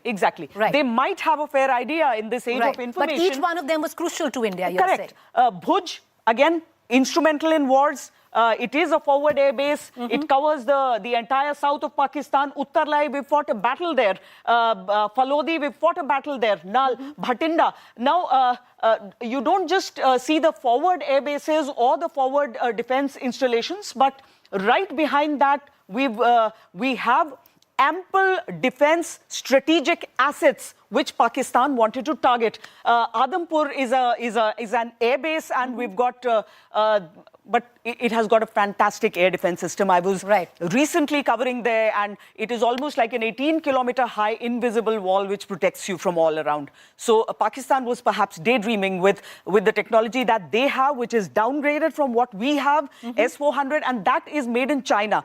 So China made a cheap copy of S-300 and sold it to Pakistan. Pakistan by now knows what happened. So Amritsar, right on the border, and whenever something happens in Amritsar, it can be heard in parts of Punjab, Lahore.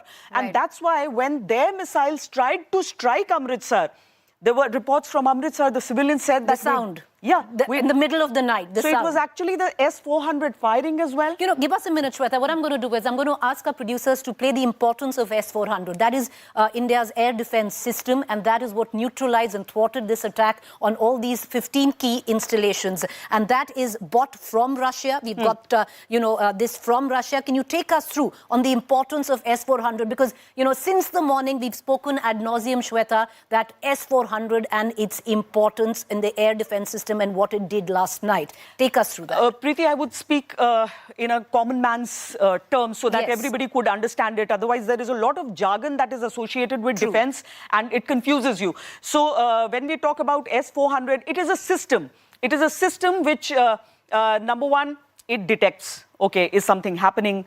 Then if there is a launch towards that particular area which it is covering, then it will launch a missile to actually neutralize it mid-air. That is what happened. We found debris of semi-exploded missiles, and all the villages bordering Pakistan, you can see all the villagers have found some kind of debris. Some kind of debris, and that was because there was in mid-air it was neutralized. So if there's a fighter plane that's coming at whatever height, if there's a drone that is coming your way, if there's a missile, ballistic missile that's coming your way, an S-400 system is designed to actually kill it in the air. It is like when we talk about Israel, it is like our Iron Dome. It is our Iron Dome. So S-400 is our Iron Dome. I wouldn't say it is the technology that Israel uses. It is not as advanced, but for Pakistan or for China, we are fully equipped. S-400 can fight them because even China does what Russia is trying to do, and as far as air defense systems go, and that is what was happening. Shweta, stay with me. I'm going to cut across to Gaurav Sawant as well, who's joining us right now from the newsroom. We'll also have Sandeep Punithan with me here in just a short while. And before we move on to the proportionate response of India at the back of what Pakistan had planned and India thwarted, all of this happened, viewers, yesterday in the middle of the night. And Gaurav, now, our managing editor has been tracking all developments through the course of the night meticulously. And Gaurav, we can now say for sure we are in the second chapter of Operation Sindoor, where India now will give a proportionate response to whatever Pakistan does, because Pakistan attempted to escalate, India thwarted with a proportionate response. Preeti, you're absolutely right. And the superstar here was the S-400 system, which is the world's most advanced air defense system. Nobody in the world, not even America's THAAD, which is the Terminal High Altitude Air Defense System, comes anywhere close to the S-400s, because the S-400s are able to neutralize any threat. It may be a threat as low as 10 meters, virtually surface skimming missile that's coming in, or an incoming threat which at 50,000 feet altitude, which is the virtual ceiling for any fighter jet. It can take down missiles at both levels, or a drone or a threat that's coming in. It can scan multiple targets simultaneously and decide which target to take down when, in terms of priority, in terms of the speed of the incoming threat, which needs to be taken down first, which needs to be taken down second, third and fourth. It has a series of systems. Now, these are road mobile systems. There's a command and control structure. There is a radar system, and then there are the missiles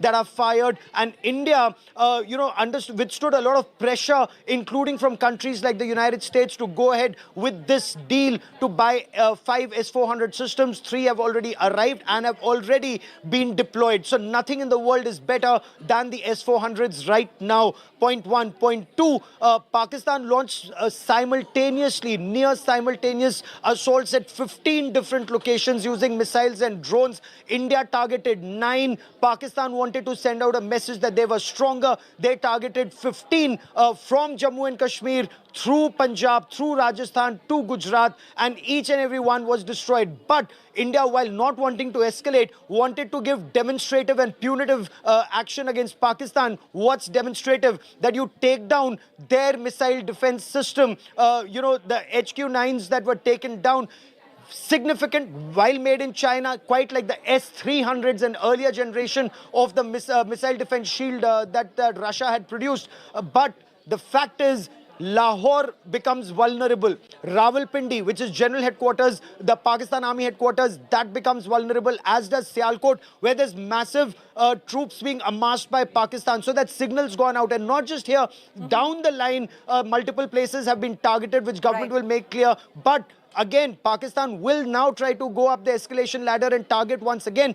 That's where the armed forces are ready, not just with the S-400s. I'm going to come right back. I'm going to just stay with that thought. I'm going to pull in Shweta as well on how India then gave a proportionate response to Pakistan. And once again, viewers, like Gaurav was pointing out, let's break Operation Sindoor in the phase 1 part, where day before yesterday, through the dead of night, India attacked 9 terror installations, only precise terror installations in Pakistan. And now we're in phase 2 of Operation Sindoor, where India has used drones to strike Pakistan, which was a proportionate response, because Pakistan escalated last night. They attempts were thwarted, neutralized, but India was successful in sending back a proportionate response with a strong message, Shweta. And that message, I was reckoned, was delivered by Israel-made drones. Would you elucidate what India used? And the sheer fact that Pakistan could not intercept these drones and they hit their target with precision. The sheer fact that the seat of power in Rawalpindi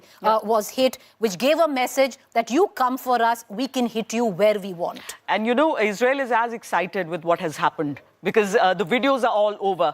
Preeti, I'd like to take you a night before when Pakistan, in a response to our attack on their terror centers, sent swarm drones. These are, again, source-based. I've spoken to a lot of soldiers posted on the line of control, and they've said there have been reports of swarm drones coming in from Pakistan, trying something nasty, but did not happen.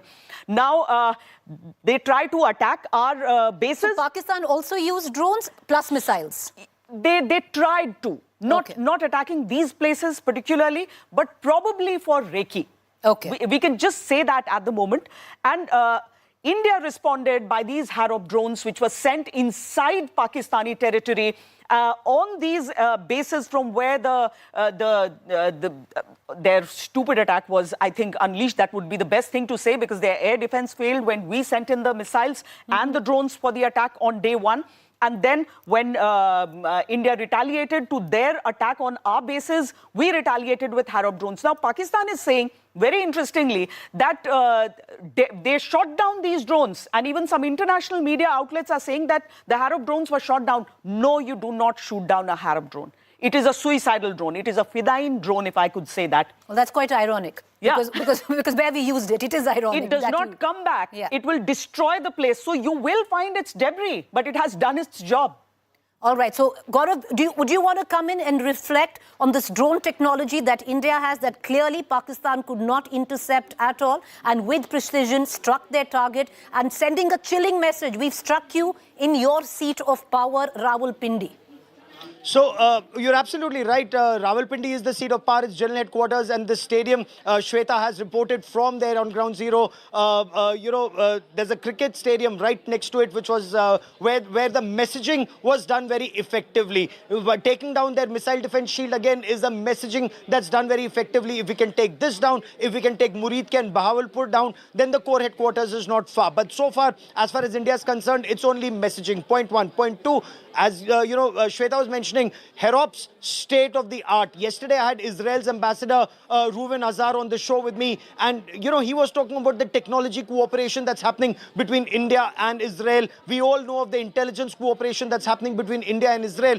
It's not only technology that you acquire, but it's also technology that you make, because in a long-drawn conflict, you can't just keep relying on foreign partners. You need to make in India, and that's where Atmanirbhar Bharat becomes extremely critical if you can make these drones at home, and that's exactly what India is also doing. Now, these are drones where you feed in all the data, feed in the coordinates, they go, they loiter, they see the target, and then they have the ability to take the target down. The moment they see the target, the explosive is in the drone, and it goes slam dunk into the target, neutralizing it completely. Right. Shweta rightly pointed out, there's no way that you can stop, intercept, or take this drone down. Pakistan tried, their air defense system failed. And the irony was with the word Shweta used, these are Fidayeen drones used in Pakistan. But, Gaurav, stay with me. I want to introduce in this conversation senior journalist Sandeep Punithan. Gaurav Sawant, Shweta Singh, Sandeep Punithan are some of the finest defense journalists in the country. We are lucky to have them with us, and they have been breaking down of what the last 48 hours have meant, viewers. I'm going to cut across to Sandeep, but before that,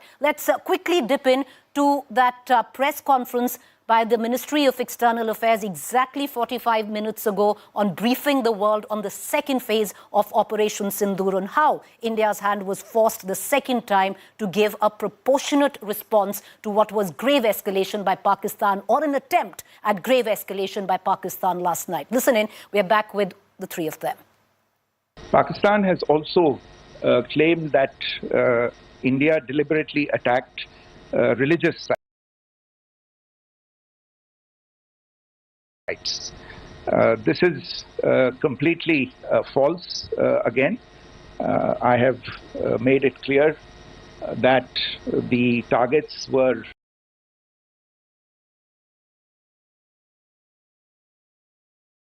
terrorist infrastructure, terrorist facilities, and locations connected clearly with incidents of cross-border terrorism into India. And it is in fact Pakistan that is misusing religious sites as a cover to in fact radicalize, direct and indoctrinate and train terrorists. In fact, contrary to what Pakistan is... In Pakistan, Indian response has been in the same domain with the same intensity as Pakistan. It has been reliably learnt that an air defense system at Lahore has been neutralized. Pakistan attempted to engage a number of military targets in northern and western India using drones and missiles. These places included Awantipura, Srinagar, Jammu, Pathankot, Amritsar, Kapurthala, Nal, Jalandhar, Ludhiana, Adampur, Bhatinda, Chandigarh, Falodi, Uttarlai and Bhuj. These were neutralized by the integrated counter unmanned aerial system and other air defense systems. The debris of these attacks is now being recovered from a number of locations that prove the Pakistani attacks. 7 से 8 मई 2025 की रात को पाकिस्तान ने उत्तरी और पश्चिमी भारत में स्थित कई सैन्य ठिकानों को, जैसे कि अवंतीपुरा, श्रीनगर, जम्मू, पठानकोट, अमृतसर, कपूरथला, जालंधर, लुधियाना, आदमपुर, भटिंडा, चंडीगढ़, नाल, फलौदी, उत्तरलाई और भुज पर ड्रोन और मिसाइलों से हमला करने का प्रयास किया। इन हमलों को इंटीग्रेटेड काउंटर यूएस ग्रिड और वायु रक्षा प्रणालियों द्वारा निष्क्रिय कर दिया गया। इन हमलों का मलबा कई स्थानों से बरामद हुआ, जो कि पाकिस्तानी हमलों का प्रमाण है।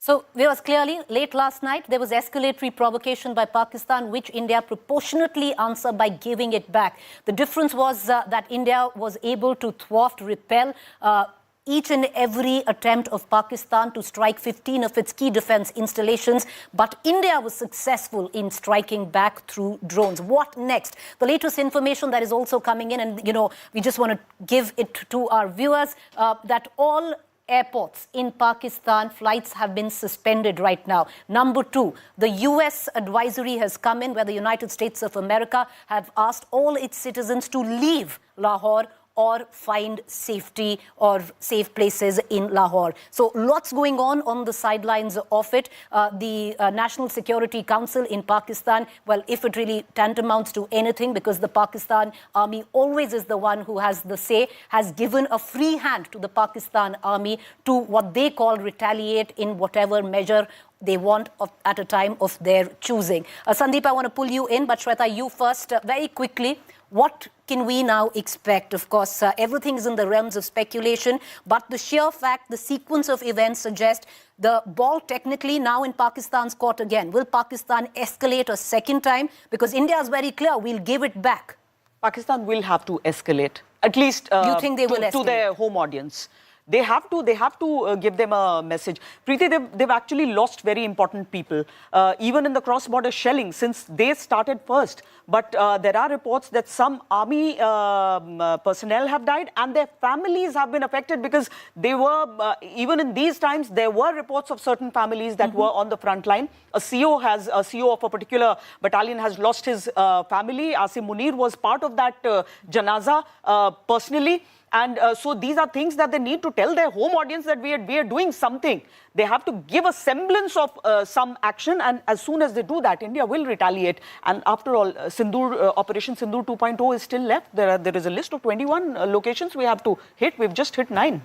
And Sandeep, that escalation ladder that we keep speaking on, we've clearly in the last 24 hours climbed up that escalation ladder, yes. Not because we wanted to, our hand was forced. Pakistan escalated, our response was proportionate. What do you think the next 24 or to the next 48 hours bring, keeping in mind all the indications that are coming in? Well, there's going to be tremendous pressure on General Asim Munir, as Shweta was saying, because let's not forget, Preeti, it's not just Pakistan that's been targeted. Punjab province has been targeted. Punjab province is the heartland of the Pakistan state. It is from where 70% of the Pakistan military, both soldiers and officers, are recruited. Punjab is everything for the Pakistan state. Punjab dominates Pakistan, not only in the military, but in every aspect of life. They have been attacked. Terrorist infrastructure has been struck in a way that has not been in the last 25 years. These are unprecedented strikes. And I think the Indian government has demonstrated that if the Pakistan military thinks it's unpredictable, the Indian government is even more unpredictable. And the speed at which it's retaliated to last night's attack by Pakistan, we're calling it Swift Retort 2.0. Right. In fact, Gaurav came up with this expression a few days back. It was defeated, it was destroyed, it was repelled by our air defense network, including the S-400. But now the ball is in Pakistan's court. Again. Especially, and these attacks, today's attacks, very significant. Broad daylight. You had drones, the HAROPs went in broad daylight, not in the dead of the night. You're right. You saw people shooting them on their smartphones, and they were tracking these drones as they went down to impact. And this is the kind of fear that General Asim Munir has exposed the people of Pakistan to. He keeps talking about a hard state all the time. Well, this is the hard state that he envisaged. Just before I let both Shweta and Sandeep go, because India has been able to strike Islamabad, Rawalpindi, Lahore, Sialkot. There is a lot which is going on where the Indian audience is concerned, where Delhi, because Delhi is right up where the threat category is here. But, I want to cut across how, at least with the kind of air defense systems that we have, and we're going to give you out the graphics there, that Delhi right now, Shweta, is impenetrable. Like, you cannot get to Delhi. It is. Even on a normal day, it is, you cannot just attack Delhi. And we've come up with those graphics. There are actually 8 layers if you talk about it. And Preeti, even a normal high-rise 5-star hotel has air defense on its rooftop. There is air defense there. Your main buildings, the Prime Minister's residence, the South Block, North Block, Parliament House, the Rashtrapati Bhavan, all are covered by multiple layers. There are small teams, there are huge teams. There is complete air defense, S-400 at 2 borders and for Delhi. They know the importance of New Delhi.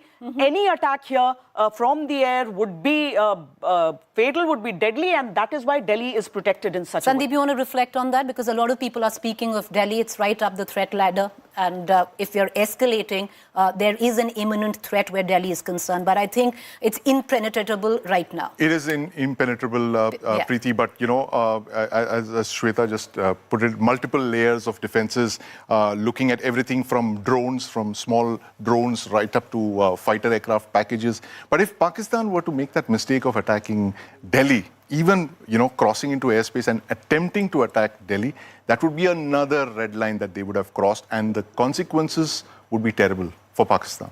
But we haven't struck Islamabad yet. Yes, yes. Hitting Delhi would be symbolic. I would think it would be the equivalent of what they did 25 years back by attacking India's parliament in 2001. It would be the Pakistan military's attempt to replicate the parliament attack. But you know, the interesting part about all of these strikes, Preeti, is that, you know, for 25 years, we've always lived under the threat of terrorism.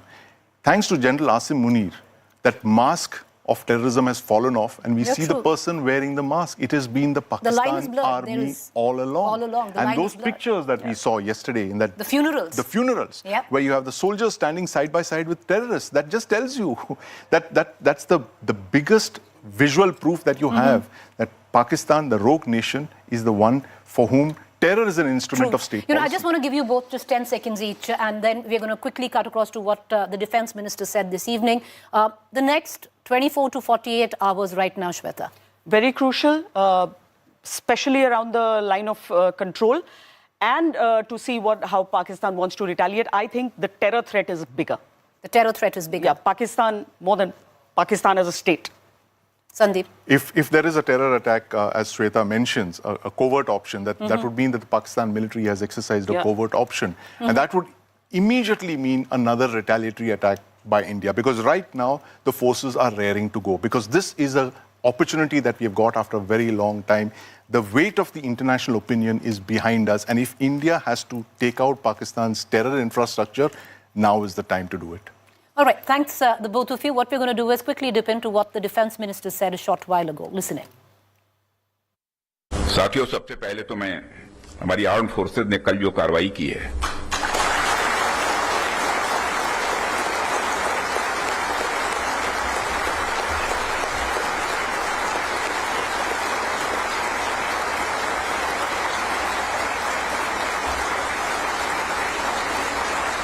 और जय हिंद जो शौर्य और पराक्रम दिखाया है उसके लिए मैं हृदय से बधाई देता हूं।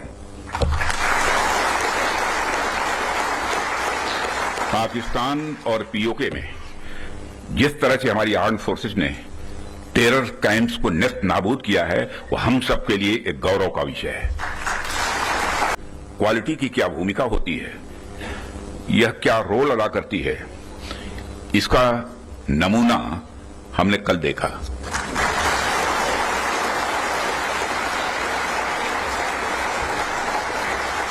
जिस प्रेसिजन के साथ यानी जिस सटीकता के साथ ऑपरेशन सिंदूर एग्जीक्यूट किया गया वह अनइमेजिनेबल है, बहुत ही सराहनीय है।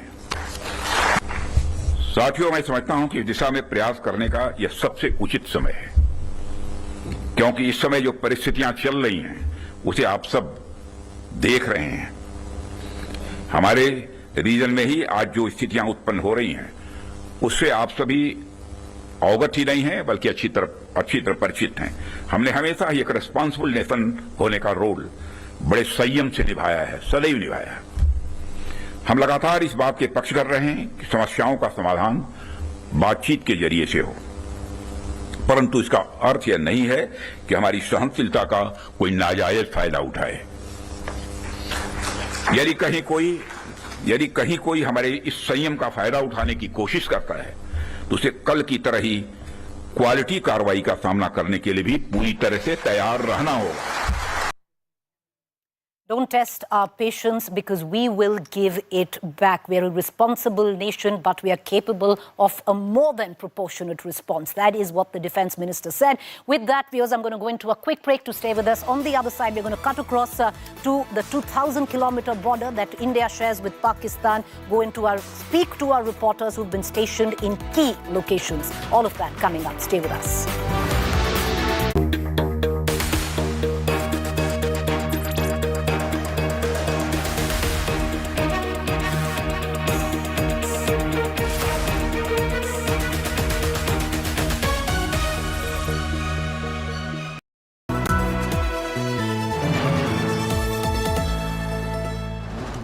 Edge 60 Pro, the edge of excellence.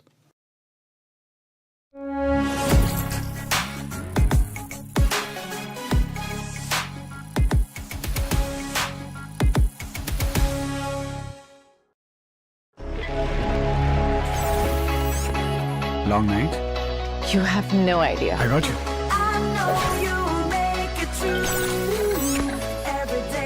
Motorola Edge 60 Pro. Hello, Moto. Motorola Edge 60 Pro, the edge of excellence. Hi, here are the top headlines presented by Motorola. India foils Pakistan's attempts to target 15 Indian cities. India destroys Pakistan's air defense system. Complete blackout from 9 p.m. to 5 a.m. in Gurdaspur.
The sharpnel marks on these walls reminds me the picture that I witnessed in 2019 post Balakot airstrike by Indian forces on the terror camps in Pakistan.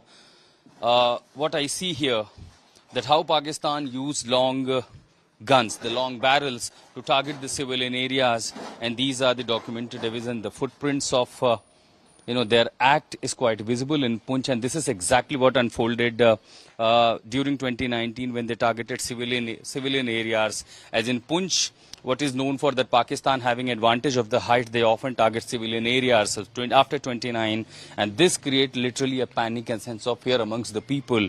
They're targeting civilian areas with the long guns, and this shows that how scared Pakistan was after